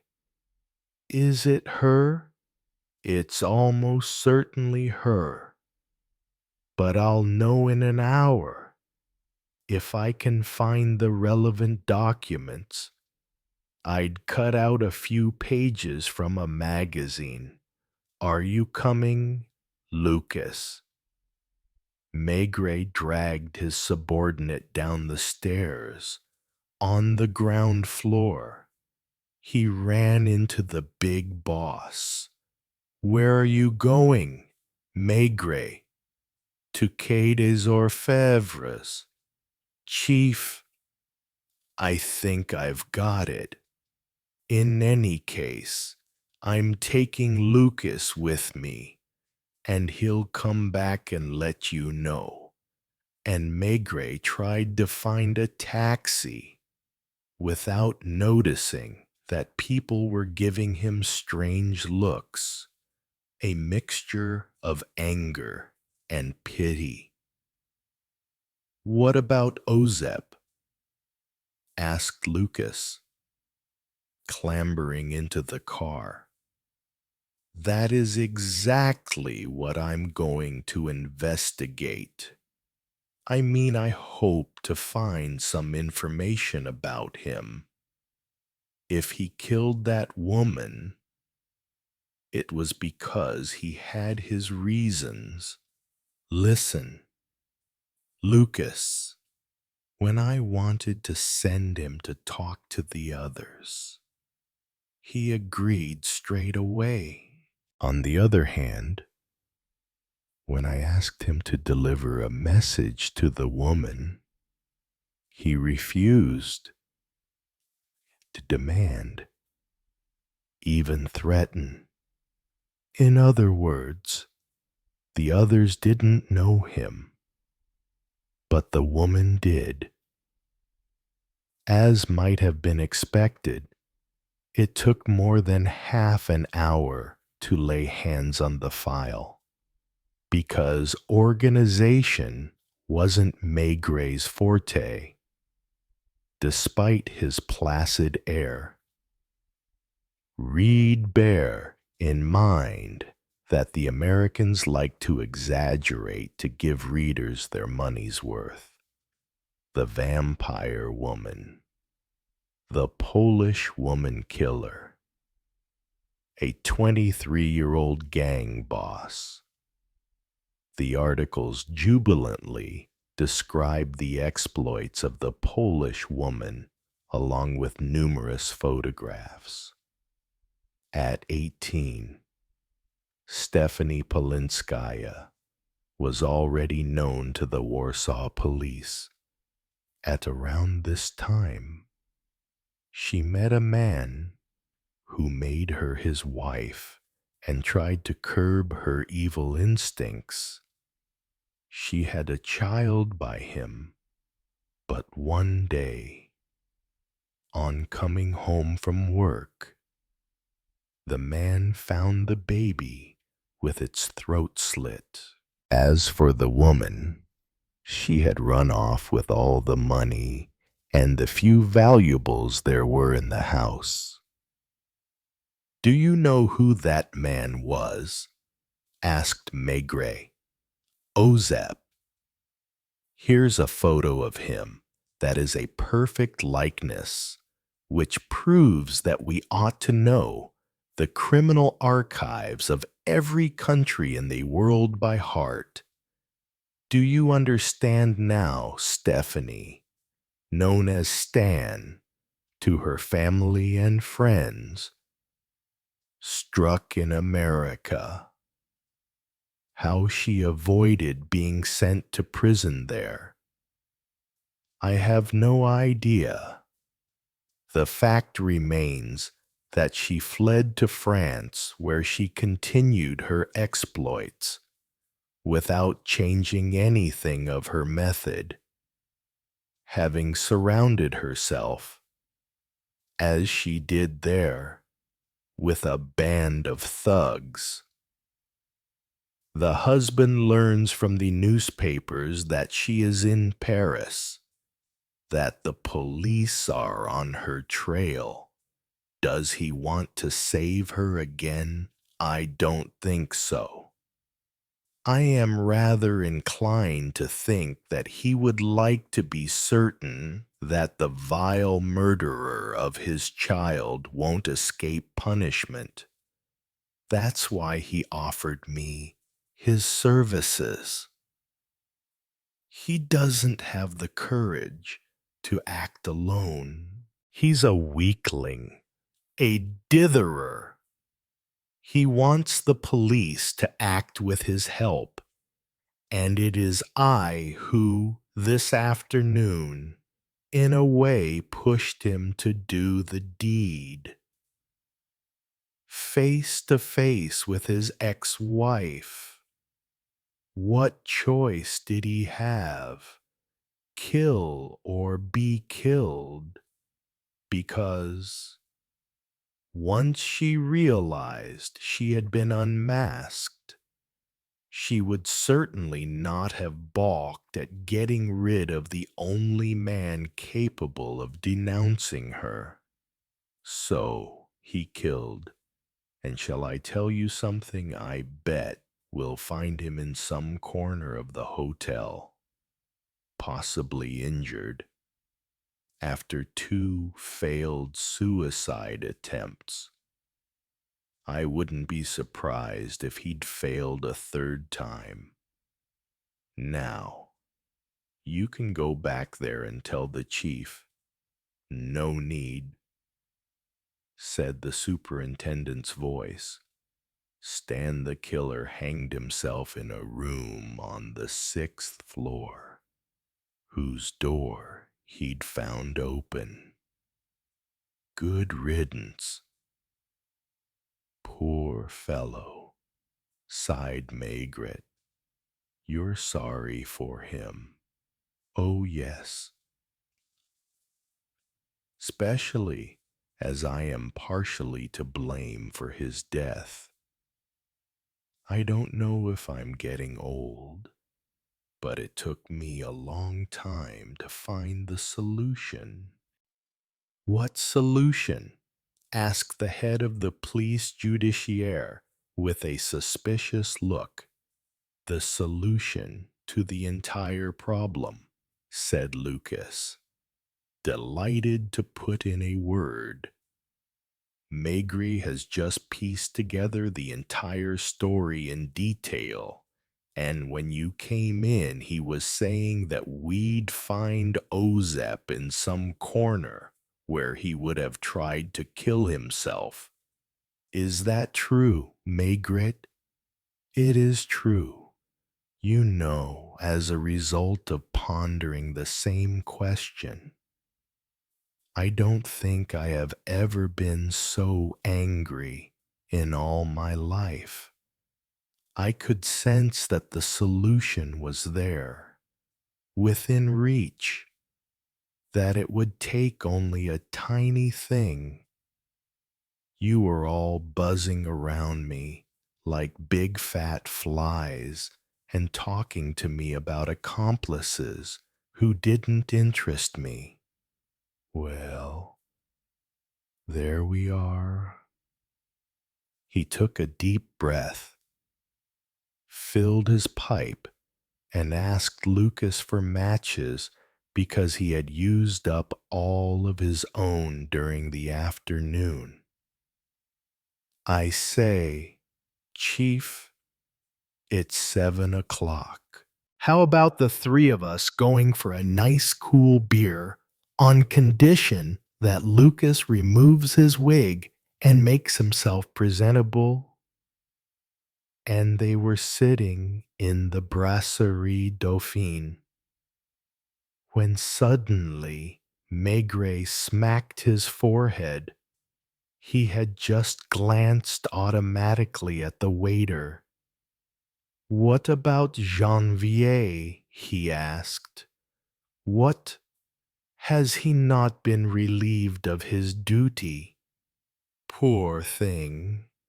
When I think that while we're sitting here drinking beers, he's still doomed to serve them."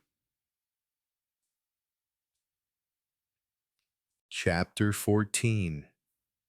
The Étoile du Nord. A vague grunt on the telephone was the cause of it all. In any case, of Maigret's involvement in this disturbing saga.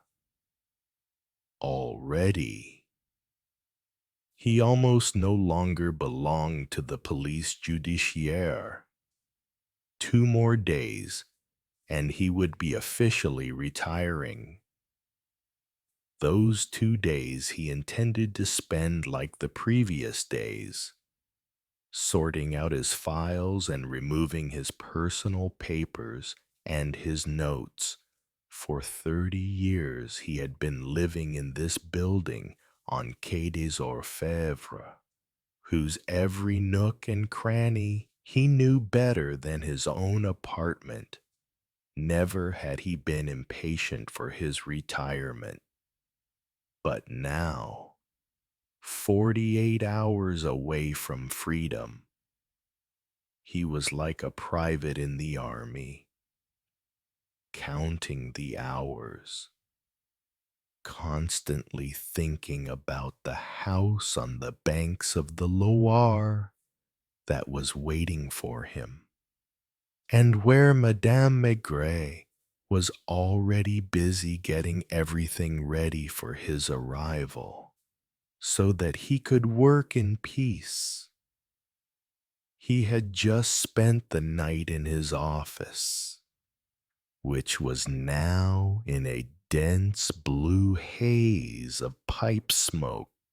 Dawn revealed rain on the embankment, where the street lamps were still lit, and the atmosphere reminded him of the many interrogations that had begun in the early afternoon in this same office, and had not ended in a confession by an exhausted culprit until a murky dawn, when the interrogator was as worn out as the person in the hot seat. A telephone rang in a nearby office. At first, Maigret took no notice.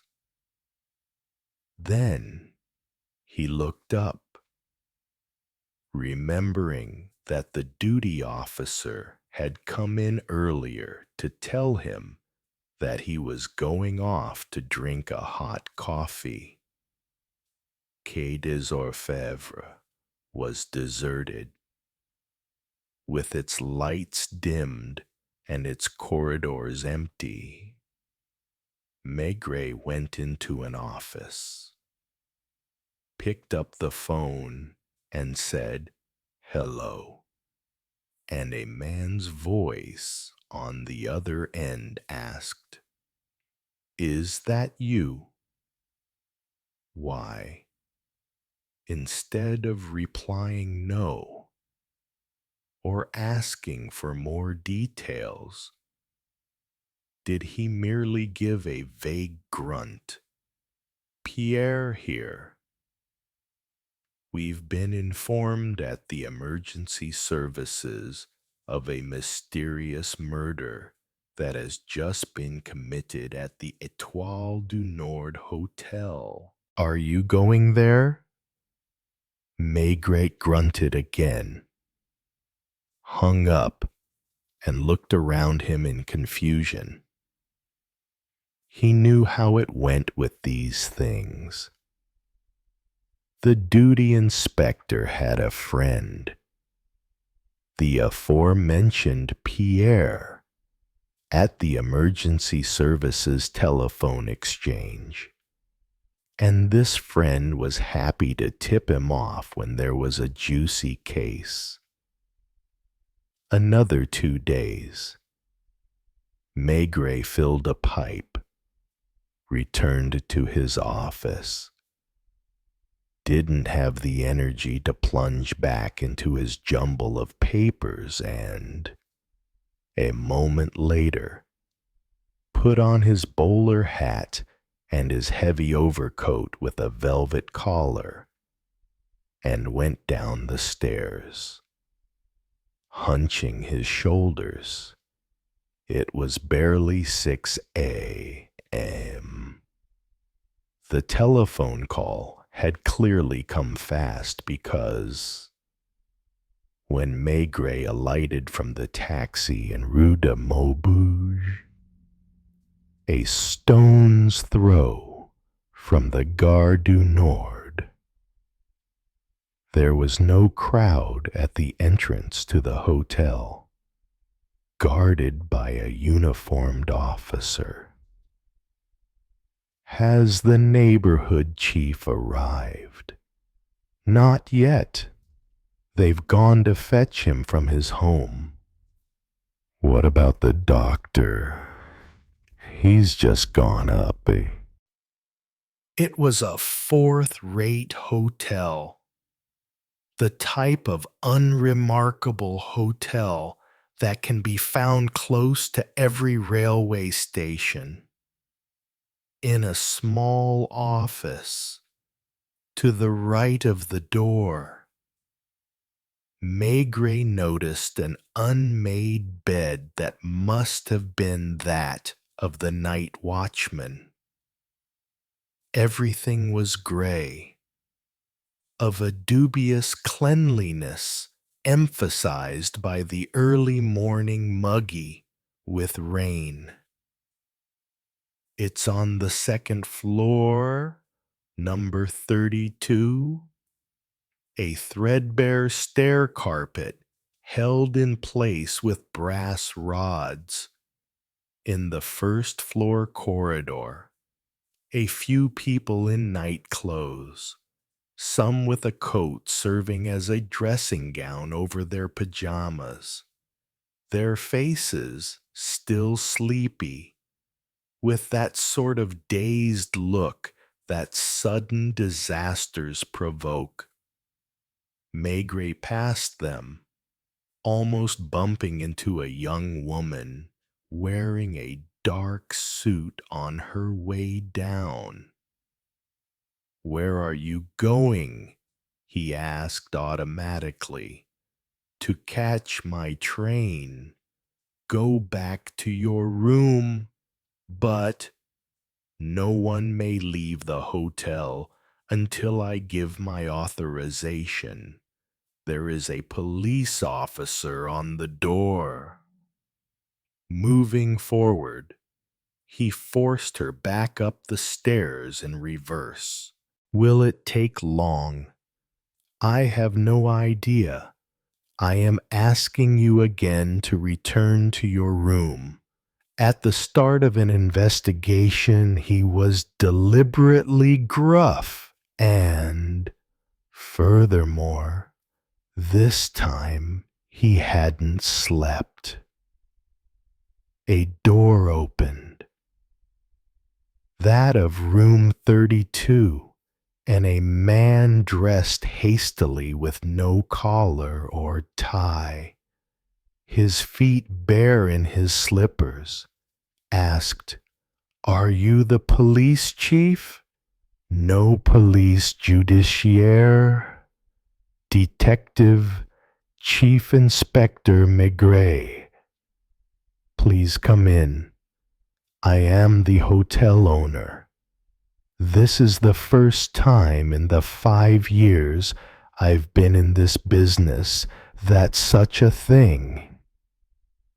He had already typecast himself a bore, and a chatterbox, a grouch, a weak man who had put his meager savings into this hotel with the hope of retiring after a few years.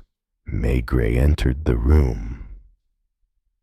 The doctor was putting on his overcoat, while on the bed lay a man, stark naked, in a position that concealed his face but which displayed a gaping wound in the center of his back, at around the level of the heart, dead, almost instantaneous.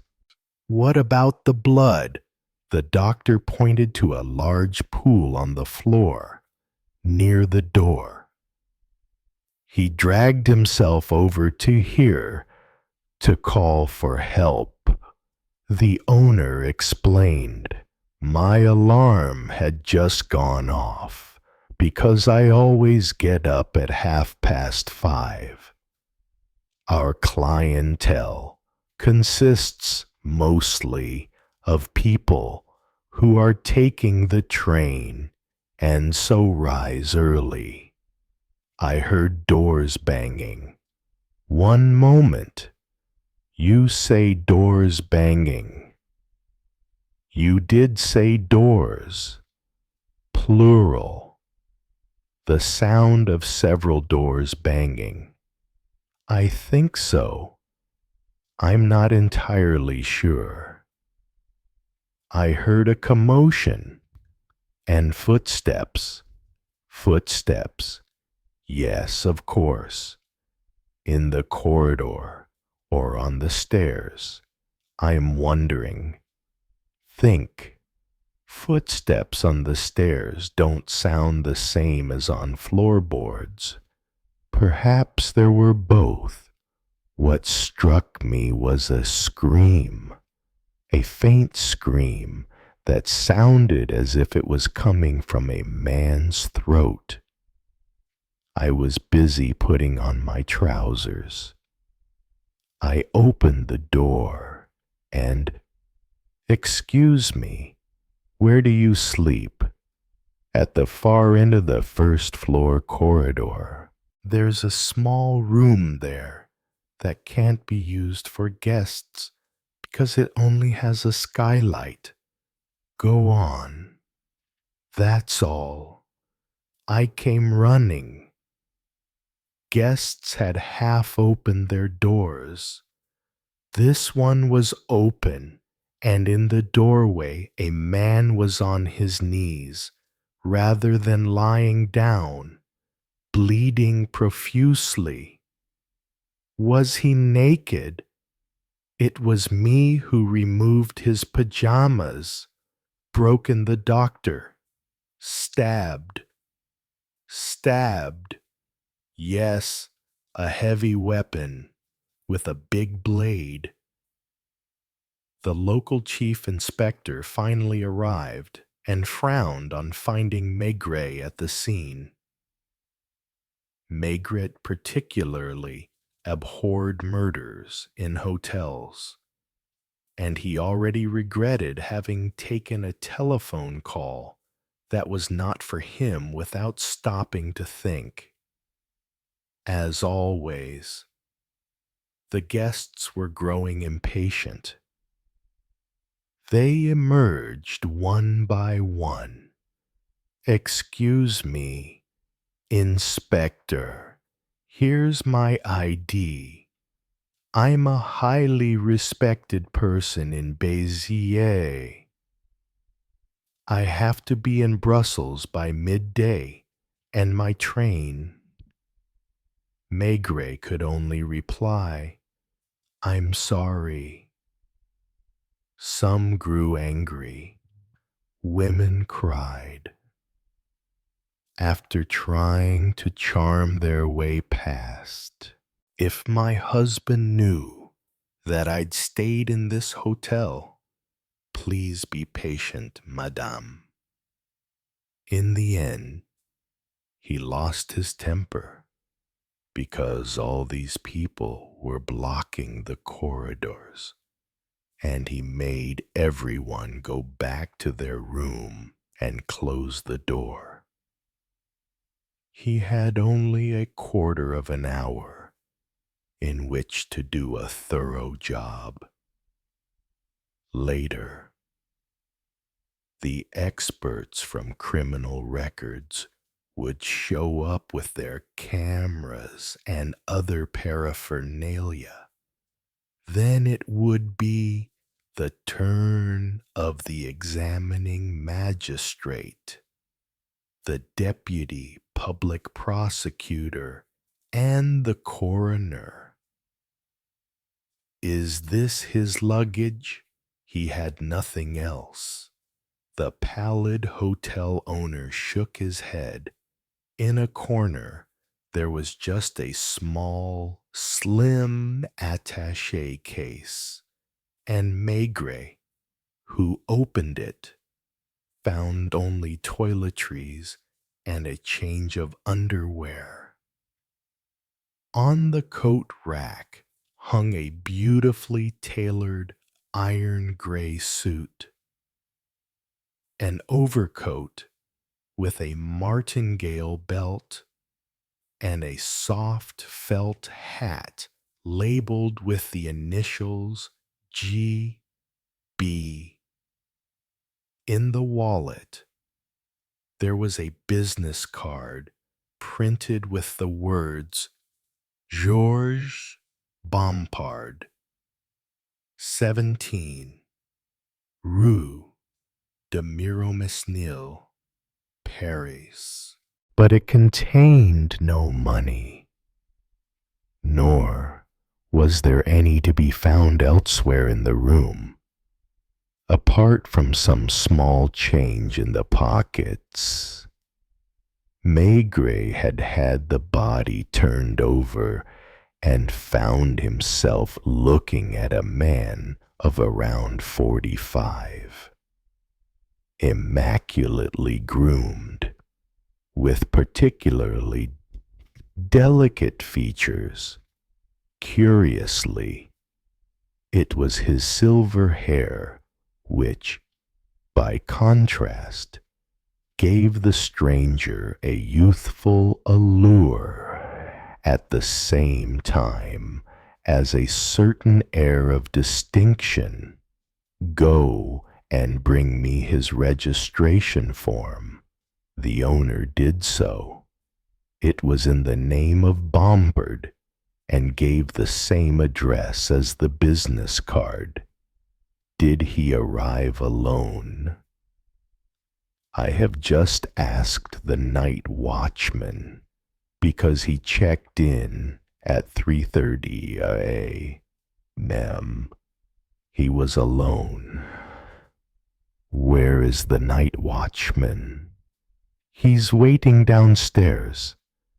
Tell him that I forbid him from leaving the hotel until I have finished my investigation.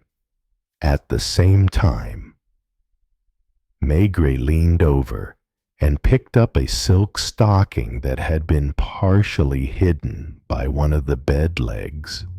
Bring me the list of guests, especially female guests.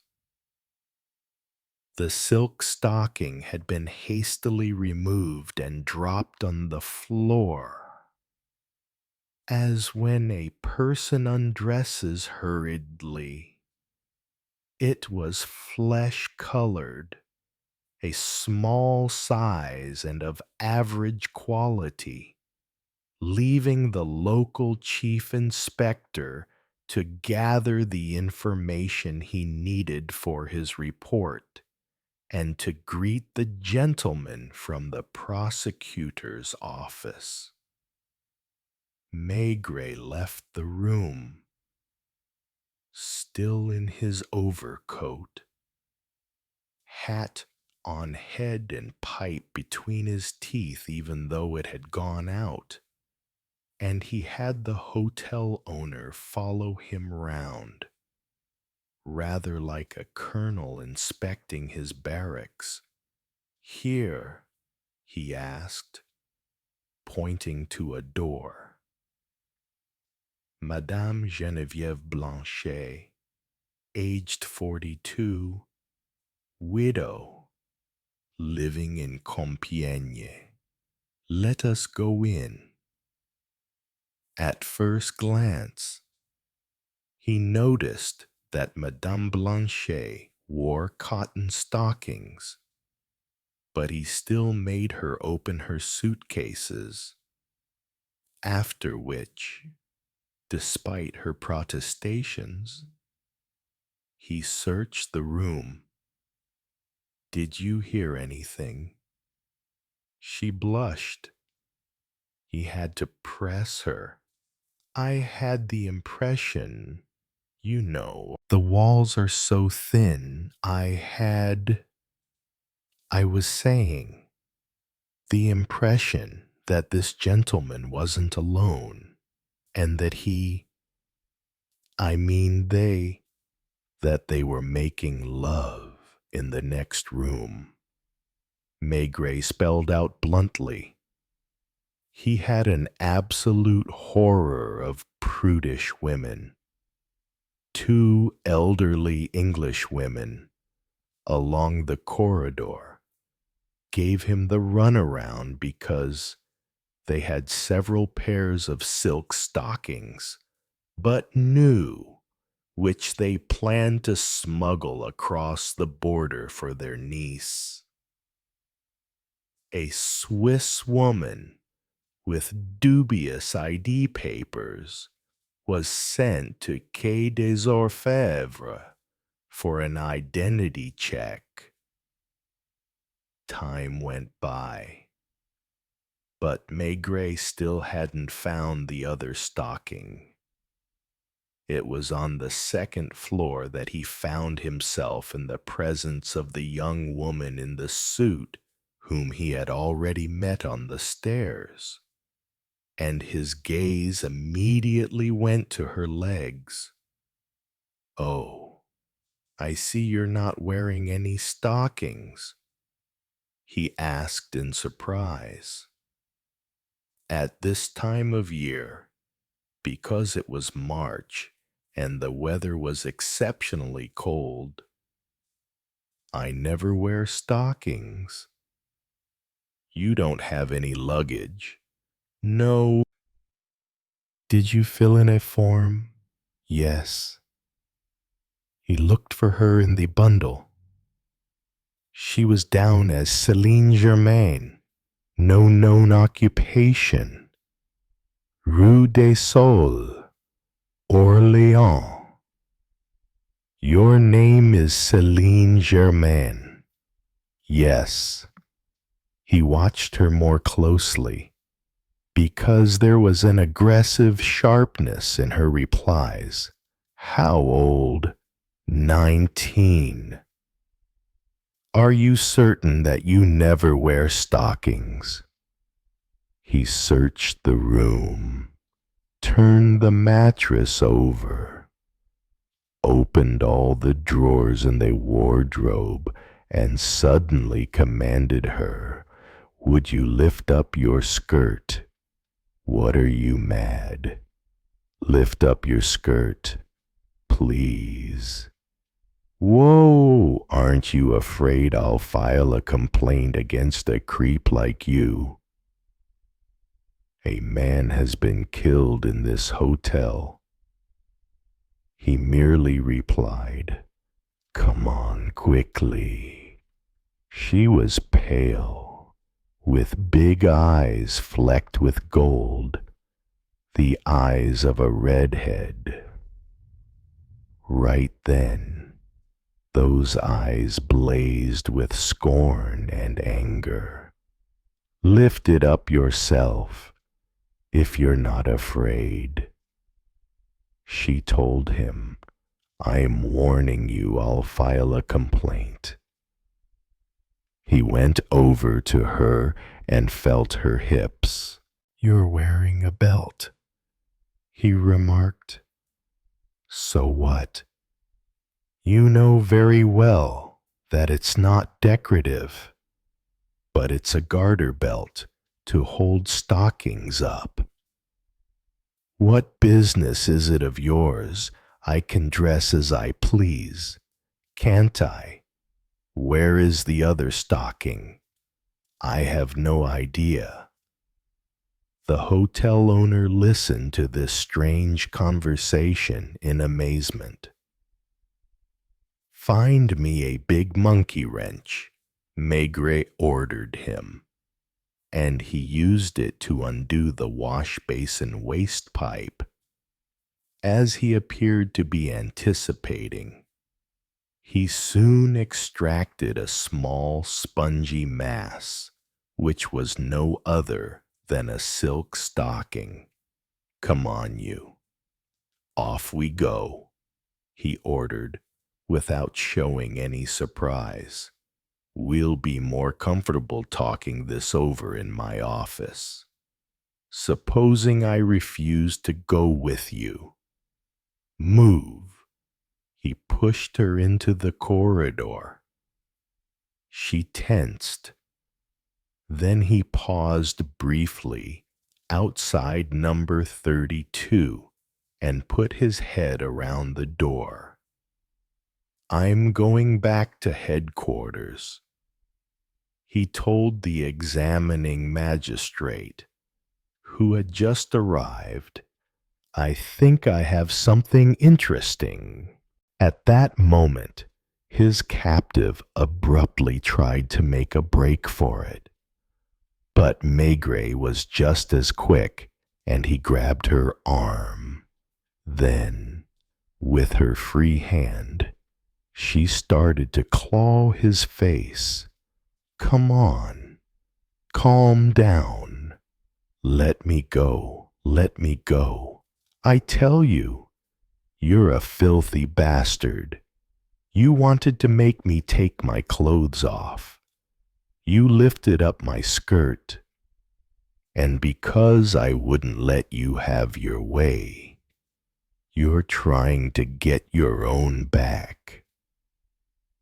Doors opened.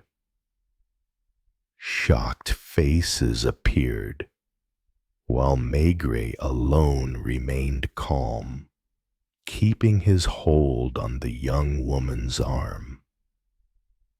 Are you going to shut up? You have no right to take me away. I haven't done anything. I want to catch my train. He dragged her to the staircase, and still undaunted, she shrieked, Help! I haven't done anything. I'm being molested. Maybe she was hoping for the misinformed crowd to come to her aid, as happens more often than one might think in the early days. Hadn't Maigret been beaten up because a pickpocket he was arresting at the exit of a department store had started shouting, Stop thief! There were a lot of people outside the Étoile du Nord. Maigret had taken the precaution of asking a taxi to come forward. Even so, a police officer had to help him restrain the young woman, who was still struggling and trying to fling herself to the ground. At last, the door closed. Maigret set his hat straight and gave a sideways glance at his companion, who was gasping. I've rarely come across such a little bitch, he remarked, and I've never come across a bastard like you. Strange young woman, the first time he had glimpsed her. On the stairs, young and waif-like in her navy blue suit. He'd mistaken her for a young lady from a respectable family. In her room, however, she had shown herself to be aggressive and cynical like a hussy. Now, in another change of attitude. She said, "If you're the famous Maigret, you have nothing to be proud of, because I thought you were smarter than that." He lit his pipe, which had been out for a long time. She sighed. "I hate smoke, which doesn't stop you from having cigarettes in your bag," he retorted. "Each to their own smoke. I don't like yours." He still continued to puff away, while watching her out of the corner of his eye, because she was capable of opening the door and jumping out onto the road. "How long?" he asked all of a sudden. "What? Have you been on the game?" He had the impression that a fleeting smile crossed her thin lips. "Is it any business of yours?" As you wish. You will probably be more reasonable in my office. Will you try to see my belt again? Who knows? It was still raining. The streets of Paris were bustling. The taxi slowed down to drive through Les Halles and eventually arrived at the quays. Maigret was unsure whether or not he was glad he had taken the telephone call that morning. In any case, he was intrigued by the little phenomenon sitting stiffly beside him. The battle between the two of them was on, a strange battle, where it could be said there was curiosity on both sides. "I suppose you're going to question me for hours and hours without giving me anything to eat or drink. That's your method, isn't it?" "Who knows?" he repeated. "I'd rather inform you right away that I'm not afraid. I've done nothing wrong. Whatever you do to me will backfire on you one day. Understood? What have you got against me? I don't know yet. So let me go." "That would be a lot smarter on your part." The taxi pulled up in the courtyard of the police judiciaire, and Maigret stepped out. He was about to take his wallet from his pocket to pay. Meeting the young woman's gaze, he realized that she was waiting for that gesture to try and run away one last time, and he said to the driver, "I'll have the money brought down to you." Quai des Orfèvres was now busy, and voices could be heard coming from most of the offices. Maigret opened the door to his office, showed Céline Germain in, and locked the door from the outside. Then went to inform the chief that he was back. They discussed the case for around 10 minutes and reached an agreement, after which Maigret paused by the office boy. "Have coffee and croissants for two brought up to my office." Finally, he unlocked his door and froze for a moment, staring at all his papers, shredded or crumpled, scattered over the floor.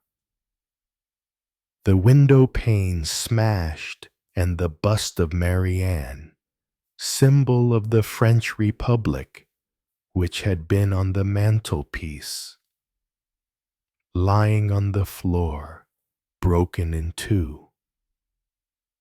As for the young woman, she was sitting in Maigret's own chair and looking at him defiantly. "I warned you," she said, "and I'm telling you, this is not the end of it." It was probably the most disappointing interview of Maigret's career. From start to finish, it took place in the most unusual conditions, in chaotic surroundings, with ripped papers on the floor and fragments of plaster which Maigret pretended not to notice. In addition, there was the fact that Maigret hadn't slept, and that the same was most likely true of his detainee. As a result, they were both wan, their eyes bright with that listless fever that follows all-nighters. On entering his office, Maigret walked over to his chair without batting an eyelid and grabbed hold of the young woman's arm, muttering, "May I?" And she had stood up, sensing that he would have the last word, and sat down on the chair he indicated, facing the window, which bathed her in a harsh light as merciless as a magnesium flash. Was he waiting for her to talk? In that case, she must be seriously nonplussed, because Maigret began by filling a pipe with meticulous care. Then he poked the stove, sharpened a pencil, and finally opened the door to the waiter from the cafe, who had brought breakfast for two. "Does this tempt you?" he merely muttered to his prisoner. "Isn't there any milk?" she retorted in a disgruntled tone. "I thought that black coffee would help you stay awake." "I hate coffee without milk." "Don't drink it, then." She drank it anyway, trying to get used to Maigret's ominous calmness. He, meanwhile, after breakfasting, picked up the telephone. "Hello, give me the Orleans flying squad." And when he was put through, "Maigret here. Could you let me have some information off the record, if necessary? I could put in a formal request. It's to do with a certain Céline Germain, who lives in Rue des Saules. In your city." He thought he caught a brief smirk on the young woman's face. At the same time, he frowned. "What? Are you sure?" "Not in the Orleans suburbs either." When he hung up, it was to let his gaze rest for a long while on Céline Germain's face. At length, he sighed. "Where do you live?" "Nowhere." "Where did you meet Georges Bompara?" "In the street." Now the battle had begun, and they eyed each other, their nerves taut. While outside the rain was still coming down, and from time to time the hoot of a tug passing under an arched bridge could be heard. In which street, in Montmartre, were you soliciting? What if I was? What time was it? I don't know. Did you go into the hotel with him? She hesitated and gathered that he knew that her companion had entered alone. Then explained, I went in just before him and I took a room. He wanted it that way. Where were you born? That's no one's business. Have you ever been in trouble with the vice squad? Just then, there was a knock at the door. Janvier was reluctant to speak, and Maigret signaled to him not to worry. I've come from Rue de Miromesnil, where I didn't find much. Georges Bompard did indeed reside there. For 15 years, he's been living in a one-bedroom bachelor pad on the 5th floor overlooking the courtyard, with a rent of 2,500. The concierge says that he's hardly ever there, because he's a traveling salesman and is constantly on the road. Maigret sensed that the young woman was frowning, and on the verge of saying something, but only for a brief moment, and immediately afterwards she resumed her indifferent attitude. Go on. That's all Bompard left home yesterday morning. Had he received a phone call? He doesn't have a telephone. Nothing else. Nothing else. Other than a personal impression, he must have enjoyed life, judging from the many photographs of women covering almost all the walls.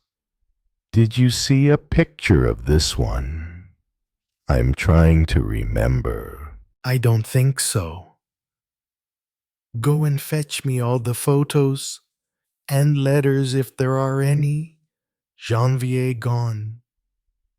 Maigret poked the fire again, patiently, wiped his hand across his forehead, and yawned. In short, you claim that you know nothing. Your name is Céline Germain, and you're a prostitute. Bompard picked you up in the street and took you to the hotel. Not straight away. First of all, we went dancing in nightclubs. And once at the hotel, I joined him in his room.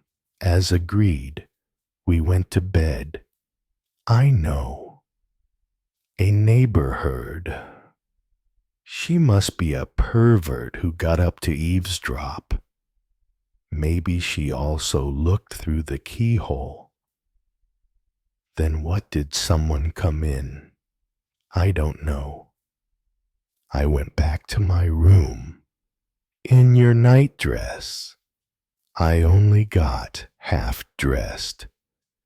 I must have left a stocking under the bed. I didn't hear any shouting. I was only woken up by footsteps in the corridor and doors opening and closing. When I realized what was happening, I guessed I'd be accused, and so I tried to get away. Then you stopped me leaving. I remembered the stocking, and I stuffed the other one down the wash basin pipe. Is that enough for you? Maigret rose, put on his hat, but not his overcoat, opened the door, and merely said, "Come." He led her along countless corridors and up narrow staircases, keeping a close eye on her. And finally, they reached criminal records, where all those who had been arrested during the night had their anthropometric measurements taken. It was the women's session. There were still around 20 of them, mostly very young prostitutes who knew the drill and got undressed without waiting to be asked.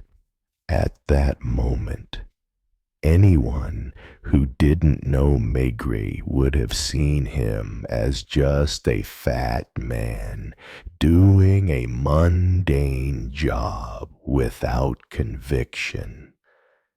"Take your clothes off," he sighed, lighting his pipe again. But he had to look away to stop his prisoner from seeing the strange smile that rose to his lips. Stripped naked, of course, he foresaw a battle. He waited with a certain anxiety. In the end, she literally tore off her suit jacket, then her cream silk blouse, and sat down to remove her shoes. As he lowered his gaze, Maigret noticed that Celine's hands were shaking and thought it was time to put an end to this ordeal. "You claim that you were soliciting on the public highway. Is that right?" She said, "Yes." Eyes staring, teeth clenched. As she dropped her skirt, while two very firm little breasts were visible beneath her camisole. "Now, get in line. You're going to be examined." And, in what appeared to be an automatic gesture, he grabbed her clothes, which he took into the adjoining office. It was the laboratory where, among the test tubes and the projection equipment, scientists carried out their painstaking research. "Tell me, Elor, what do you think of these rags?" A tall young man grabbed the suit, felt it expertly, and first of all put his finger on the label. "It comes from an establishment in Bordeaux. Excellent quality fabric. Very well made. A garment belonging to a young woman from an affluent milieu. Thank you." When he returned to the women's side, he could hear the sounds of an argument, and, a little later, the criminal records photographer came and told him, "There's nothing to be done. Each time I want to take a photo, she closes her eyes, puffs out a cheek, twists her mouth, In other words, ensures that she is unrecognizable. Let her put her clothes back on, conceded Maigret wearily. No record with her fingerprints on it, of course. No, she's never had a brush with the police.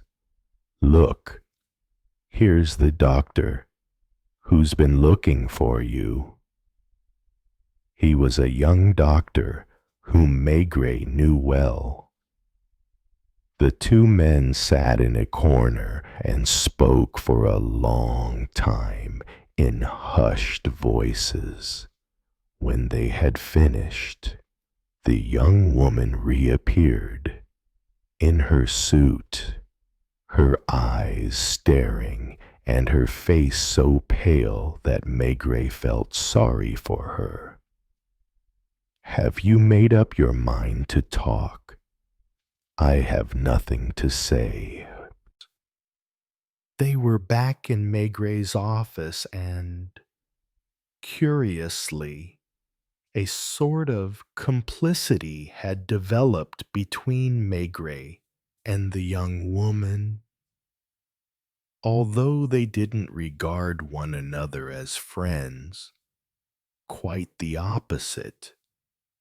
They weren't like two strangers either. Do you know what the doctor told me?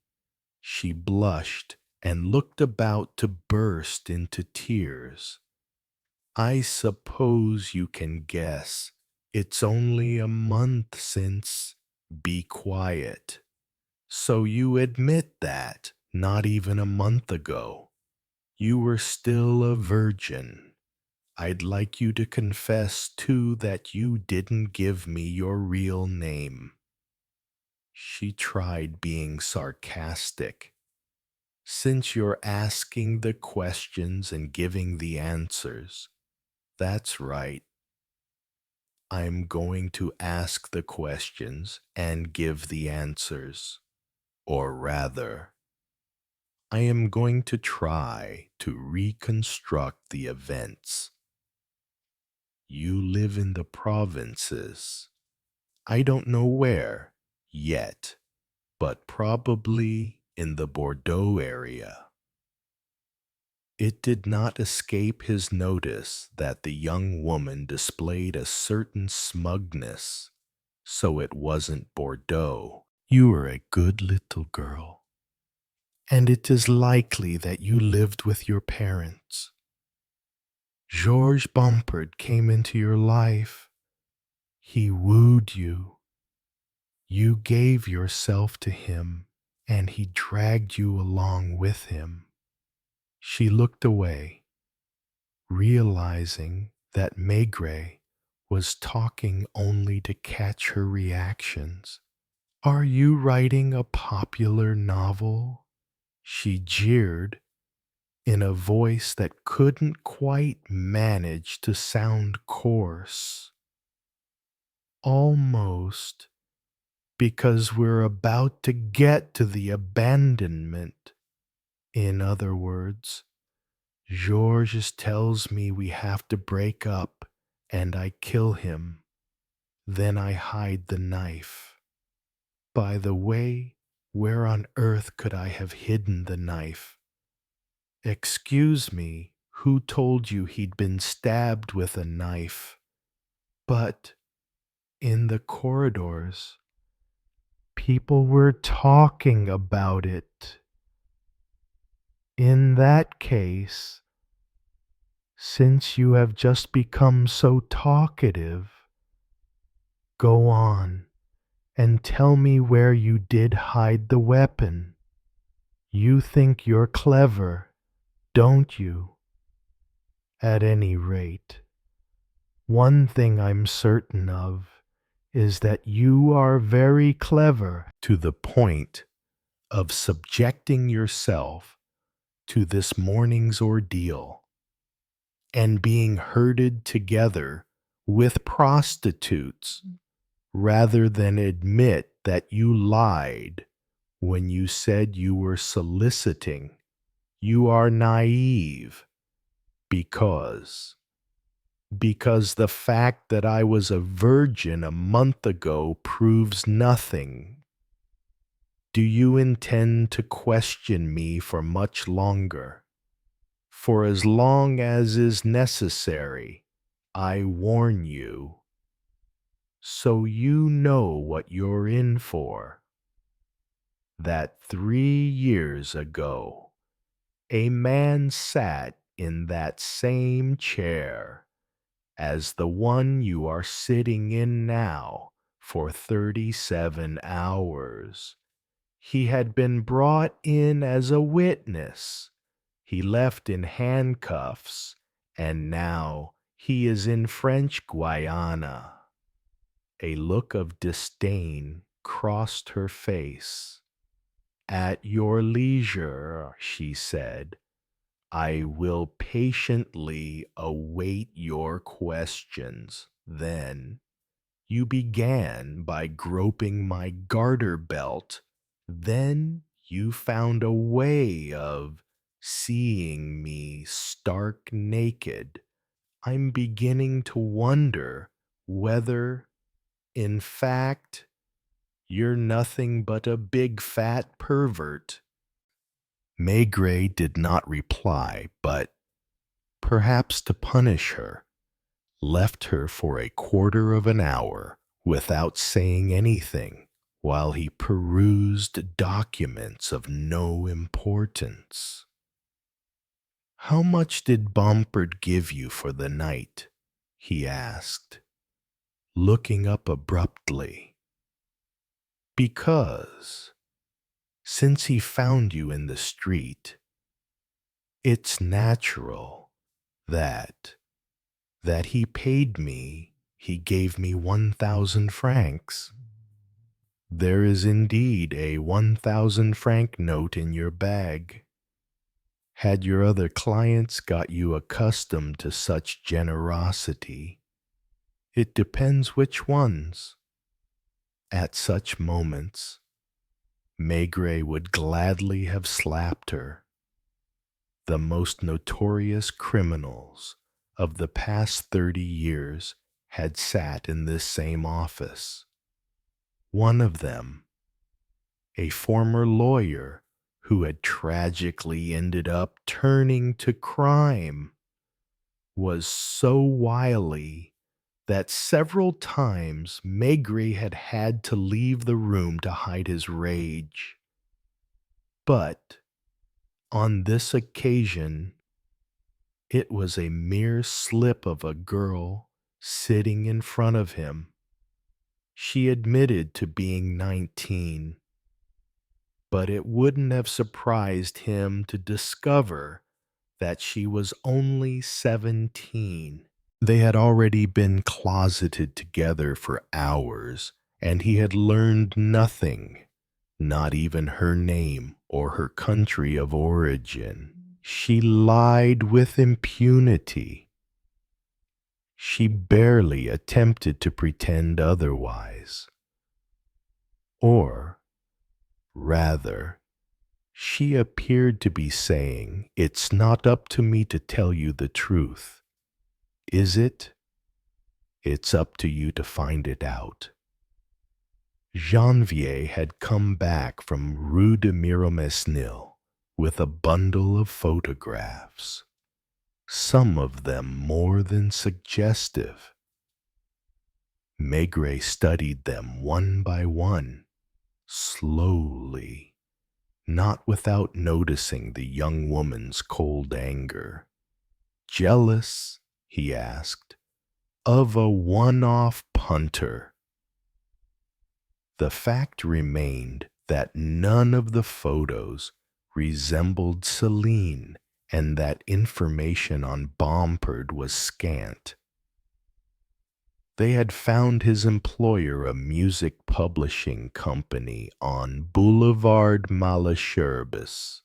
When questioned, the publisher had replied, "Bompard was an odd man.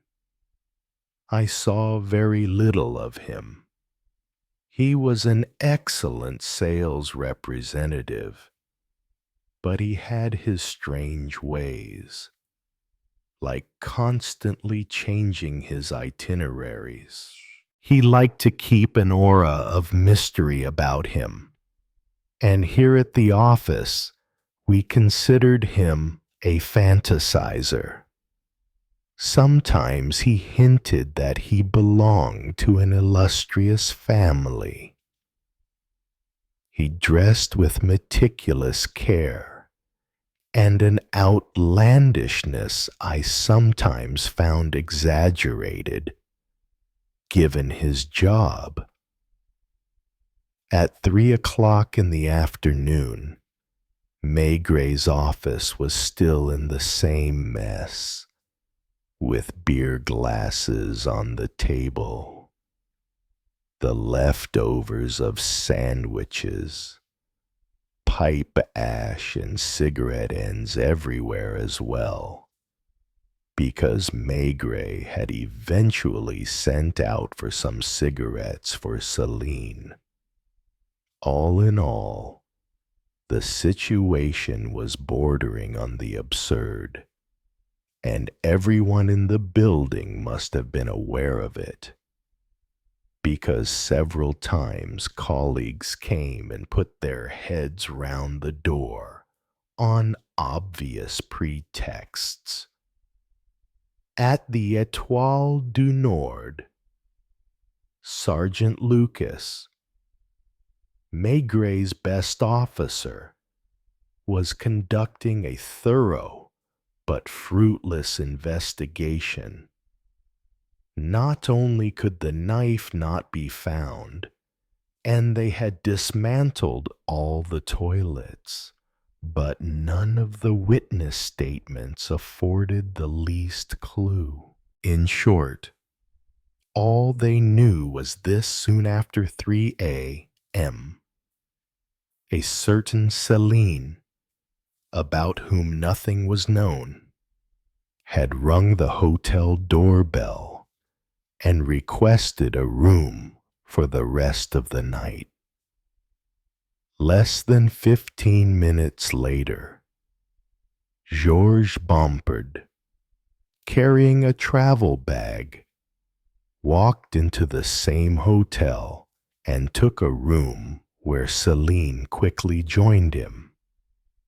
2 hours later, Bompard opened the door, called for help, and collapsed, stabbed in the center of his back, while the young woman tried to make herself scarce. The afternoon newspapers had just come out. On the front pages, they carried the photograph of an unrecognizable Céline, who had been so intent on contorting her features in front of the camera. Tell me, then, when Bompard accosted you in that Montmartre street whose name escapes you, was he already carrying his attaché case? No. You went to 2 nightclubs, and he still had no attaché case, but when he arrived at the hotel, he did have one. We went together to pick it up from a little cafe that's open all night near Place Pigalle, where he'd left it in the cloakroom. In the room. Did he open that case in front of you? No. Yes. I don't remember. Where did he take the 1,000-franc note from? Probably from his wallet. For your information, when we found that wallet, it was empty. So it would seem that Bompard gave you everything he had on him, keeping barely enough change to pay for his room the next morning. That was no business of mine. Clearly not. She had an answer for everything, and her argument made sense even in its incoherence. What to try in order to fluster her, change his tune. Maigret resigned himself and put on his most amiable air. Don't you think that we are both being ridiculous? Here I am trying to get you to say that you killed Bompard, when perhaps you didn't kill him. Meanwhile, you insist that you know nothing, but you do know something. So I'm the one who has the upper hand, she retorted. Indeed you do, only this won't last. Lucas has just called me to say that he has a reliable lead. Any moment now, the situation will be reversed, and you will find yourself in a tricky position. Let us reason calmly, both of us, and stop me if I'm wrong. First of all, an undeniable fact. Bompard was stabbed to death with a knife. Now, it is unlikely, unless we think it is premeditation, that you had a knife of that size in your handbag, nor would there have been one lying around on the table, and the toiletry bag, which could have contained one, was closed. I never said that. Very well. It was closed or open. It's not important. The fact is that a woman of your build rarely risks using a knife. If you had the intention killing an unfaithful lover or a cynical seducer, you would have got hold of a revolver. So, you didn't kill Bompard. Therefore, we must assume that someone came in from outside. And I am going to prove to you that that someone can only have come when you were there. She had got to her feet and was pressing her forehead to the window pane as dusk fell over a wet Paris. Firstly, if you had slipped out quietly after having sex, which is none of my business, it is highly likely that you would not have left one of your stockings at the foot of the bed. You would have gathered up your things like the calm, sensible little person you are. He was being sarcastic because, as he spoke, he saw the nape of the young woman's neck tremble. Are you listening to me? Céline? Secondly, Bompard was stabbed in the back, which suggests either that he was busy with a third person, you, when the murderer appeared, or that he was not wary of the killer. That is where rigorous deduction leads us. Now, I have a piece of advice to give you. In your best interests, and that is to talk as soon as possible. You want to have me believe that you exercise the profession of Lady of the Night. To put it politely, if I were to allow myself to be convinced, I would not fail to point out that If that is true, you probably have a lover, one of those close friends that are also known by another name. That lover, on seeing you go into the hotel with a wealthy-looking man, might have had the idea of robbing him. Do you follow me? And do you finally understand that it is in your interest to tell me what you saw, plainly and without beating about the bush? There was a lengthy silence. Céline was still looking out of the window. Maigret was on the alert for her slightest reaction, but without great hopes. At last, she turned around, as pale as that morning when she had come out of the criminal records department.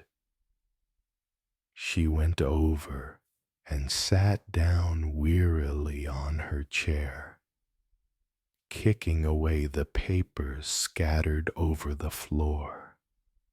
Is that all? She sighed. Why not confess straight away what you will be forced to admit in a couple of hours' time? Her lips curled in a bitter smile, and she said, Do you think? One might have thought that she was defeated, that she was going to make up her mind to talk. She sat there, gazing at the floor, her hands clasped over her crossed knees. Maigret did not dare move, for fear of influencing her. Finally, she shook herself, rummaged on the desk for her cigarettes, and took one, which she lit with a familiar gesture. Yours is a strange job, she remarked. Doesn't it bother you at all? He didn't react. Do you think that's clever? That whole story you told, and do you really reckon that you know anything about me? I reckon that I'm going to know, he said in a serious tone. No kidding, it was depressing. From one moment to the next, she switched, resumed her tone from that morning, when she talked of her life as a streetwalker.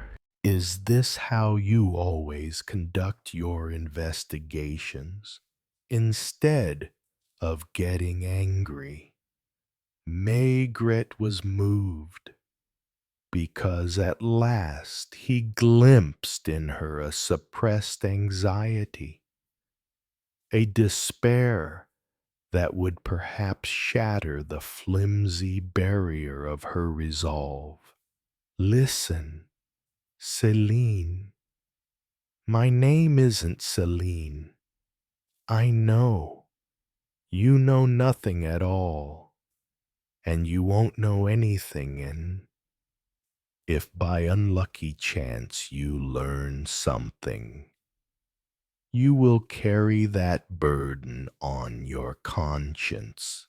Now, send me to prison if that amuses you.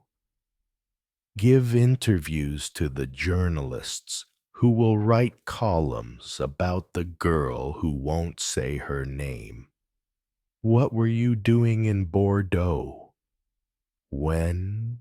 She cried, with a start. Not so long ago. I'll give you the exact date later, from your accent. You are not at all from the south or from the southwest, and yet, she sighed, overcome by a weariness that was not feigned. I can't take any more if you send me to prison. There at least I might be able to sleep. You can sleep as soon as you've told me. Is this blackmail? Ruffled, he stammered, No! You silly fool! Don't you realize that what I'm doing for you? Don't you know that once you go out of that door, you will be charged and you will be under the sole jurisdiction of the prosecutor's office? Have you seen me taking a single note? Have you seen me writing a report of this interview? She watched him with curiosity. So long as you are here, understand that. But he didn't finish. He had already said too much. He could have smacked her, like a naughty little girl, and at other moments, shall we start again at the beginning, and I'll prove to you that your story doesn't hold up? She looked up at him and said, I know. So I have no choice. I can't take any more. If you would let me lie on the floor, I'd sleep. The telephone rang, and Maigret turned his back to the girl, who did indeed lie down on the floor and close her eyes. Hello, is that you? Are you still working? The electrician is here, and he's asking whether to install a socket in the tool shed. Madame Maigret was calling from Meung-sur-Loire, where their renovated little house awaited him in 48 hours' time. What's the weather like? He asked. Dry. There's a strong wind. It was still raining in Paris. And Maigret wished the wind from the Loire would come and blow away the tense, nervous, unhealthy atmosphere of his office, where, for hours and hours, a grueling battle had been going on.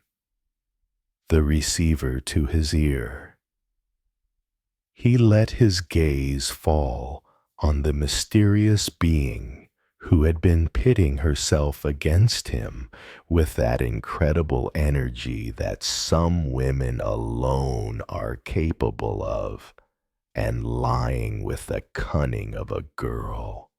I'm listening. Go on.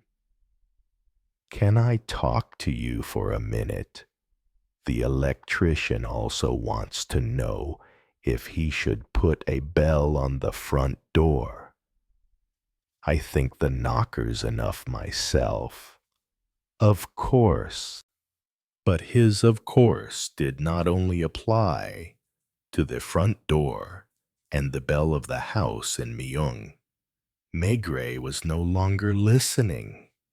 He was in a hurry to hang up and deal with another matter. He answered vaguely, Yes, fine. Do as you please. That's right. Good night, darling. And the darling was enough to make the young woman look at him again with curiosity, because it is so true that a woman is still a woman, despite the tragic nature of the situation. Phew. Maigret had a feeling of release. He had the sense that after going round in circles for a long time without finding the slightest way out, he was at last confronted with it. He had recovered his ability to reason. His mistake had been to stay cloistered with this girl in a suffocating atmosphere for too long. "Hello, Lucas is back. Tell him to come up to my office at once. Yes, with all the reports on the Étoile du Nord case." On that note, a pipe, a sip of beer, a few steps towards the window, which he half opened despite the rain, only for a moment, to let in some fresh air, he said apologetically. Admittedly, he hadn't found Georges Bompard's killer, and there was nothing sensational about the idea that had just occurred to him. But it was enough to break the deadlock. His idea was this when the murder had been committed. On the ground floor, there was a night watchman without whose help it was impossible to leave the hotel. But this night watchman stated that he hadn't unlocked the door for anyone and had not left his post.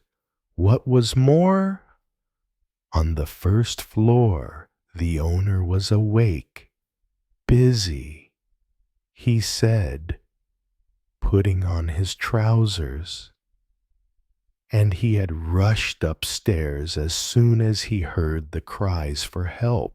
So supposing, as Maigret had done, that the girl hadn't killed, supposing that she had witnessed the murder and was keeping quiet for an important reason, Lucas entered, clutching a bundle of papers. "Come in, have a seat. Have you got the night watchman's statement?" And he read mechanically in an undertone, "Joseph Dufieux, born in Moissac, heard shouts coming from the second floor, almost at the same time as my boss's footsteps on the stairs. I was the one who telephoned the emergency services straight away. Then I called in a passing officer who stood guard outside the hotel. Was Maigret deliberately pursuing his investigation in the presence of the girl? The fact remains that she pricked up her ears and appeared anxious. Did you question all the guests, Lucas? Their statements are here. I am certain that none of them knew the victim, and so had any reason to attack him. What about the owner? Where's he from? Toulouse." It was still hazy, for sure, but some thoughts nonetheless began to emerge from this mist, and Maigret paced up and down, his hands behind his back, his pipe between his teeth. He shut the window and planted himself every so often in front of the mystery girl, who was perturbed by this transformation. Right. Follow my reasoning closely. Lucas, supposing that Mademoiselle here present did not kill Bompard, according to your investigation, it wasn't a hotel guest who was the killer. Now, two men state that no one left the hotel. These two men are Dufeu, the night watchman, and the owner. How do we know that one of them isn't a former acquaintance of Bompard's and had an old grievance against him? He broke off suddenly, dissatisfied. No, it's not the night watchman, because Bompard saw him when he arrived, handed him his registration form, had the time to recognize him. If an argument or a settlement of scores had to take place between them, it would have happened sooner, by 3:30 in the morning. Why was the girl relaxing, as if relieved? And why did Maigret continue, still out loud? As for the owner, let's see. Does he get the night watchman to wake him up? No, he has an alarm clock. He hadn't yet come downstairs when Bompard shouted for help. Dufeu didn't go up, so the owner couldn't know that Bompard was in his hotel. He sat down heavily, as often happens.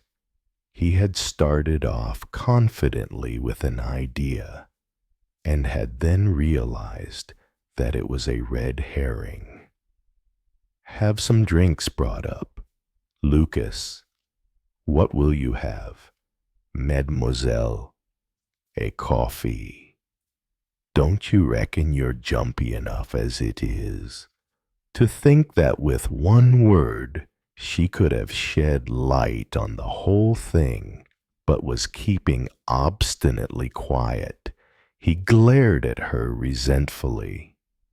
He wanted to wrap this up at all costs. He couldn't see himself, at the end of his career, handing the girl over to the magistrate, saying she may or may not be guilty. I've had her confined for more than 12 hours, and I haven't obtained the slightest result. Lucas knew that at these times it was best to stay out of the way. And after ordering the beers and coffee, he stood very still in a corner.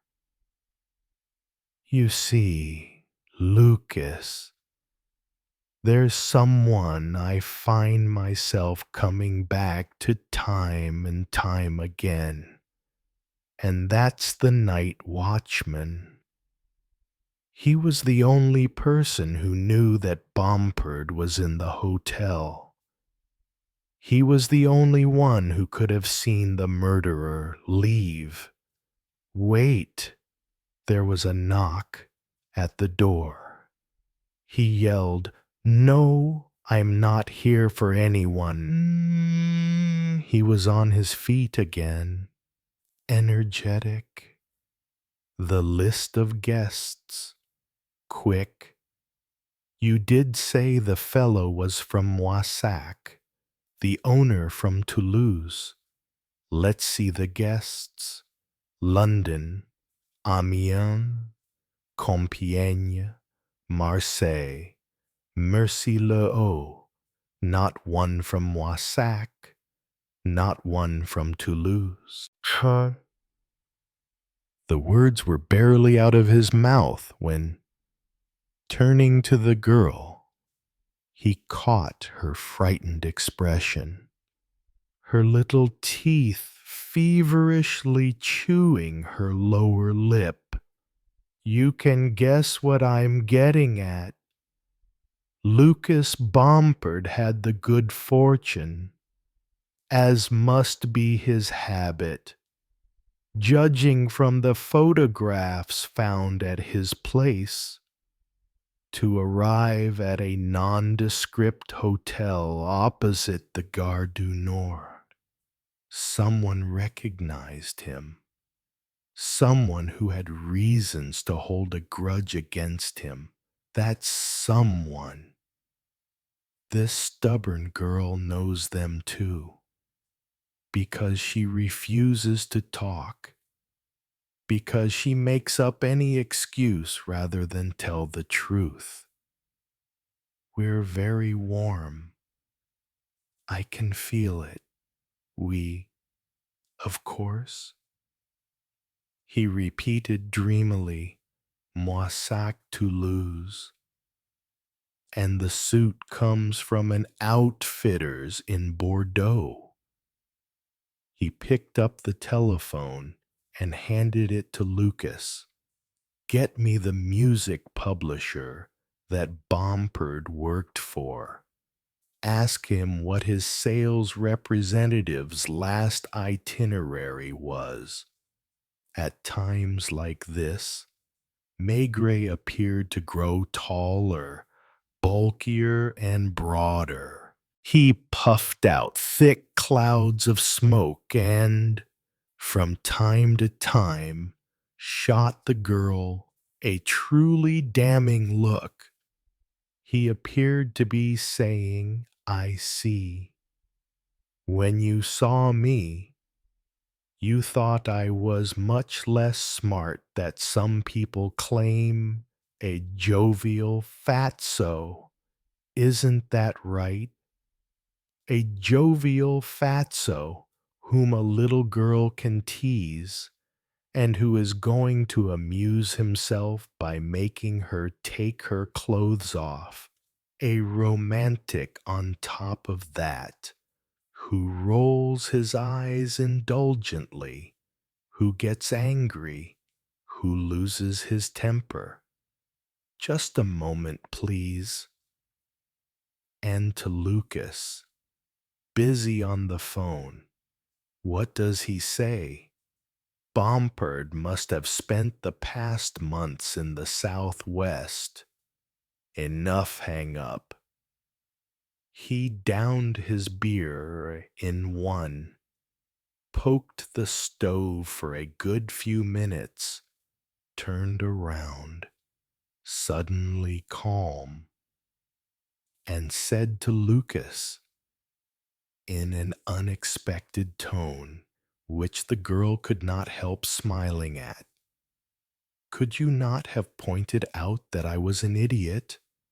But, Chief, the room attendants and the chambermaids, did you question them? Yes, Chief. There are only 2 chambermaids who sleep on the premises, on the 6th floor. Unfortunately, they didn't hear anything. They were the last to come downstairs when the commotion woke them. Do you have their names? First of all, Bertha Martineau, aged 19, from where I'm checking here from Compiègne. The other one, Lucienne Jouffroy, 45, from Moissac, and Lucas, who was short, looked up at Maigret with an expression that was a mixture of amazement and admiration. You've got it now. Jump into a taxi. Go and fetch her. But hurry. Damn it!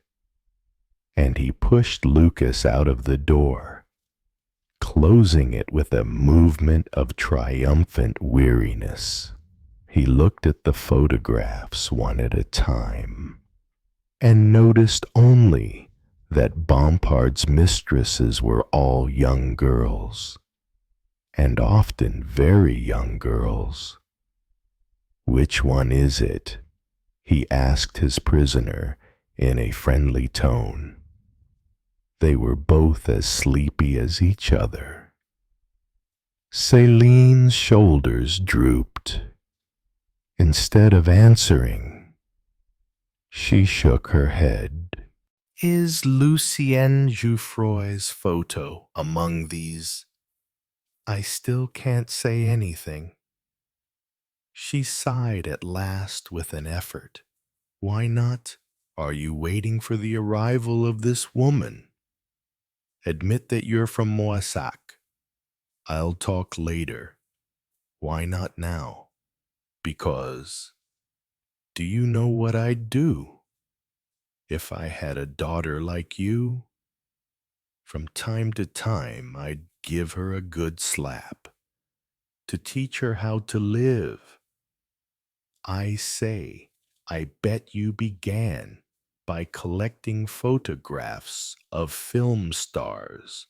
No. Then you've read too many novels. Quietly, she corrected him. I played music, and she shuddered when Maigret stated with assurance, "It's the same thing. You got carried away. You met Georges Bompard." What surprises me is that you fell in love with a traveling salesman. She corrected him again. He told me he was a composer. He played the piano admirably. The intimacy between them had reestablished itself. That strange intimacy that develops between police officer and criminal more often than might be imagined. The office was overheated, filled with smoke. They could hear the muffled sounds of the police judiciaire, telephone calls in neighboring rooms, footsteps in the long corridor, and, in the background, the hooting of car horns coming from the nearby bridge. Did you love him? She did not reply, hung her head. You loved him, that's certain. And I wonder whether it was he who led you on, or whether you followed him and clung to him. She replied simply, looking up. It was me, afterwards. He understood. He found himself bang in the middle of the mundane reality that is at the root of the seemingly most complicated cases.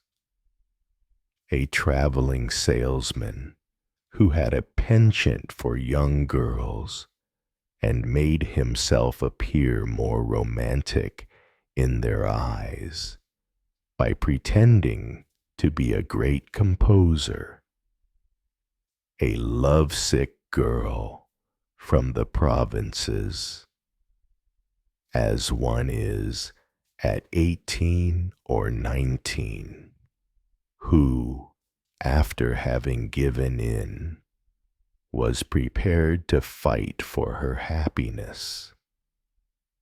Was it he who brought you to Paris? I came on my own. Had he given you his address? No, he was very mysterious. But he told me that he was a regular at a certain cafe on Boulevard Saint-Germain. That's where I met him. I didn't have any luggage, and he went to get his toiletry bag. He asked me to stay at the hotel for a few days, after which he would be free from certain obligations and would be able to devote himself exclusively to me. That morning, when she had tried to give the impression of a small-time adventuress, Maigret had almost believed her. So well did she act the part. During the day, he had seen her in turn very much the child and very much the woman, tense and defeated, spiteful and downhearted. Your inspector is taking his time, she said abruptly, looking at her wristwatch. He's a sergeant. I don't know the difference. How long ago did you leave Moissac? I'm not going to tell you anything now. Did you know the night watchman, Dufieux? I'll talk when the sergeant is back. So, you think that Lucien Jouffroy has left? I have no idea. Send for another coffee for me. Would you? I'm on my knees with exhaustion. He telephoned the office boy. Shortly afterwards, he received a phone call. What? You're saying? Tough luck. It was only to be expected. Of course. We'll circulate her description to all the boarders. He turned to the girl. It's Sergeant Lucas. He tells me that Lucien Jouffroy left the hotel late this morning without informing anyone. And into the mouthpiece. Come back straight away. That's right. He hung up and found Celine wary. I assume that now there's nothing to stop you from talking. How do I know you're not lying to me? Maybe there was no one on the other end of the phone. Thanks for the trust. Well, since that's how it is, we'll just have to wait for Lucas to come back. Will you believe him? Perhaps. They both ended up being on edge. A quarter of an hour went by without two sentences being exchanged. And at last, Lucas arrived. Apologetic, anxious. I should have thought of it this morning. Chief, how could you have thought of it this morning since I didn't think of it myself? What about the night watchman? He's here, in the corridor. What does he say? Nothing. He claims he knows nothing. Bring him in. The man, shoulders drooping, gave Maigret a shifty look. What exactly was your relationship to Lucienne Jouffroy? She was my sister-in-law. Have a seat. Don't be afraid. But answer my questions honestly. Did your sister-in-law have a daughter? Yes. Rosine. What became of her? She died. Of what? Stubborn silence. Maigret pressed him. Of what? And it was Celine who whispered, turning towards the night watchman. You can tell him, Joseph. She died from an operation she had because she was pregnant. She was 16. Was that in Moissac? In Moissac, 3 years ago. And Georges Bombard was passing through there. It was all him. It was also him. When she went to find him to tell him she was pregnant, who took her to a midwife. Just a moment. Du Fieux. I presume it was after these events that your sister-in-law came to Paris and that you found her a job as a chambermaid at the Étoile du Nord.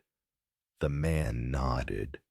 Last night you were greatly surprised, I'm sure, when you saw a girl from a respectable family in Moissac, whom you knew arrive at the hotel at 3 o'clock in the morning.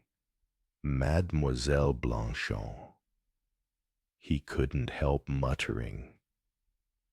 Judge Blanchon's daughter, Duffieux, alarmed, turned to the girl, and she said clearly, Geneviève Blanchon. Yes, Inspector. My father doesn't know anything. It was only yesterday morning that I left Moissac, where Bompard had promised to write to me, but I hadn't heard from him. Just a moment, please. So, Duffieux, you were surprised to see this girl, but you were even more surprised when Bompard turned up. As a hotel watchman, you weren't deceived by the fact that they arrived within minutes of each other. No, Inspector. So you went up to the 6th floor to inform your sister-in-law. That is correct. You suspected that it would end badly.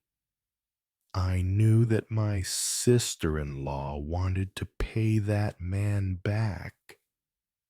Maigret turned to Lucas. Lucas, take him into your office. Will you? He preferred to remain alone with the girl, who was no longer trying to act tough. Did Lucienne Jouffroy come in while you were there? Yes. Did you know that her daughter had been Bompard's mistress? Yes.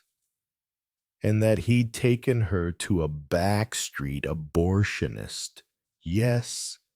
And in spite of that, you came to Paris to meet him, she said sharply, hanging her head. I loved him. He'd made me believe that Rosine had other lovers. If I were your father, grunted Maigret, what would you do? I don't know, but so you left home with no money, no luggage, and it was Bompard who gave you 1,000 francs to stay at the Étoile du Nord while you waited. I loved him, she repeated. And now, I don't know. I wanted to prevent Lucienne Jouffroy from being arrested, and also my father from finding out. And do you think that's easy? The telephone rang. Maigret answered grumpily, "Yes, right. Too bad for her, of course." And hanging up. Lucien Jouffroy didn't even try to leave the country. She wandered around Paris for hours, and she's just turned herself into a police station where she's confessed to everything. She didn't mention you. She simply claimed that Bompard was in bed with a prostitute whom she didn't know. So, if I know the kind of jurors who serve in the Seine tribunal, she's bound to be acquitted. What about me? You on his feet.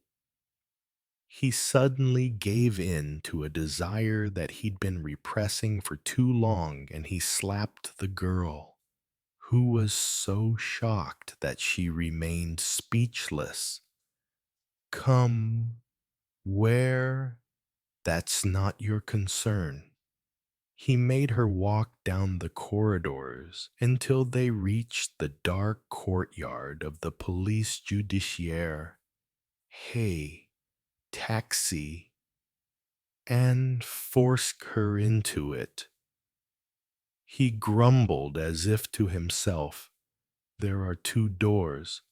Supposing that in the scramble, someone gets out of one of those doors." Then he was silent. The car drove down Rue de Rivoli. The girl didn't move. "Well, well," grunted Maigret. "Have you lost your brains?" "I'm sleepy," she sighed. "Well, you'll sleep afterwards. I warn you that if, in a minute—" She half opened the door, wavered, and he, furious, "Well, get the hell out of here, you silly goose."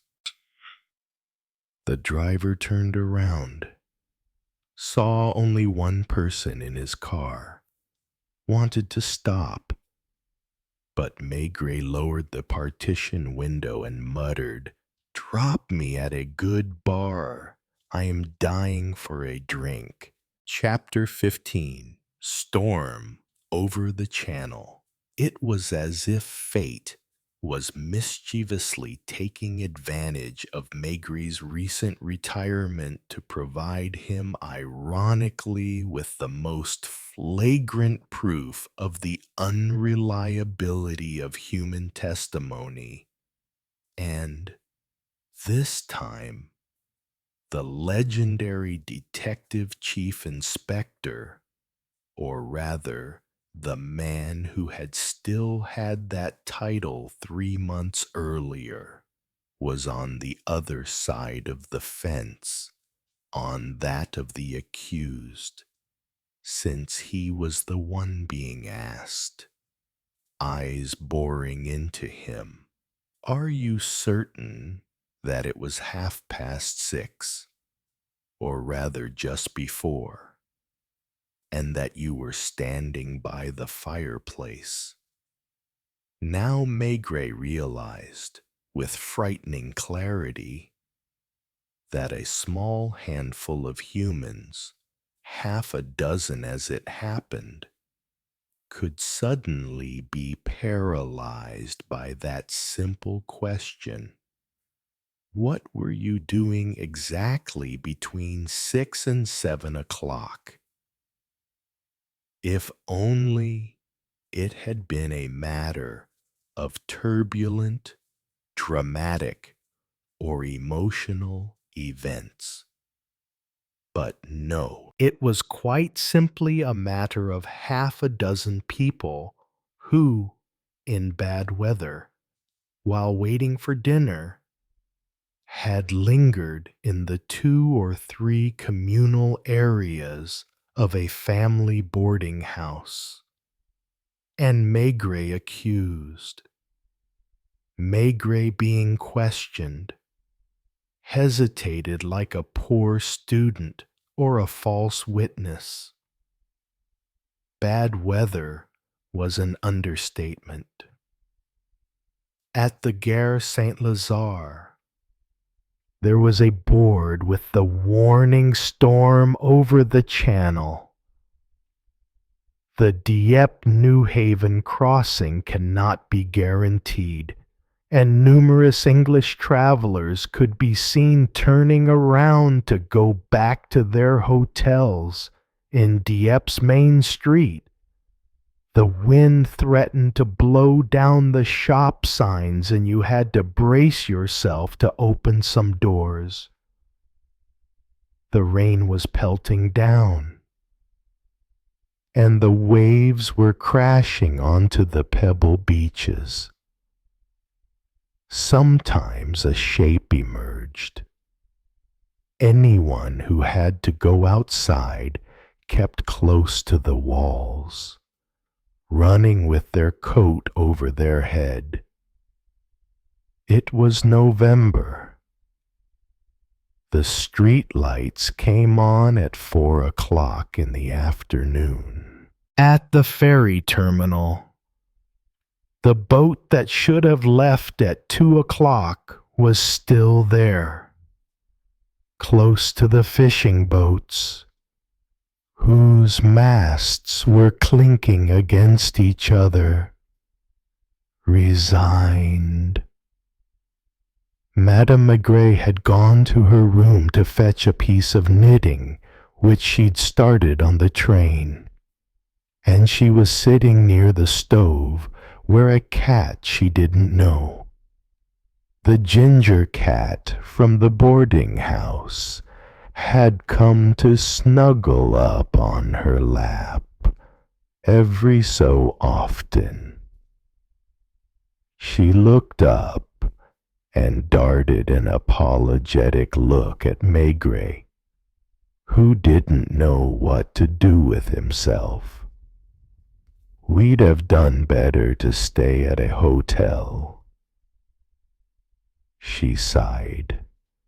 "You'd have found someone to play cards with. Of course, except that some friend or other had given the frugal Madame Maigret the address of this family boarding house way out at the end of the quay, in the dark wilderness of the summer holiday district where, in winter, the shutters were closed and the doors boarded up. And yet this was a leisure trip. Actually, the only one the couple had taken since their honeymoon, 25 years earlier. Maigret was free.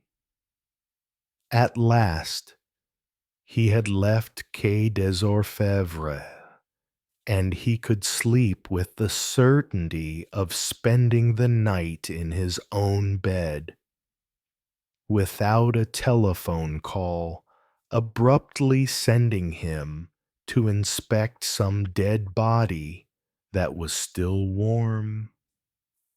So, since Madame Maigret had long dreamed of discovering England, he had decided, "We'll go and spend a fortnight in London.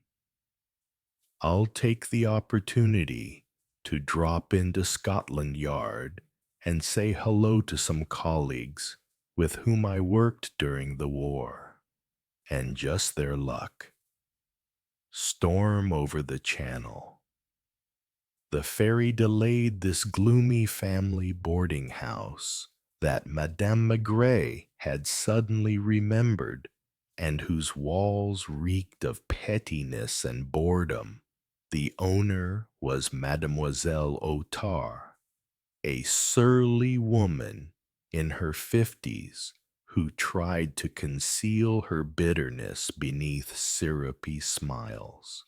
Her nostrils quivered each time she picked up the trail of pipe smoke that followed Maigret's comings and goings. Several times. She had been on the verge of opening her mouth, of pointing out that it is not done to smoke a pipe, let alone all day long, in small, overheated rooms where ladies are present.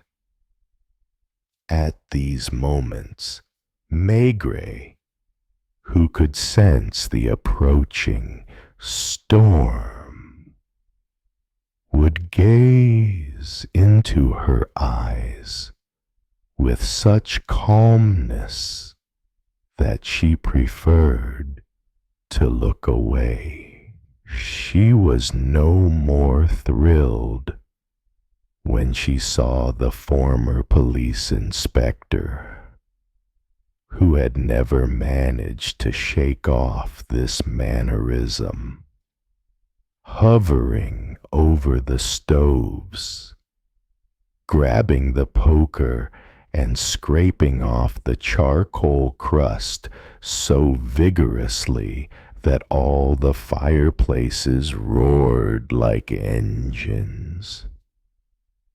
The boarding house was not big.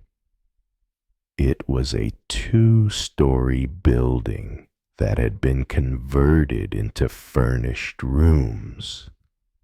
There was an entrance hallway, but to save money, it was unlit, and so was the staircase up to the first and second floors. As a result, from time to time, you could hear someone tripping on the stairs, or a hand fumbling for a doorknob.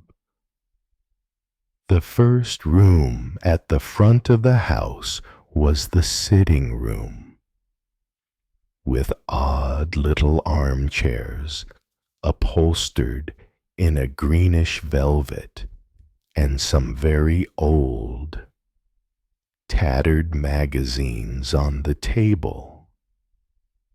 Then there was the dining room, where guests were also allowed to sit outside meal times. Madame Maigret was in the sitting room. Maigret wandered from one room to the other, from one stove to the other, from one poker to the other. At the back was the pantry, where Irma, the 15-year-old maid, was busy that afternoon cleaning the cutlery with silver polish. Lastly, the kitchen, the preserve of Mademoiselle Otard and Jean, the eldest of the maids, a young woman in her late 20s, always in slippers, always ill-kempt and of dubious hygiene, always bitter too, glaring at everyone with suspicion or loathing. There were no other employees, and the women were constantly shoving, scolding, and slapping a dazed 4-year-old child, Jean's son. As Maigret learned on questioning the youngest maid, given the weather, this was a cheerless time elsewhere too. But at Mademoiselle Otard's place, it was miserable, and the minutes must have contained many more seconds than anywhere else, because the hands on the face of the black marble clock under a glass dome on the mantelpiece did not move forward. Try to take advantage of a lull to go to the cafe. You're bound to find people to play a game. It wasn't possible to talk because they were never alone. Mademoiselle Otard went from the kitchen to the sitting room, opened a drawer or a cupboard, sat down, went off again, as if she had to keep an eye on everyone to avert a disaster. Anyone would think that if she were to be out of the room for 15 minutes, one of the guests would steal one of her old copies of La Mode du Jour, or set fire to the dresser every so often. Irma would also come in to put the cutlery back in the dresser drawer, or to take out some more. As for the sad lady, as the Maigrets had dubbed her because they didn't know her name, she was sitting upright on a chair close to the stove in the dining room, reading a book whose title was not visible, as it had lost its cover. From what they could gather, she had been there for several weeks. She must have been 30 and in poor health. Perhaps she had come to convalesce after an operation. Case. She moved gingerly, as if she were afraid of breaking a bone. She ate little, sighing and no doubt resenting the minutes sacrificed to this mundane activity. Meanwhile, the other woman, the young bride, as Maigret called her with a wicked smile, was the opposite. She created regular drafts, simply flitting from one armchair to another. The young bride was probably in her early 40s. She was short and plump, and must have been hard to please, because her husband was at her beck and call, always obedient and embarrassed. This husband was in his late 20s, and it was soon obvious that he hadn't married for love, but that in giving up his freedom, he was assured of a comfortable old age. Their name was Mousselet Jules and Emilie Mousselet. Although the minute hand wasn't moving fast, it was still moving. Maigret remembered after the event having looked at the time just as Jean was serving the sad lady a mint tea. It was a few minutes after 5, and Jean seemed shiftier than ever. Shortly after that, the young Englishman, Mr. John, came back from outside, letting the storm and the cold into the house, his dripping raincoat making rivulets of water in the sitting room. His face was flushed from the biting air and the news he had brought.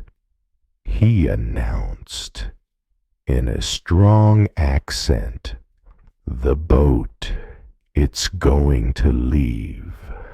Can someone bring my luggage?" Mademoiselle la patronne. He had been champing at the bit all day because he was in a hurry to get back to England, and now he'd come from the ferry terminal where he'd been informed that the boat was going to attempt the crossing. "Is my bill ready?" Maigret hesitated for a moment. He was about to take his wife's advice and run the length of the street to the Brasserie des Suisses, where at least there was life and action, even if it meant getting soaked.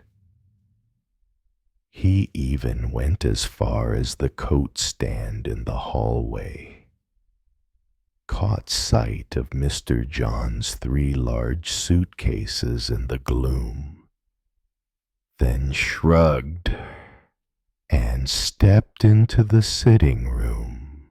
"Why don't you go? You're making yourself grumpy for nothing." That comment alone was enough to cause him to slump deeper into his armchair and grab the first magazine to hand, which he began to flick through. What is remarkable is that he had absolutely nothing to do, and nor could anything be preoccupying him. Logically, he should therefore have been in a perfect state of receptiveness. The house was not big from any part of it. The slightest sound was audible, to the extent that at night, when the Mausselet couple retired to their room, it was awkward. But Maigret saw nothing, heard nothing, did not have the faintest premonition. He was dimly aware that Mr. John paid his bill and dropped into the pantry to give Irma a tip. He replied vaguely to a vague goodbye from the Englishman and gathered that Jean, who was stronger than the young man, was given the job of carrying the 2 suitcases to the boat. However, he didn't see her leave.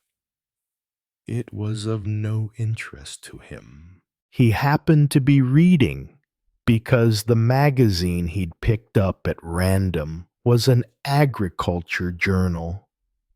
A long article in tiny print about the habits of field mice, and he quite simply ended up being fascinated.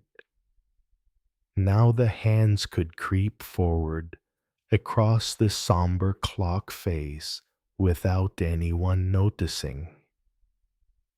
Madame Maigret's lips moved soundlessly as she counted the stitches in her knitting. Every so often, a lump of coal crackled in one of the stoves, or a gust of wind made the fireplace roar. The clatter of plates indicated that Irma was laying the tables. There was also a faint smell of frying, which meant that it was the usual whiting for dinner. And all of a sudden, voices could be heard in the darkness.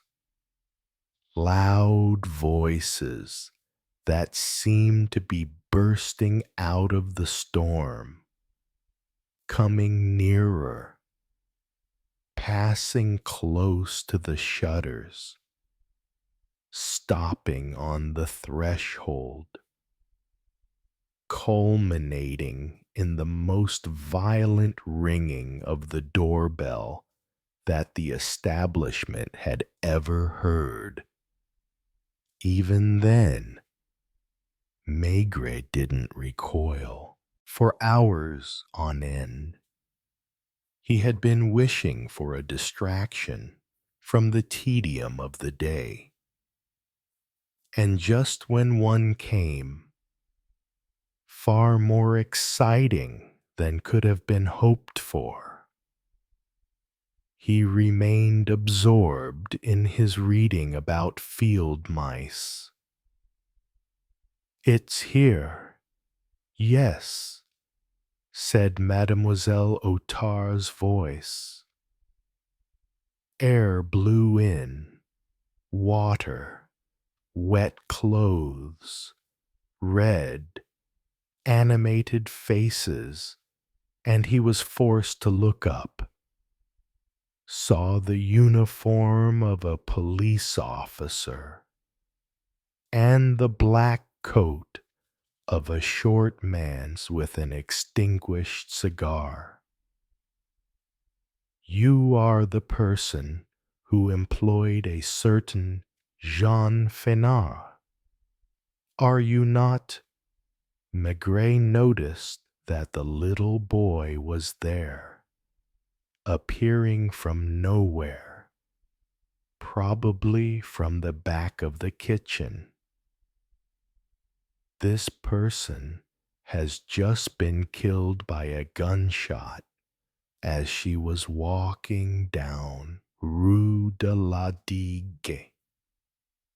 Mademoiselle Otard's initial reflex was disbelief, wariness.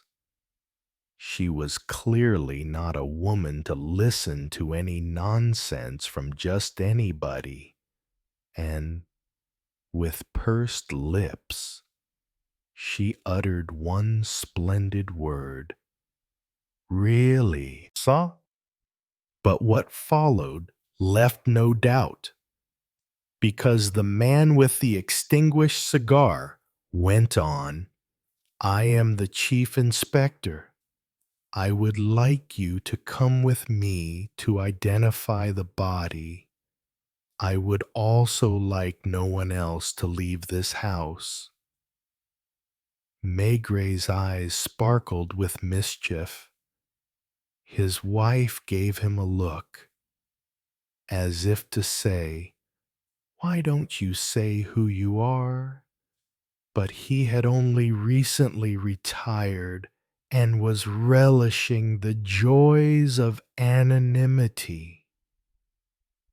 He took a great pleasure in sinking deeper into his armchair.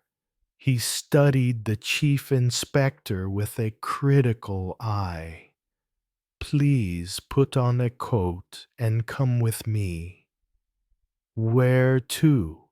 protested Mademoiselle Otard. "To the morgue." Then there was a loud scream, a hysterical outburst, or rather a convincing act, a groan from the sad lady, whom Maigret had forgotten. Irma burst out of her pantry, holding a dish. "Jean's dead." "You mind your own business," ordered Mademoiselle Otard. "You can serve dinner while you're waiting for me to get back." She looked at the little boy, who hadn't understood and was weaving in and out of the grown-up's legs. Shut him in his room. He should go to bed. Where was Madame Mousselet at that moment? It seemed a simple question, and yet Maigret could not have answered it. On the other hand, Mousselet, who wore ridiculous red felt slippers indoors, was there in the hallway. From his room, he had probably heard the noise, and he'd come downstairs. "What is it?" he asked, but the chief inspector was in a hurry. He muttered a few words to the uniformed officer, who removed his cloak and cap, lit a cigarette, and went and stood in front of the fire, as if making himself at home. Mademoiselle Otard was led outside. She had put on a yellow oilskin and rubber boots. She turned around one last time to shout to Irma, "Serve dinner quickly. The fish will burn." Irma was crying, mechanically, almost because it was expected, because someone had died. She cried, and she served, looking away so her tears wouldn't fall onto the food. Then Maigret noticed that Madame Mousselet was at the table, barely ruffled, but curious. "I wonder how it's possible. It happened in the street. Are there gangsters in Dieppe?" Mousselet ate heartily. Madame Maigret still couldn't understand why her husband seemed so uninterested in this business when he had spent his life investigating murders. The sad lady stared at her fish with almost the same look as that which the fish gave her, and she opened her mouth from time to time, not to eat, but to let out a little air in the form of a sigh. Meanwhile, the police officer had taken a chair and was sitting astride it, watching the others eat, eager to play a part. "I'm the one who found her," he said proudly to Madame Mousselet, who showed the most interest. "How?" "It was purely by chance. I live in Rue de la Digue, a little street that runs from the quayside to the port, right at the end down there, after the tobacco factory. In other words, no one ever goes that way. I was walking fast, with my head down, and I saw a dark shape." "How awful," said Madame Mousselet without conviction. "At first, I thought it was a drunk, because we come across a few every day lying on the pavement, even in winter, especially in winter, because they drink to warm themselves up, whereas in the summer they drink to cool down," joked Jules Mousselet with a cunning glance at his wife. "If you like, I felt the person. I could tell it was a woman.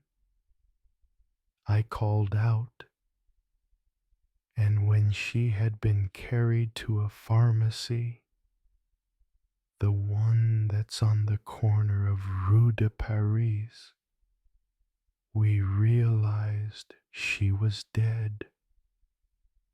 That was when I recognized her, because I know the faces of everyone in the neighborhood. I said to the chief inspector, "This girl is the maid from the Otard boarding house." Then Maigret asked shyly, like a gentleman who is hesitant to poke his nose into matters that are none of his business, "Were there any suitcases beside her?" "Why would there have been any suitcases? I don't know. I'm also wondering whether she was facing the port or this direction." The officer scratched his head. "Wait, I think, from the way she was lying, that she was coming in this direction when it happened." He hesitated for a good while, then made up his mind to grab the bottle of red wine and pour himself a glass, muttering, "May I?" This gesture brought him closer to the table. There were 2 stiff whiting left on the dish. He dithered again, took one, ate it with his hands, and went to throw the bone into the coal scuttle. Then he looked inquiringly at everyone, assured himself that there were no takers for the second fish, and ate it like the first, drank some more wine and sighed. It must be a crime of passion. She was a girl of easy virtue, if ever there was one.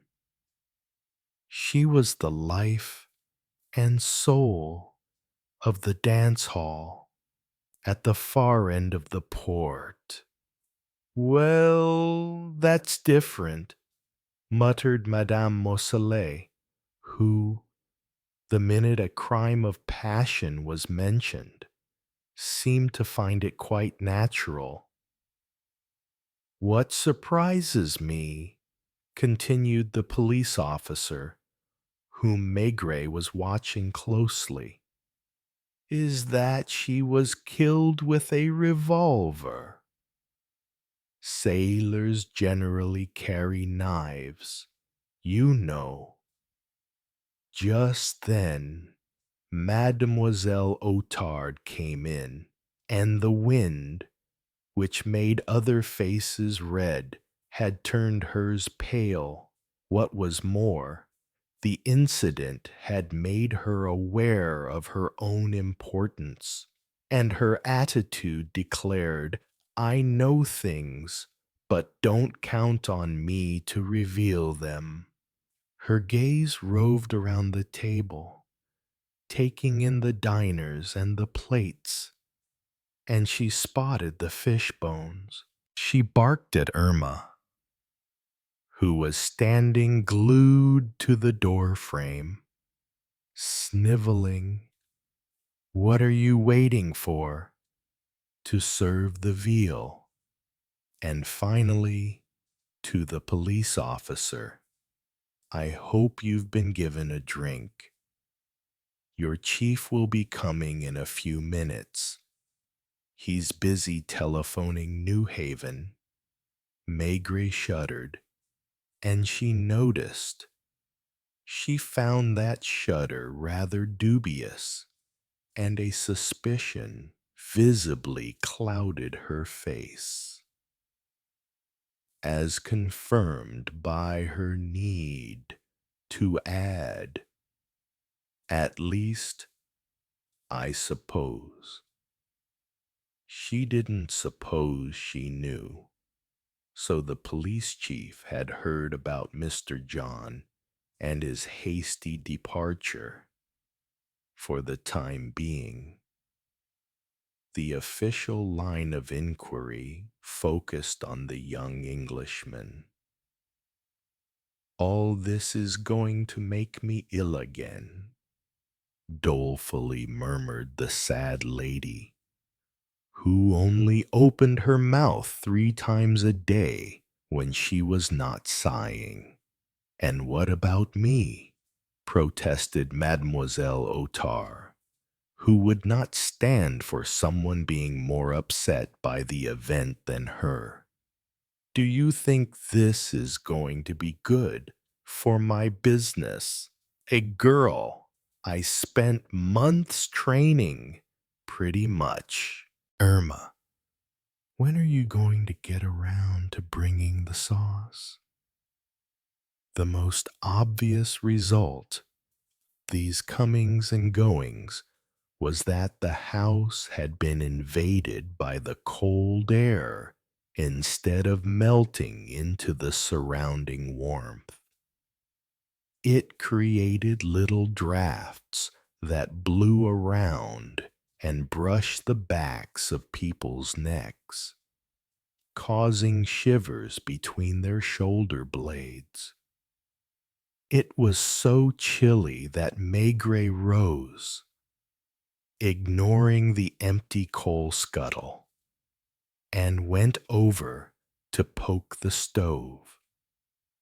Then he filled a pipe, lit it with a paper spill held in the flame, and automatically went and stood in his favorite position, the one he was renowned for at Quai des Orfèvres, pipe between his teeth, back to the fire, hands clasped behind his back, with that indefinable look, stubborn or absent, that he had when fragmentary elements were beginning to come together in his mind to form a still incoherent grain of truth. The arrival of the chief inspector did not cause him to budge. He heard, "The boat hasn't arrived. I'll be informed." It wasn't hard to imagine the steamship being tossed around in the darkness of the channel, where all that must be visible would be the white crests of the huge waves, and the passengers, seasick, the deserted buffet, anxious shadows on the dark deck, with the intermittent beam from the New Haven lighthouse the only beacon. I am obliged to interview these ladies and gentlemen one by one. Mademoiselle Otard understood and decided. We can close the communicating door. You can make yourself comfortable in the sitting room, and the chief inspector hadn't eaten. But there were no more whiting on the table, and he didn't dare dip his fingers into the dish where the portions of veal were congealing. It was chance. The police officer had looked around the room to decide who to interview first. His gaze had met that of Madame Maigret, who looked quite compliant and would set an example. "After you," he'd said, opening the sitting room door and closing it behind her, while a faint smile hovered on former Inspector Maigret's lips. Even though the door was shut, it was possible to hear almost everything that was being said, and Maigret's smile broadened when his colleague in the adjoining room asked, "Is that spelled with AI or A?" "With AI, like the famous detective Good for Madame Maigret, who merely replied, "Yes, you're not related to him. I'm his wife. But then, that's that's your husband who's with you." And the next moment, Maigret was in the sitting room in front of a fellow who was both thrilled and slightly nervous. "Admit that you wanted to string me along, to think I was going to question you like the others. Mind you, what I'm doing here is for peace of mind and partly to kill time while waiting to hear from New Haven. But you were on the scene. You witnessed the run-up to the tragedy. You must have a clearer picture, and I'd be grateful if you would. I swear I haven't the faintest idea."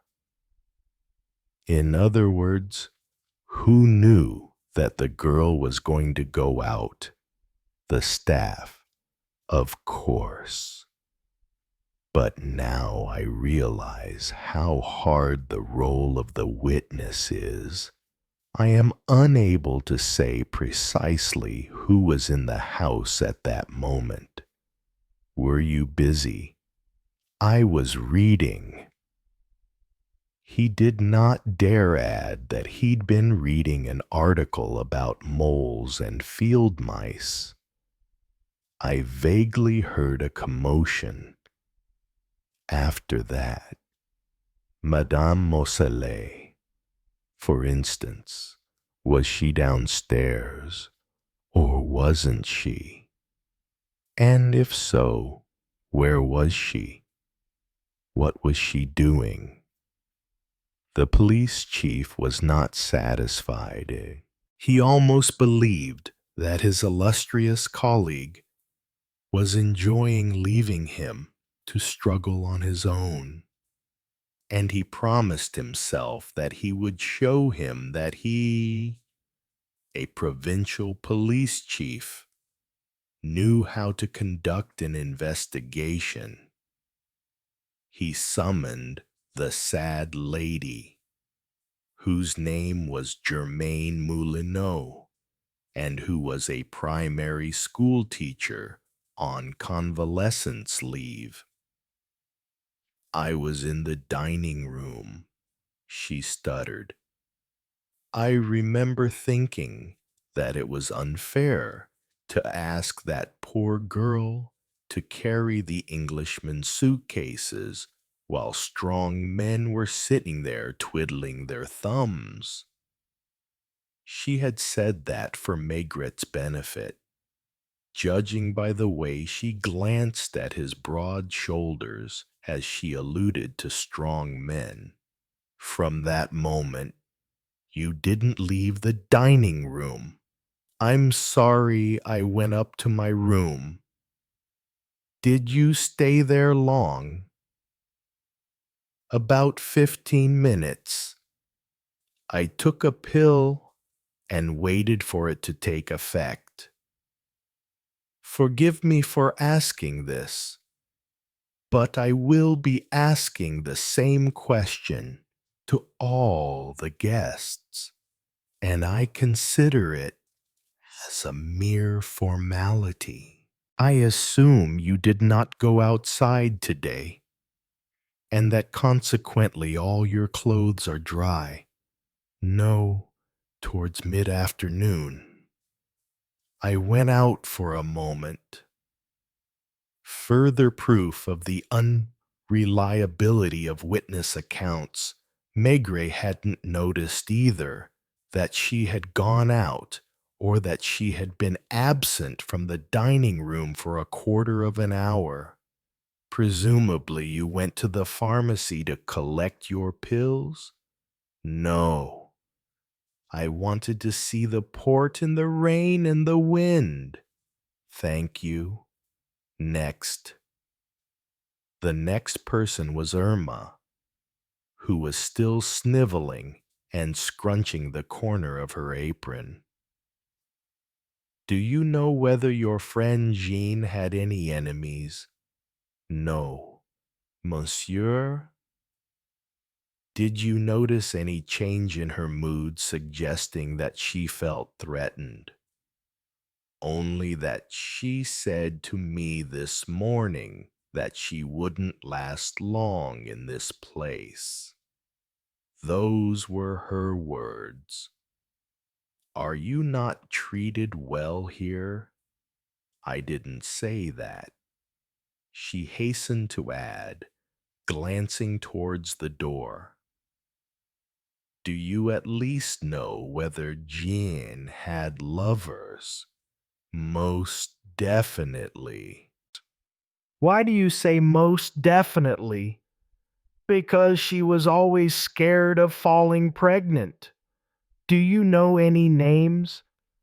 There was a fisherman who sometimes came and whistled in the alleyway. A certain Gustave. Which alleyway are you talking about? The one at the back. You can go directly out that way, across the courtyard behind the kitchen. Did you go out this afternoon? She hesitated, almost said no, hesitated again, and finally admitted, only for a moment. I went to the baker's to buy a croissant. At what time? I don't remember. Probably around 5 o'clock. Why did you need a croissant? We're not given much to eat, she mumbled almost inaudibly. Thank you. You won't say anything. Don't worry. Next. This time, it was the turn of Jules Mosselet, who looked as relaxed as he could. At your service, Inspector. Did you go out this afternoon? Yes, Inspector. I went to buy cigarettes. At what time? It must have been around 5 or 10 to 5. I came back almost immediately. The weather was dreadful. You didn't know the victim? Not at all. Inspector. The police chief thanked him like the others. And next was his wife, who was asked the ritual question, Did you go out this afternoon? I have to answer, I suppose. It would be best for you. In that case, I would ask you not to say anything to Jules. You will understand. He's very popular with the ladies, since he has a weak nature. I am wary.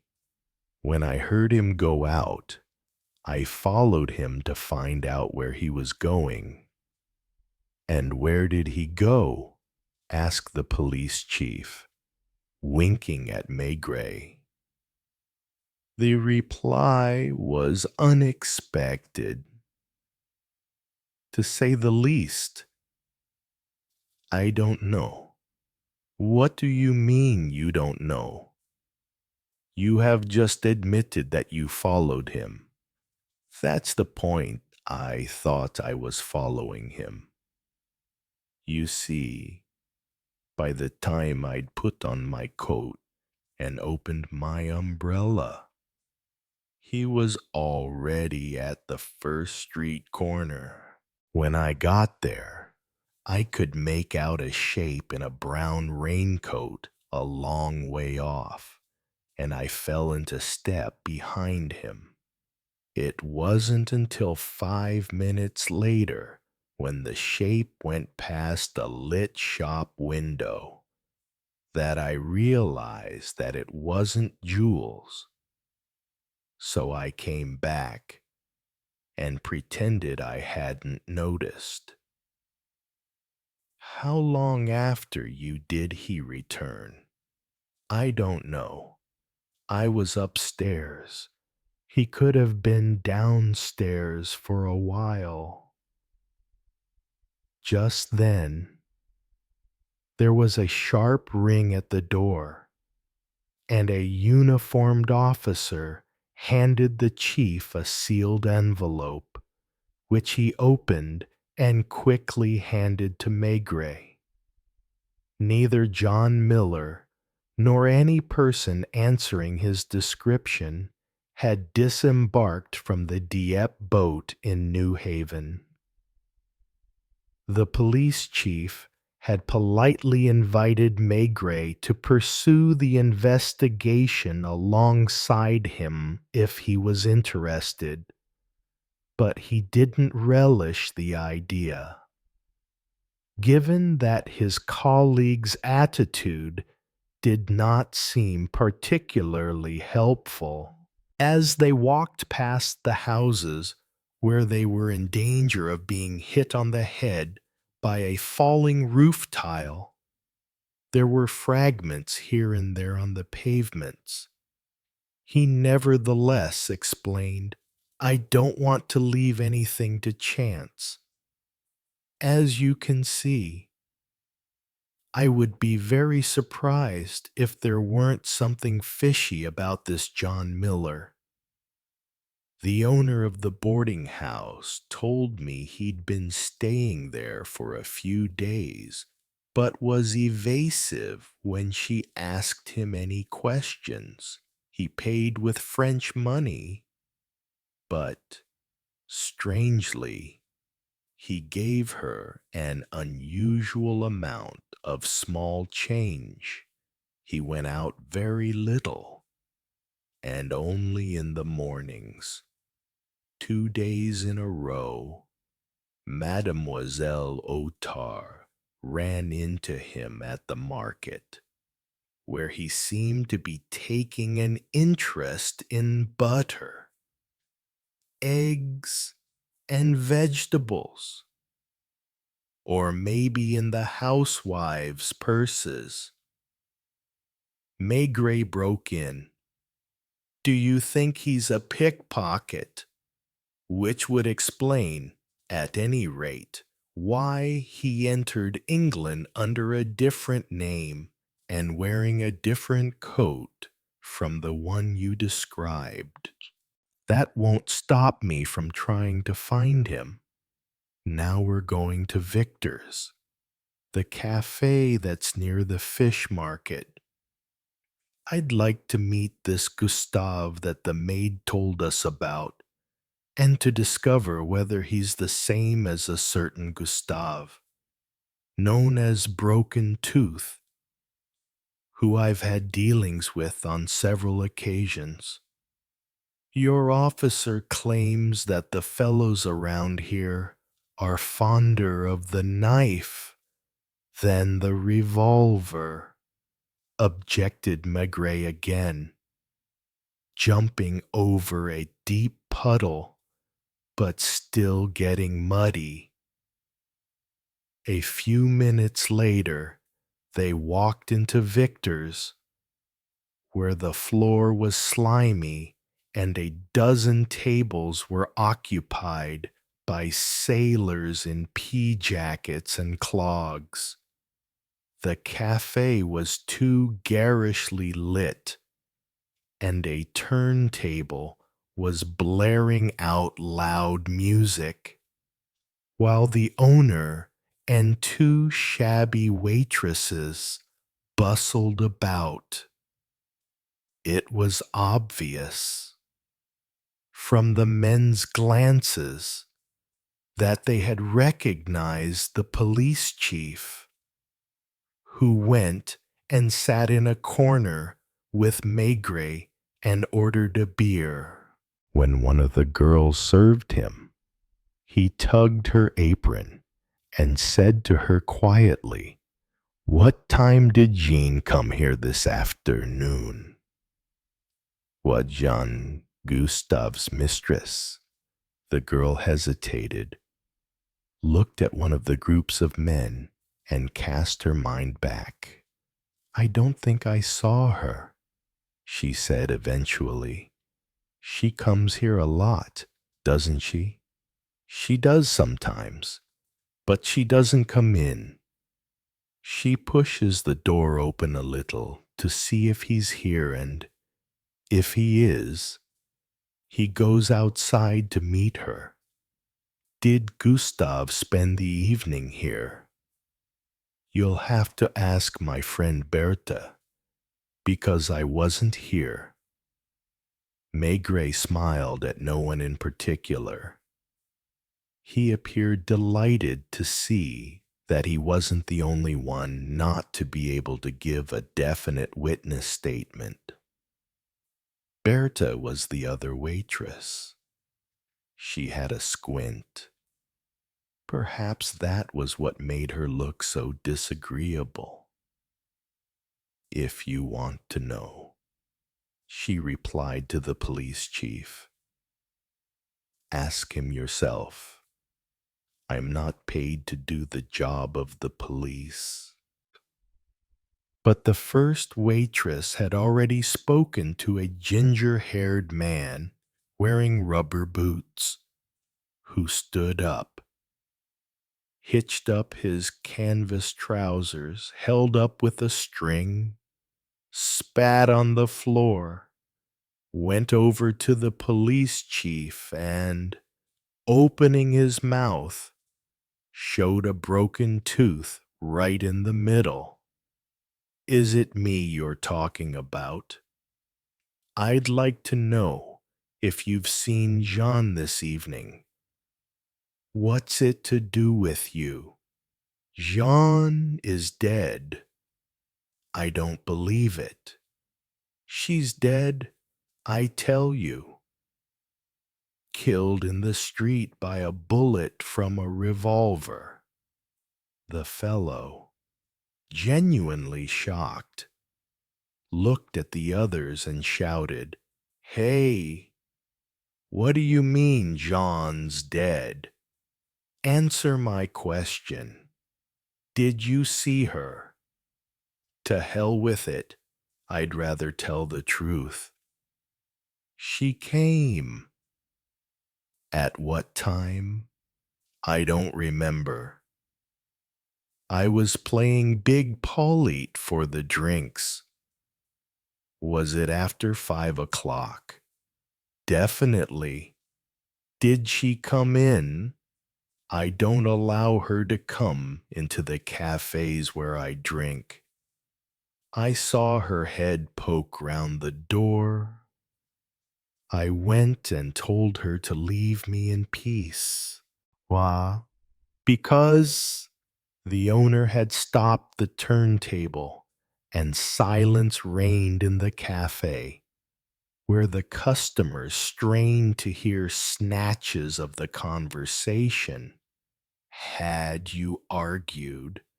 Broken Tooth shrugged, like a man who knows he's going to have great difficulty in making himself understood. "Yes and no." "Explain."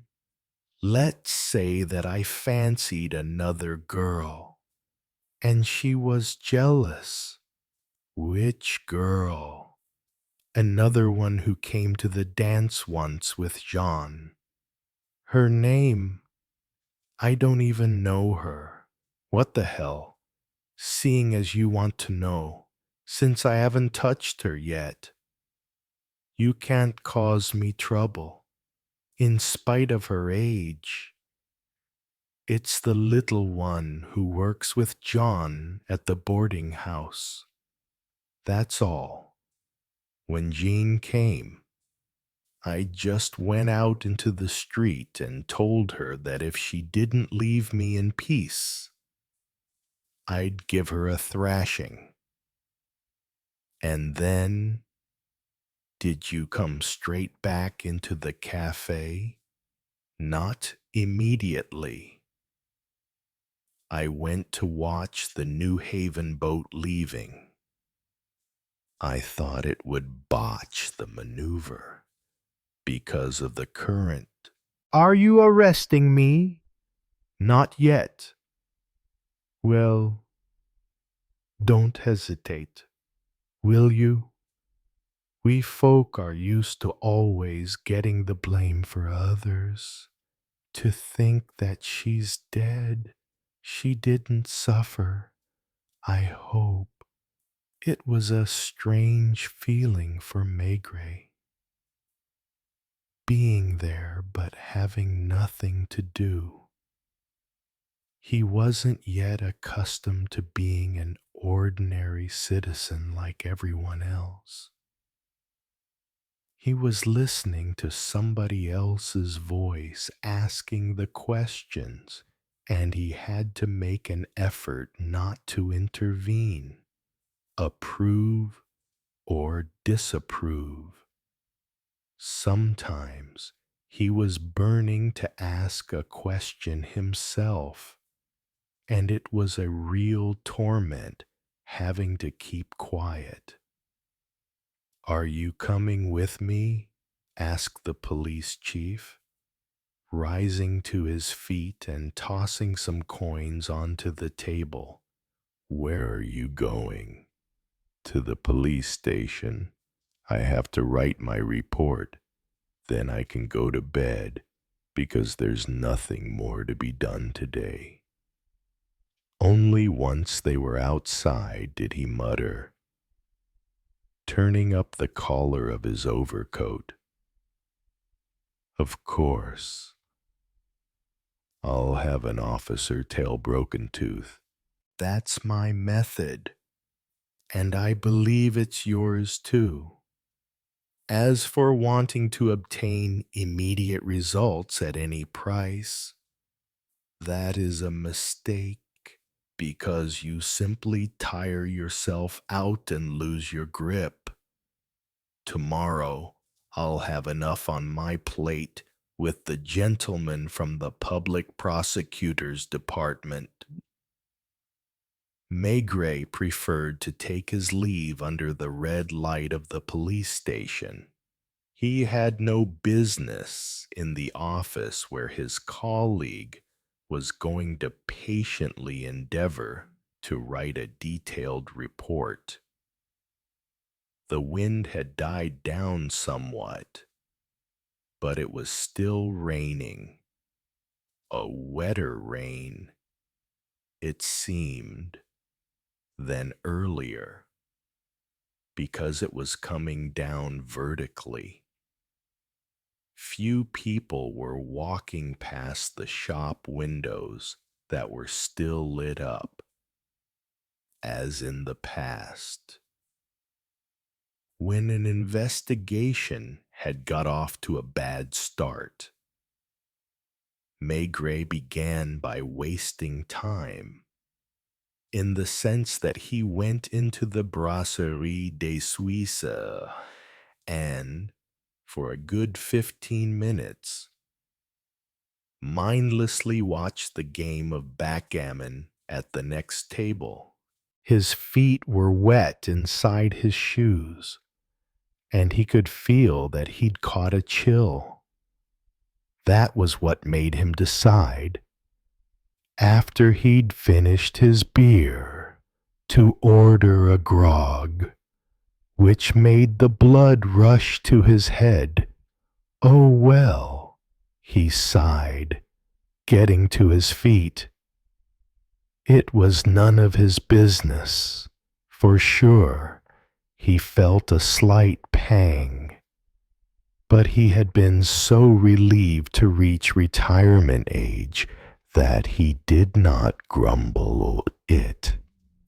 Outside, at the far end of the quay, well beyond the deserted ferry terminal, where only a single arc light shone, he spotted a mauve circle of light on the wet pavement and remembered a certain dance hall being mentioned, without having decided that he would go there, and still telling himself he wouldn't get involved in this case.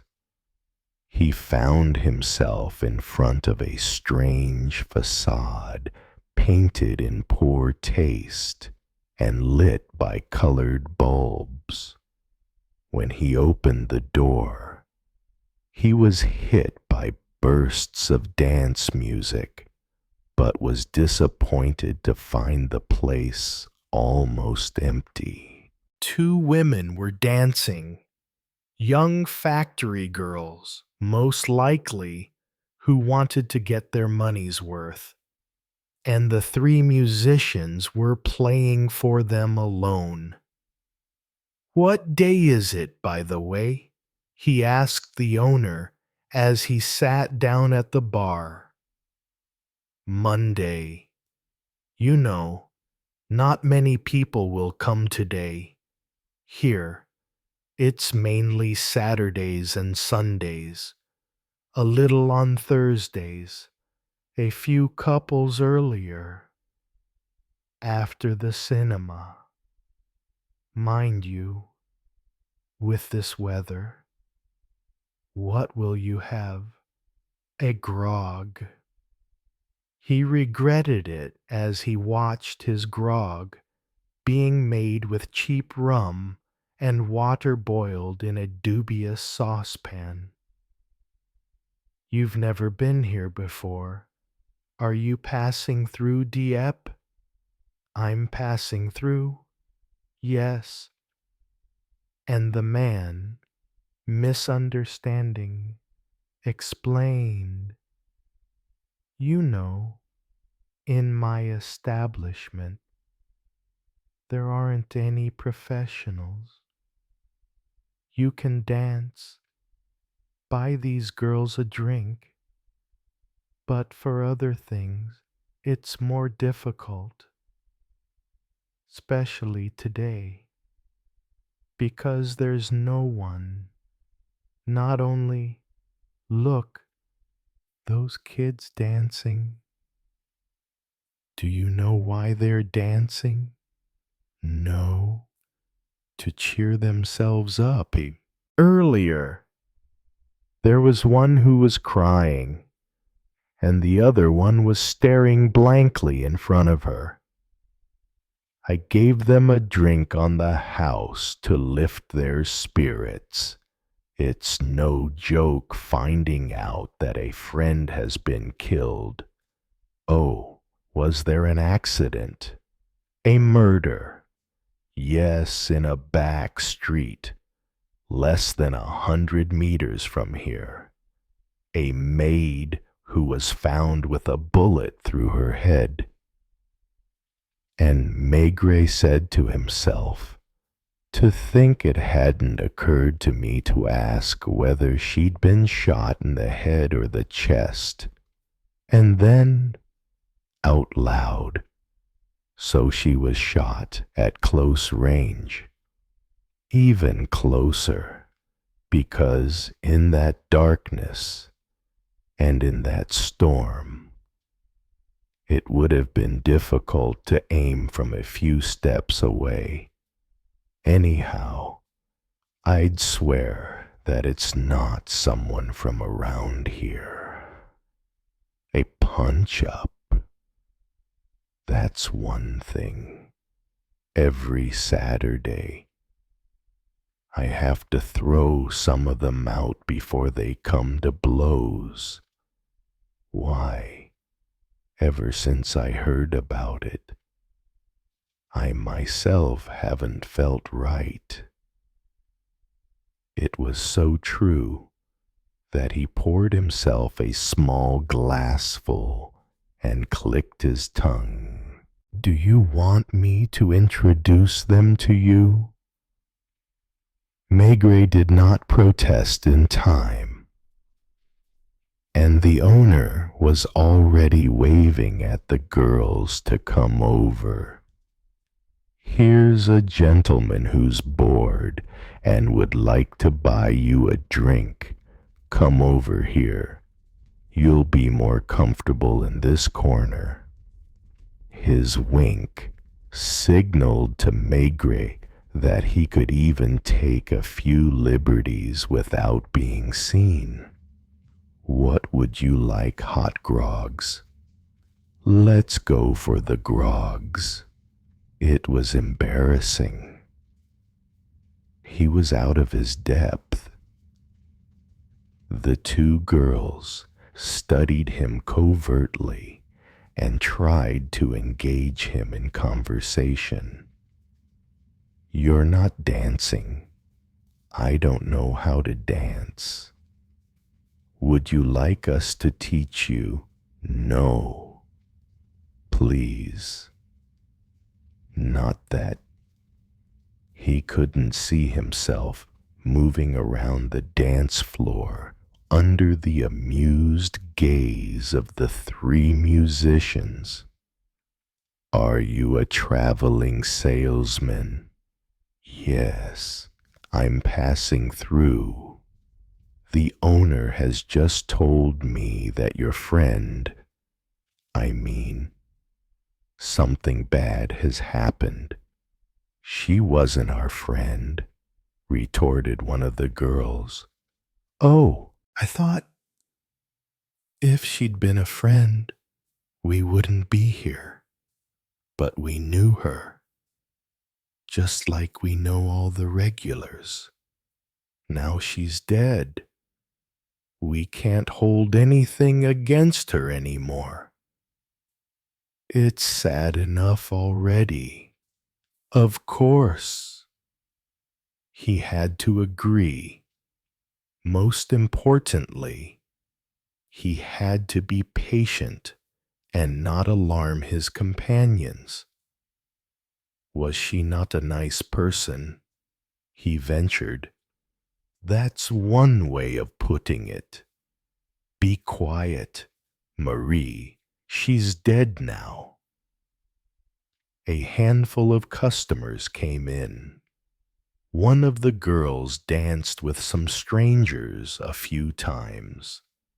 At one point, Maigret spotted Gustave Brokentooth, blind drunk, propping up the bar.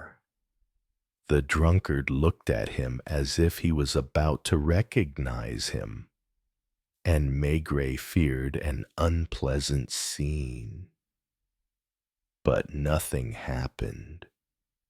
The man was too drunk to see anything clearly, and the owner was just waiting for the chance to throw him out. In exchange for the favor he'd done Maigret by introducing him to two local beauties. Every 15 minutes, he made him buy a round of grogs. The result was that at 1 o'clock in the morning, when he left, the former police judiciaire inspector banged into the door frame, fumbled as he tried to do up his coat buttons and waded through every puddle. He forgot that guests returning to the boarding house after 11 o'clock had to press a special bell that rang in Mademoiselle Otard's room. He rang the main doorbell insistently, waking everyone, and received a furious welcome from the owner, who had slipped a coat over her nightclothes. Today of all days, he heard her grumble. Madame Maigret was in bed, but she turned the light on when she heard footsteps on the stairs and gazed in astonishment at her husband, whose movements seemed exaggeratedly heavy, and who, unusually for him, yanked off his detachable collar. I wondered where you were, she muttered, turning towards the wall. And he echoed, where I was? Then, once again, with a strange smile, where I was, supposing it was in Villecomptois. She frowned, cast around in her mind, but was certain that she had never heard that name. Is that near here? It's in the Cher, Ville-Comtois. It would be better to wait until the next day to question him. Away from home or not, whether she went to bed early or late, which was very rare, Madame Maigret was in the habit of getting up impossibly early already the previous day. Maigret had made a scene on finding her already up and dressed at 7 o'clock in the morning, not knowing what to do with herself. "I can't get used to lazing around in bed," she'd replied. "I feel I have to get up and do the housework." And it was the same that morning. At one point, he opened one eye because the yellow rays from the electric light bulb were shining onto it. It wasn't daylight yet, and already he could hear his wife quietly running water. "What word is it again?" thought Maigret, half asleep, becoming aware with annoyance that he was going to have a headache. That wretched word from the night before, the name of the village or market town that he'd come out with on his return, had so obsessed him that, as often happens, he'd forgotten it as a result of trying too hard to remember. He thought he hadn't quite dozed off because he was conscious of certain little details. He noticed that the light was switched off and that a wan dawn light replaced the rays from the light bulb. Then he heard an alarm clock somewhere in the house, footsteps on the stairs, the doorbell ringing twice. He would have liked to know whether it was still raining and whether the storm had abated, but he didn't have the energy to open his mouth to ask. And suddenly he sat up in bed. Because his wife was shaking his shoulder, he saw that it was broad daylight. His watch on the bedside table showed 9:30. "What is it?" "The chief inspector is downstairs." "What do I care? He's asking to see you." Of course, because perhaps he'd had one grog too many the previous night, even though it was unintentional. Madame Maigret felt she had to be protective and maternal towards him. "Drink your coffee while it's hot, too." On mornings like this, washing and dressing is always disagreeable, and Maigret almost put off shaving until the next day. "What word did I say to you last night?" he asked. "What word?" "I mentioned a village." "Oh, yes, I vaguely remember. It was somewhere in the Cantal. No, in the Cher. Do you think I believe it ended in on? Too bad. She couldn't remember either." He went downstairs, not yet fully awake. His head was heavy, and his pipe didn't have the same taste as usual. He was surprised to find no one in the kitchen or in the pantry. But on the other hand, when he opened the door to the dining room, he saw the entire household frozen to the spot as if for a ceremony or for a photographer. Mademoiselle Otard glared reproachfully at him, probably because of his noisy homecoming in the night. The sad lady, in her armchair, was already as distant as a dying woman who no longer feels any connection to this world. As for the Marcellais, they must have had their first row that day, because they avoided eye contact and blamed the whole world for their quarrel. Even young Irma was no longer herself and looked as if she'd been dunked in vinegar. "Good morning," said Maigret, sounding as cheerful as he could. No one replied, or even mumbled a greeting in return. Instead, the sitting room door opened. The local chief inspector, looking pleased with himself, extended his hand to his eminent colleague. "Do come in. I thought I'd find you in bed." The door was closed behind them.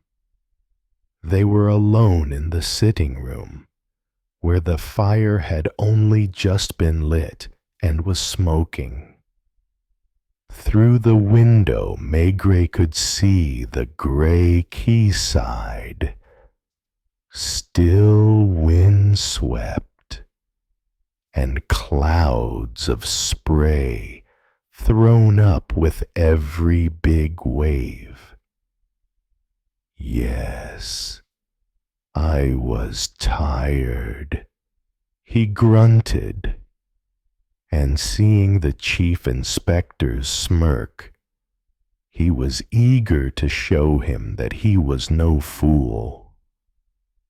He hadn't thought of that detail the previous day, but now it came back to him. "It's true that your Gustave Broken Tooth was there who was being tailed by one of your men. And that officer told you. I assure you that it was not my intention to make the slightest allusion." The idiot. So he thought that if Maigret had spent the previous evening at the dance hall with those two girls, it was "I took the liberty of disturbing you this morning because the Dieppe police have discovered something that, I would be so bold as to say, is of a rather sensational nature." Maigret poked the fire out of habit. He would have liked a refreshing drink, a fresh lemon juice, for example. "You didn't notice anything as you came downstairs," the chief inspector went on, like an elated actor who has just received an encore and was preparing to recite his best soliloquy. "Are you talking about the people waiting in the dining room?" "That's right.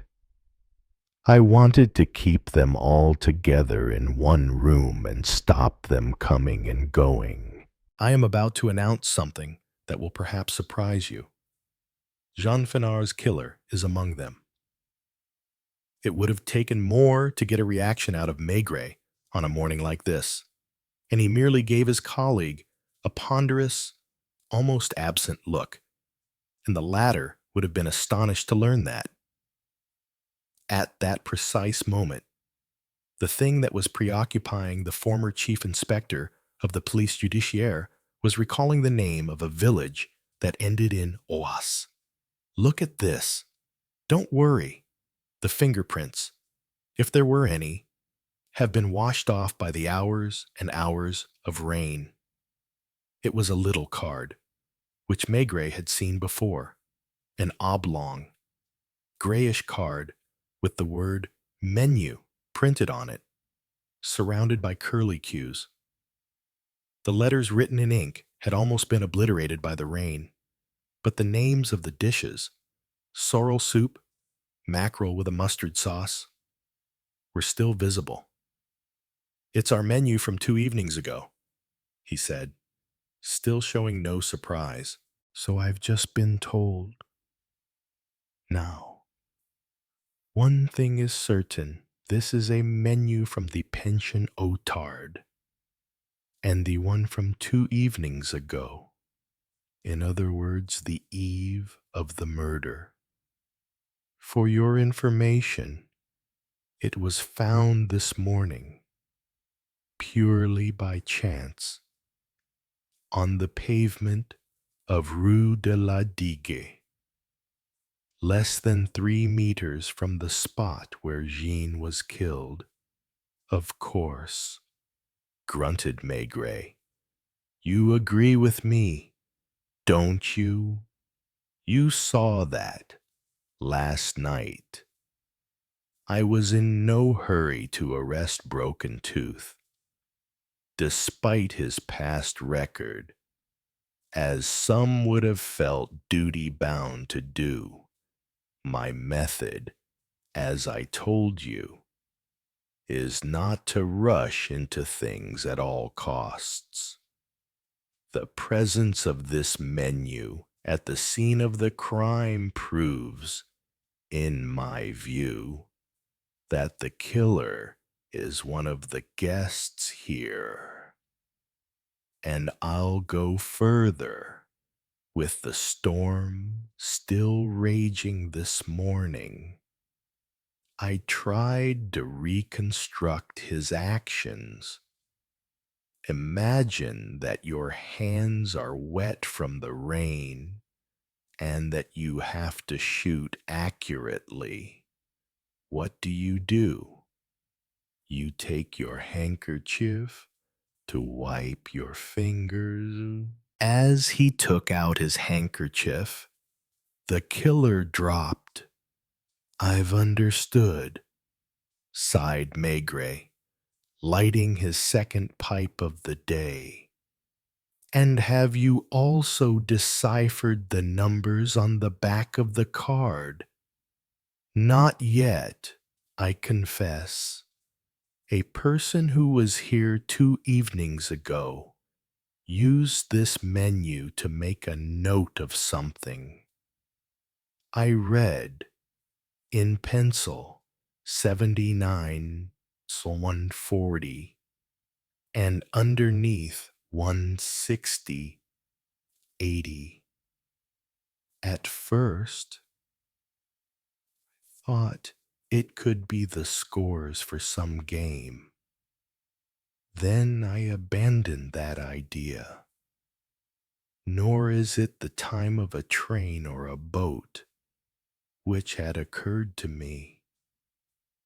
For now, it's still a mystery. But even so, it is obvious that the murderer is one of the guests here. That is why I have assembled everyone in the dining room, under the surveillance of one of my inspectors. But first of all, I wanted to ask you this question. Since you were here 2 days ago, during the evening, did you notice anyone using a pencil to make notes on a menu? No, Maigret hadn't noticed any such thing. He remembered that Monsieur and Madame Mosellet had been playing draughts on the pedestal table in the sitting room. But he no longer recalled where the others were. As for him, he had read his newspaper and gone to bed early. "I think," went on the chief inspector, pleased with his little bombshell, "that now we can question our people one by one." And Maigret, still trying to think of the elusive name and feeling increasingly thirsty, sighed. "Not before I've been served something to drink, if you don't mind." He opened the communicating door and saw Madame Maigret, who had obediently come to sit among the other guests.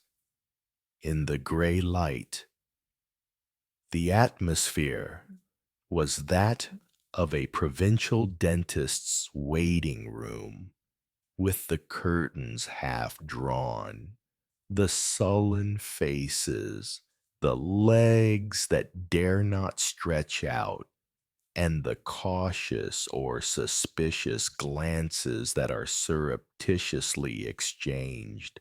Madame Maigret could of course have been spared the ordeal, but it was typical of her to want to be like everyone else, to take her place in the queue, armed with her knitting, which caused her to move her lips as she silently counted the stitches.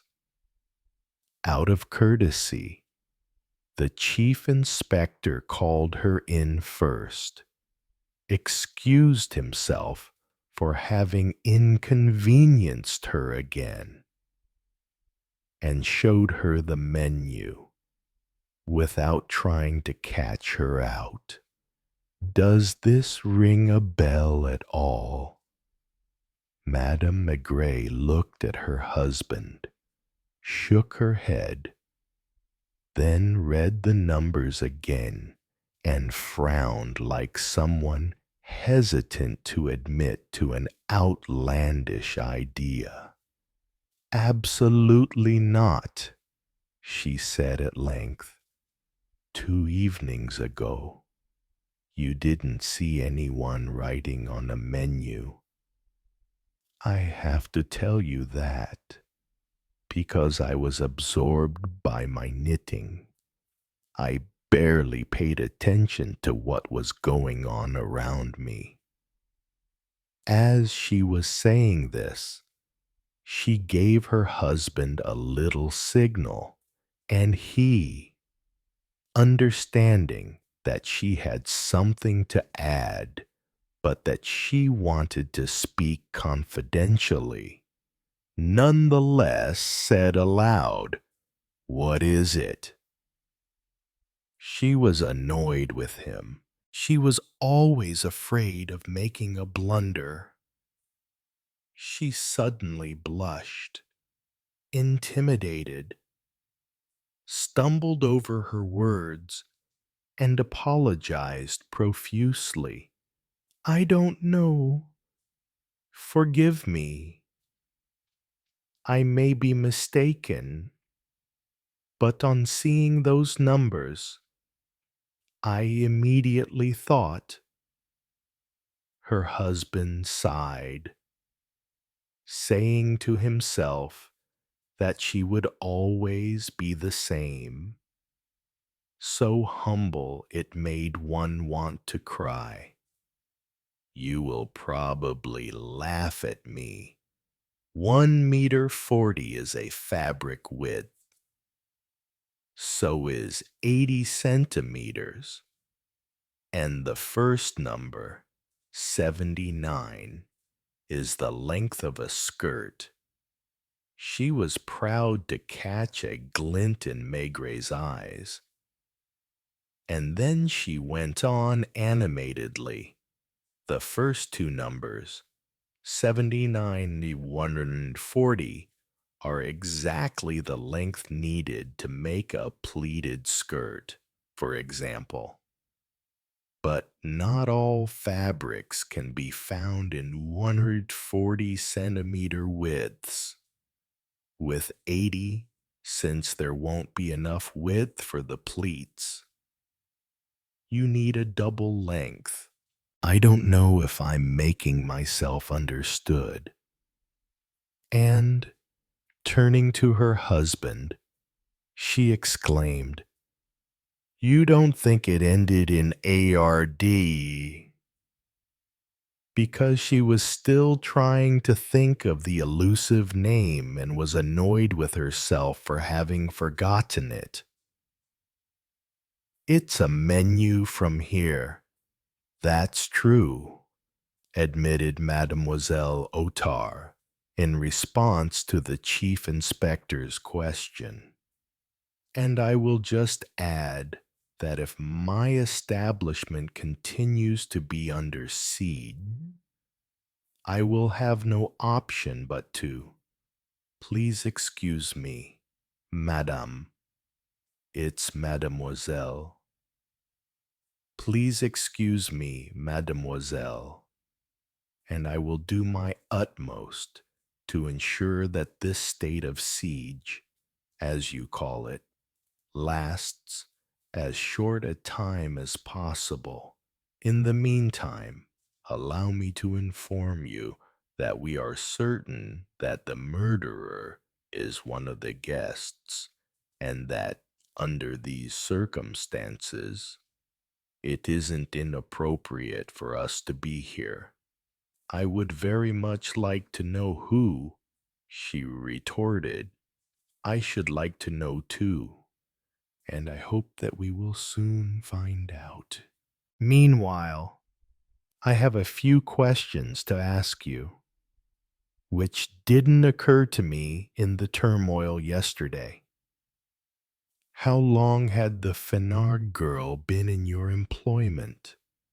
6 months, snapped Mademoiselle Otard regretfully. "Would you tell me how she entered this establishment?"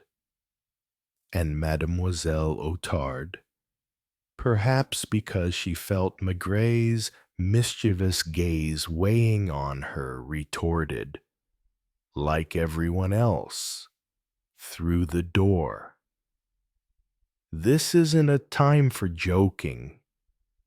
Did the Fenard girl come via an employment agency? No. Did she apply on her own initiative? Yes. You didn't know her. Yes, I did."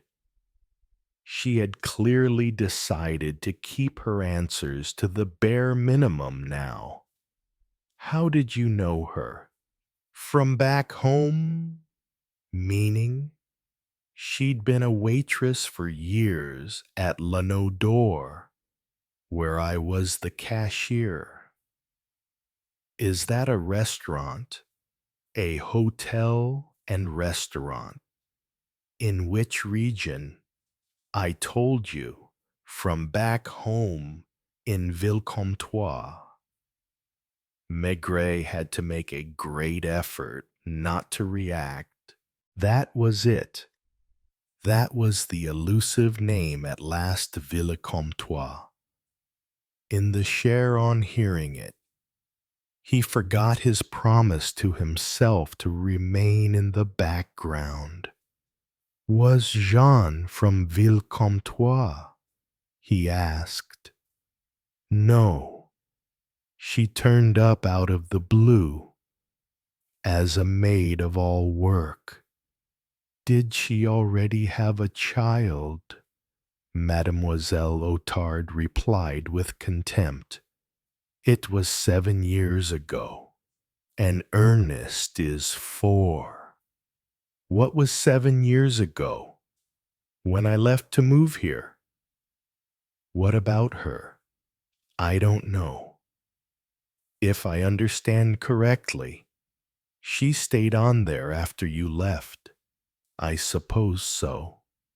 Thank you, said Maigret in the threatening tone of a lawyer interrogating an uncooperative witness in court. And, for the sake of appearances, the Dieppe police chief added, in other words, she turned up here this summer and you hired her, recognizing her as a girl from your hometown, or rather, a girl you had known back home.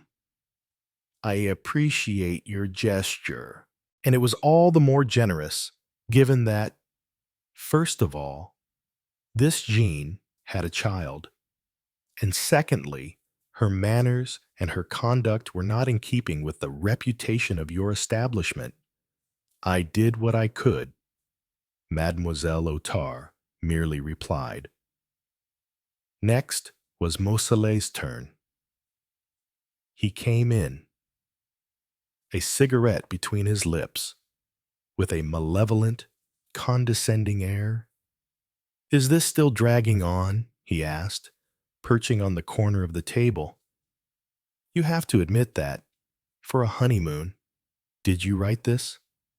He turned the menu over and back again and asked, why would I write the menus? I'm talking about the figures in pencil on the back. I didn't see them. Sorry. No. That's not me. What do they mean? Nothing. Naturally. You didn't notice anyone. 2 evenings ago, scribbling on one of the menus. I confess I wasn't paying attention. And you didn't know Jean? At this point, Jules Mousselet looked up and simply said, what do you mean? I didn't know her. I mean that you didn't know her before coming here. I'd seen her before. In Dieppe? No. Back home. That name was going to come up again, Maigret. Still a silent actor in this play. Was as jubilant as if he were the hero. Where's back home? In Ville-Comtois. You're from Ville-Comtois. Do you live there still? Of course. And you knew Jean Fenard there, like everyone else, seeing as she worked at L'Anneau d'Or. I also knew Mademoiselle Otard, who was the cashier. And that's why, when my wife and I were passing through Dieppe, we thought it would be nicer to stay with a purse. Is your wife from Ville-Comtois too? From Herbemont, a village a few miles away, close enough. When you travel, you may as well give business to people you know. Also, when Mademoiselle Moulineau was ill, Maigret had to turn away to conceal a smile in this movement. He noticed, riled the chief inspector, who couldn't understand it. And so, this Dieppe case was being played out solely with characters from Ville-Comtois, a god-forsaken place that no one had previously heard of. Maigret thought, and I'll wager that the friend who gave my wife this address is from Ville-Comtois as well. As for the chief inspector, disconcerted, he muttered, trying to remain dignified. Thank you. I will probably need you again. Please ask your wife to come in. While he had his back turned, Maigret took the menu that was the evidence from the table and slipped it into his pocket, putting his finger to his lips. as if to signal to his colleague, "Don't mention this to her." Madame Mousselet took her husband's place with the dignity of a woman who does not allow herself to be intimidated by the law. "Now what is it?" she asked. The chief inspector, deprived of his menu, was at a loss for words. He began, "Do you live in Villecomtois?" "Villecomtois, in the Cher." "Yes." "My father bought the Hôtel de l'Anneau d'Or 3 years ago. He died, and since I was left on my own, and it needs a man to run the place, I got married. We've closed for a week for our honeymoon. But if this goes on—" "Excuse me," Maigret broke in. "Did you get married in Villecomtois?" "Of course. How far is it from a big town?" "It's 43 kilometers from Bourges." "So you bought your trousseau in Bourges?" She gazed at him for a moment, dumbfounded. She must have been thinking, what business is it of his? Then she gave an imperceptible shrug and decided to answer, "No, I'll buy my trousseau in Paris." "Oh, because you're going to continue your honeymoon in Paris." "We were supposed to start there, but I wanted to see the sea. So did Jules." Neither of us had ever seen the sea. If it hadn't been for the exchange rate, we might even have gone as far as London. "So, you brought as little luggage as possible with you. I understand you. In Paris, you'll have the time to put together your wardrobe at leisure."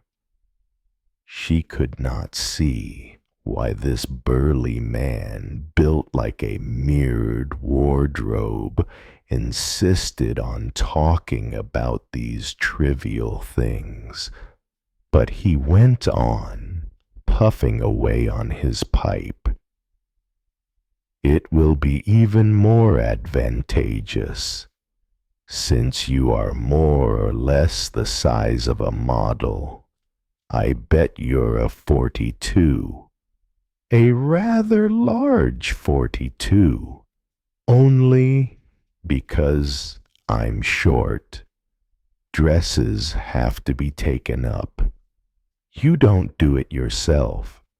I have a dressmaker I pay by the day, whose work is as good as anyone else's, and she only charges—" It finally struck her what was odd about this interview, and she glanced up at the two men, saw Maigret, who was smiling, and the chief inspector looking uncomfortable, giving the impression that he washed his hands of the whole business. "But what is all this about?" she asked abruptly. "How much fabric that's 1 meter 40 in width do you need for a skirt?" She didn't want to reply. She no longer knew whether to laugh or to be angry. "One length? Is that right?"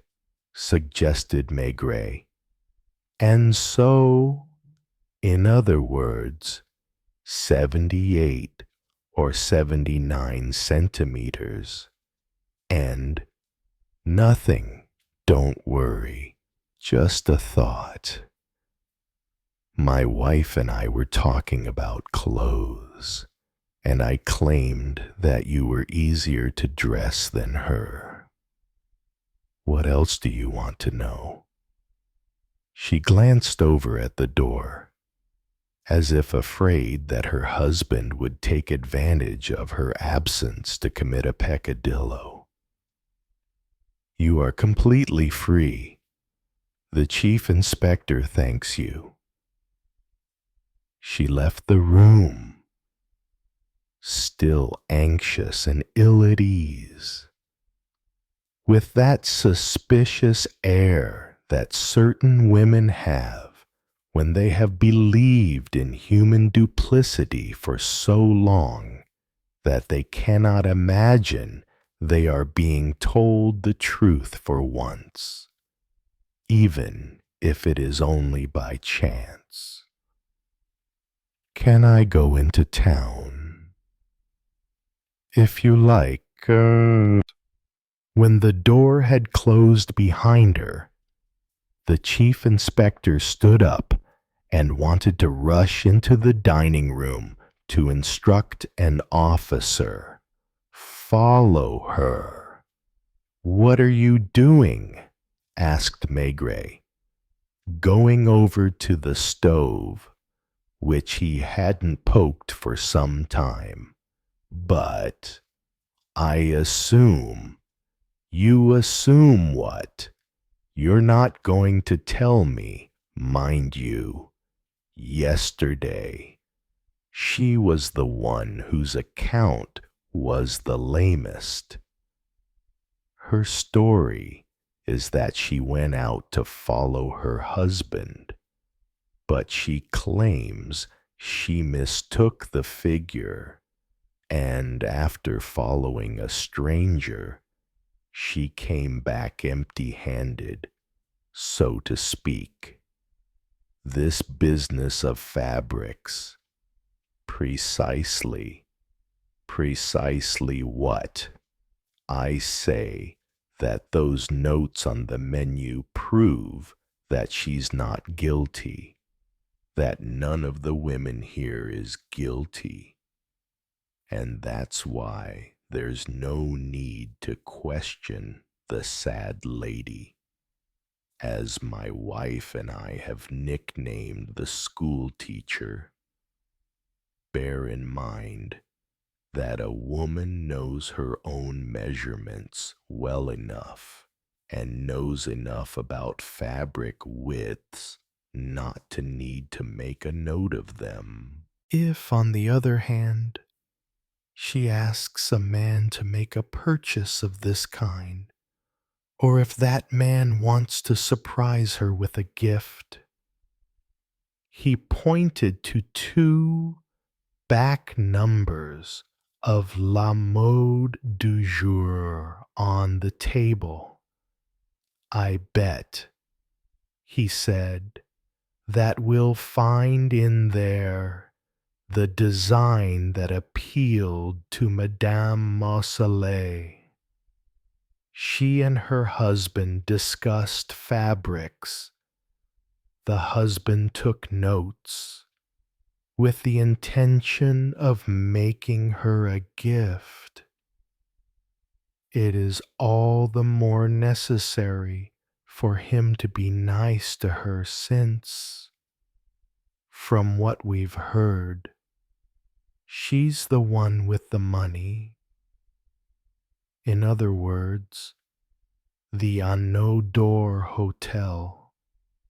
She married him because she needed a man about the house. Probably, too, because at her age Madame Mousselet felt lonely. But she has to keep him on a tight rein. She spies on him. He turns up here at the establishment of a woman from back home, unaware that Mademoiselle Otard has taken in a waif who'd also lived in Villecomtois. It was still raining. Clear drops streamed down the window panes. Every so often, A figure in black oilskins walked past, keeping close to the wall. "It's none of my business, of course," Maigret went on. "But the girls I spoke to last night didn't have any good things to say about the Jean in question. She was a bad sort. She was nasty. Embittered by her woes, she hated the men she blamed for her fall from grace. And she found a way to make them pay, because she was one of the few regulars at the dance hall who was prepared to spend the night with. Grogs can make you sleepy, but not as much as you'd think." The chief inspector was embarrassed by his attitude of earlier, by his lewd, condescending smile when Maigret had come in.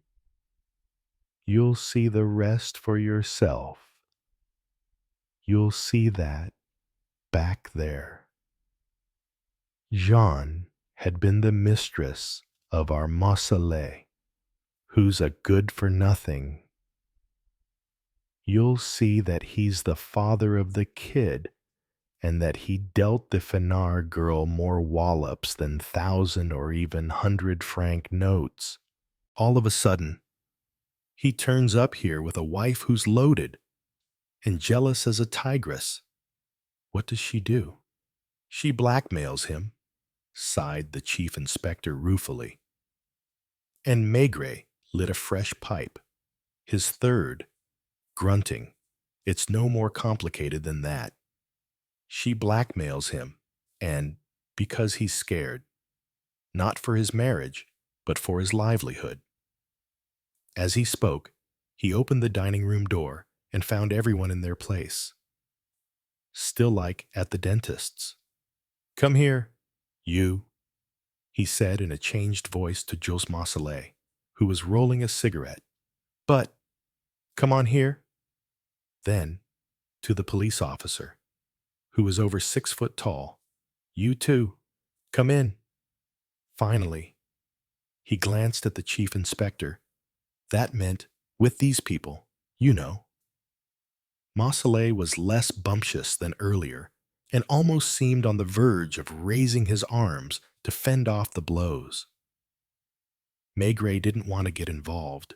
The women on the other side of the door shuddered at the sound of shouting, vehement protests, then strange thumps. Meanwhile, Maigret looked out of the window. He was thinking that the boat for New Haven might sail at 2 o'clock. Then, strangely, one thought led to another, and he said to himself that he really must go and see what Villecombtois is like.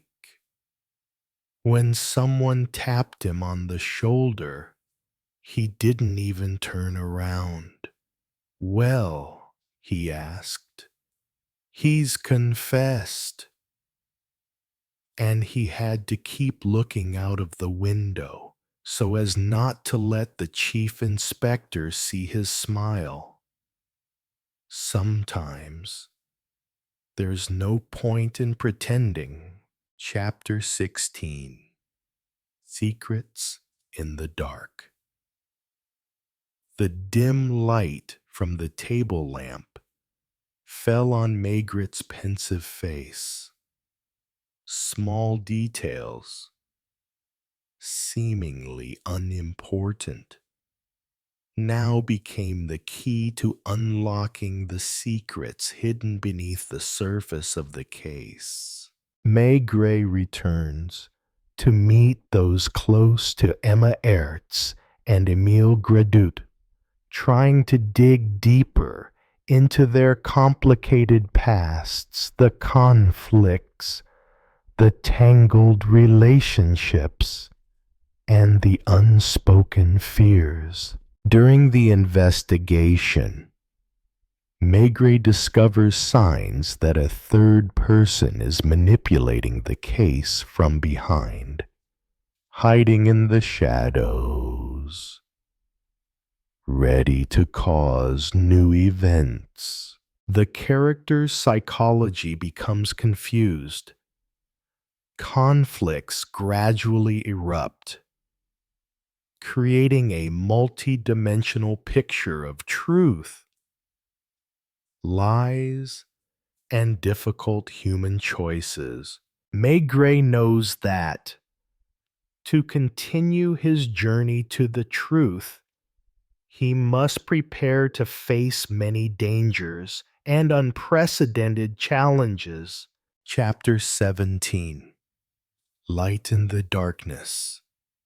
Maigret walked through the quiet streets of Paris, the streetlights piercing the mist like a ray of hope amid the thick darkness of the case.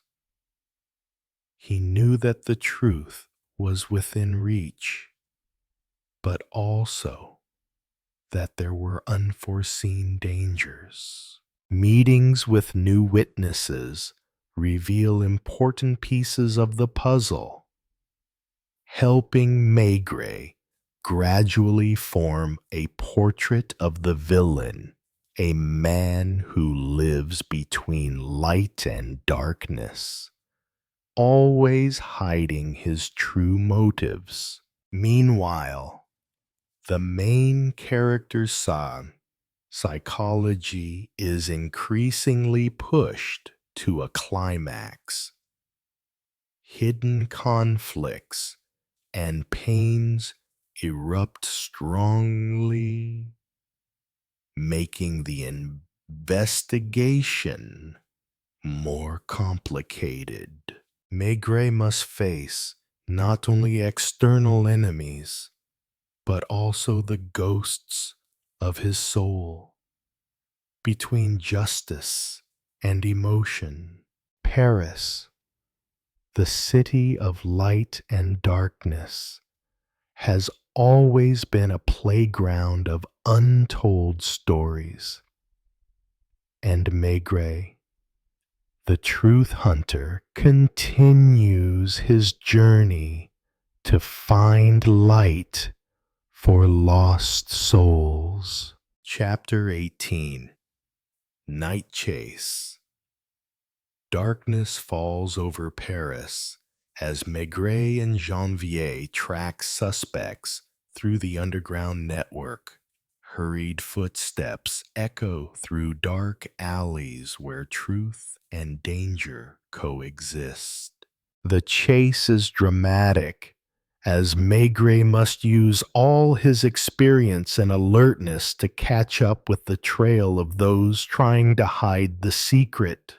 Meanwhile, the conflicts between the main characters become increasingly tense as secrets are gradually exposed, causing relationships to crack. Pressure from two sides, hidden forces, and complicated emotions forces Maigret to face the most difficult decisions of his professional life. Paris at night is still magical, but in Maigret's heart, the fire of truth and justice is burning brighter than ever. Chapter 19. Unexpected Turn. The chase leads Maigret to an abandoned house deep in the city, where he discovers new evidence directly related to the case. However, the appearance of a mysterious figure changes the course of the investigation, forcing Maigret to reconsider his previous hypotheses. The testimony of this character reveals a much more complex plot. with hidden forces behind it, threatening not only lives, but also honor and justice. Maigret feels the pressure and danger that is weighing him down, but it is also the motivation for him to continue his journey to find the truth. Paris is still bustling and bright, but the darkness inside is waiting to explode. Chapter 20. The Decisive Night. Maigret and Janvier prepare for the final confrontation. The atmosphere in the small room becomes tense as all the clues are gathered to confront the suspect. The confrontation took place with many dramatic details, confessions, and betrayals gradually revealed under the cold lights of the interrogation room. Maigret uses all his experience and courage to control the battle of wits, trying to keep the truth from being obscured by lies and tricks. Outside, Paris at night is still brilliant, but inside Maigret, a storm of emotions and reason is rising, preparing for the end of the case. He knew that, no matter what the outcome, justice would always be the guiding light for him and everyone else. Chapter 21. The End and a New Beginning. The morning light filtered through the interrogation room window, illuminating Maigret's tired but determined face. The case was over, but the echoes and lessons remained, echoing in his heart. Maigret reflects on the complexity of human beings, on the contradictions and choices each person faces. The case is not only a battle between justice and crime, but also a story of humanity and forgiveness. Paris continues its hectic pace, but for Maigret, every day is a new journey, a new story waiting to be told. He put on his hat and walked out of the room, ready to take on the next challenges on his journey to find truth and justice. Conclusion. Maigret's investigation into the astrolabe case has come to an end, but the clues and lessons about humanity, truth and justice remain. With each step, Maigret not only seeks out the truth, but also understands the complexities and tragedies behind the people he meets. Paris, the city of light and shadow, continues to tell untold stories, and Maigret, the truth hunter, is always ready to embark on new journeys, to explore new corners of life.